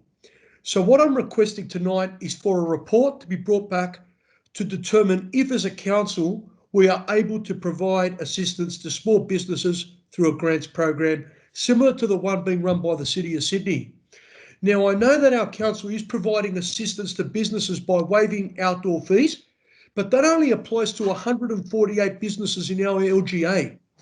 And I know that we are waiving other fees and charges levied by council. But what we don't realise is that many of these businesses are also paying council rates because when you negotiate a lease with a landlord, often the outgoings are paid for by the tenant. And part of those outgoings is also council rates. And I'm sure many of the businesses across our city do end up having to pay the council rates for the commercial property which they occupy. Now, what I'm really fearful of is the fact that once most restrictions are lifted, I fear that many businesses in our city, or some of them, will fold. They will close. And the last thing I want to see is for our local economy to suffer as a result of businesses closing down and people losing their jobs, local residents losing local jobs.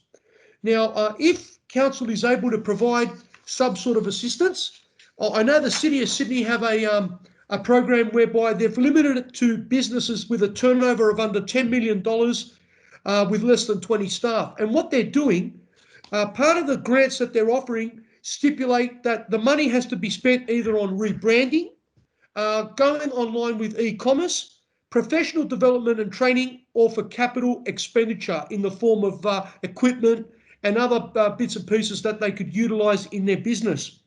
Now, if we're able to assist businesses like this, even as a council being able to provide professional advice and training, then any sort of help, I'm sure, will be appreciated. Councillors, don't be fooled into believing that once these restrictions are over, that we are going to go back to the pre-coronavirus economic times. I believe it will take at least 18 months to 2 years before our economy recovers, especially with our international borders now being shut and the fact that our local economy is so heavily dependent on international visitors and residents to our city. I actually heard today that we won't be opening our airports until 2023 for international travel. And this was someone who works at the airport giving me this information. So I'm very fearful of the fact that some of our businesses will fold. I would kindly ask that you support my motion tonight, as all I'm asking for is a report so that we know what scope, if any, is available to assist small businesses. And I thank you for your time. Thank you, Councillor Servinos. Councillor Hamilton, seconder, do you wish to speak? No, I reserve my right at this time. Thank you. Now, if I'm right, there's Councillor Singh and Councillor Parker. Is that right? Yes. Go ahead, Councillor Parker, and Councillor Singh go second. Look, thank you, Mr. Mayor. Look, while I broadly agree with the sentiment expressed by Councillor Stavrinos, I do actually have issues with supporting this.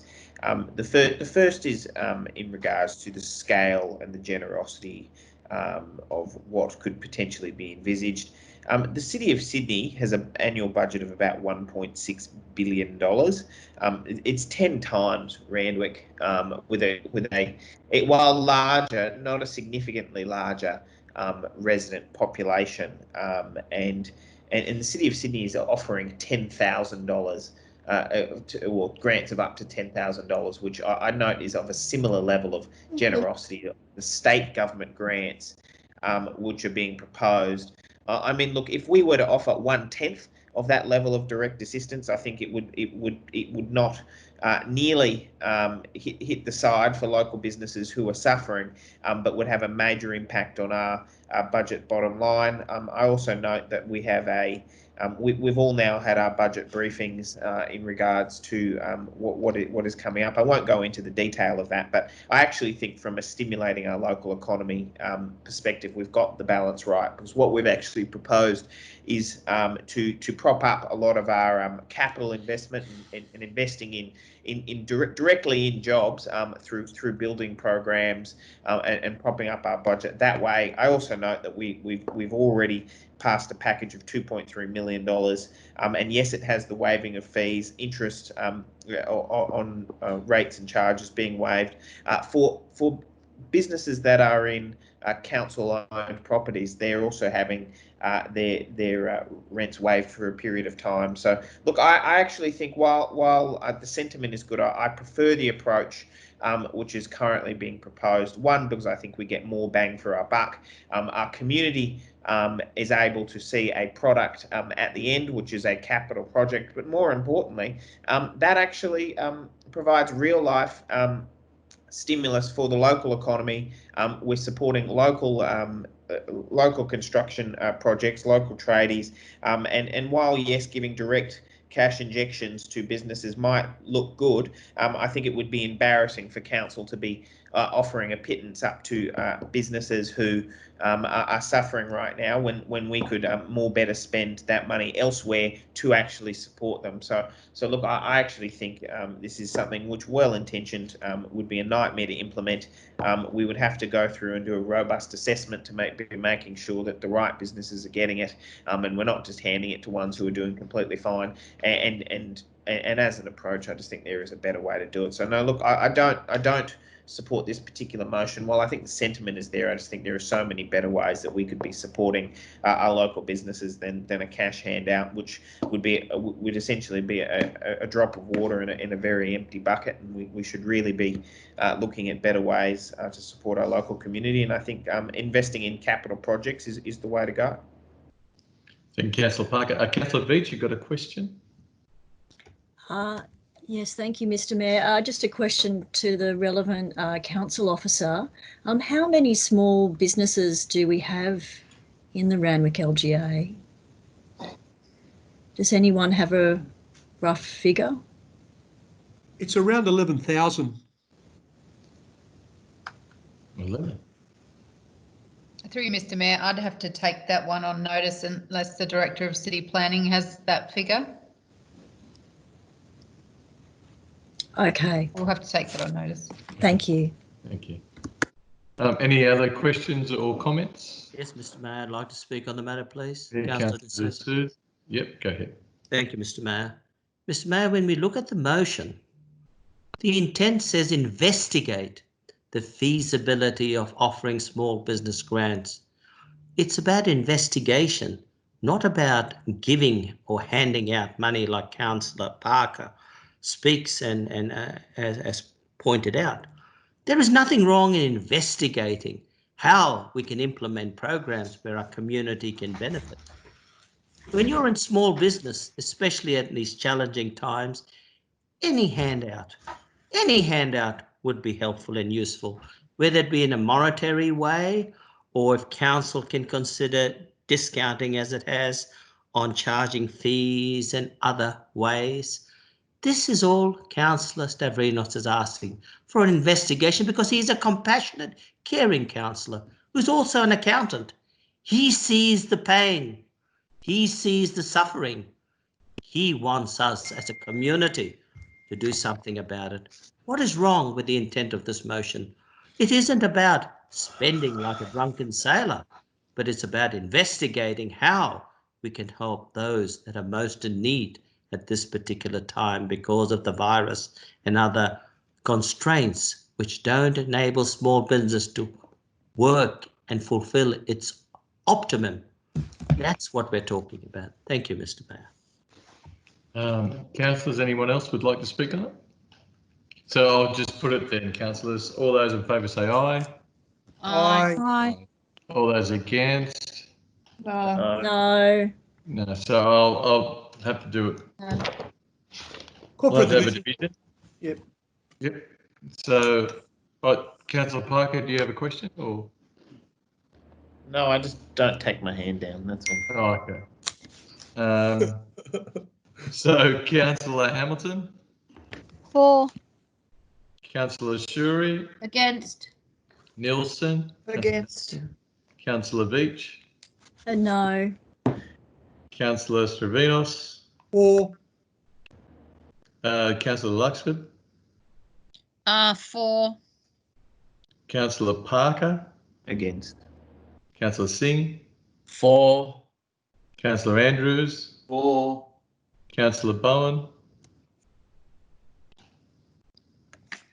Still there. Councillor Bowen. For.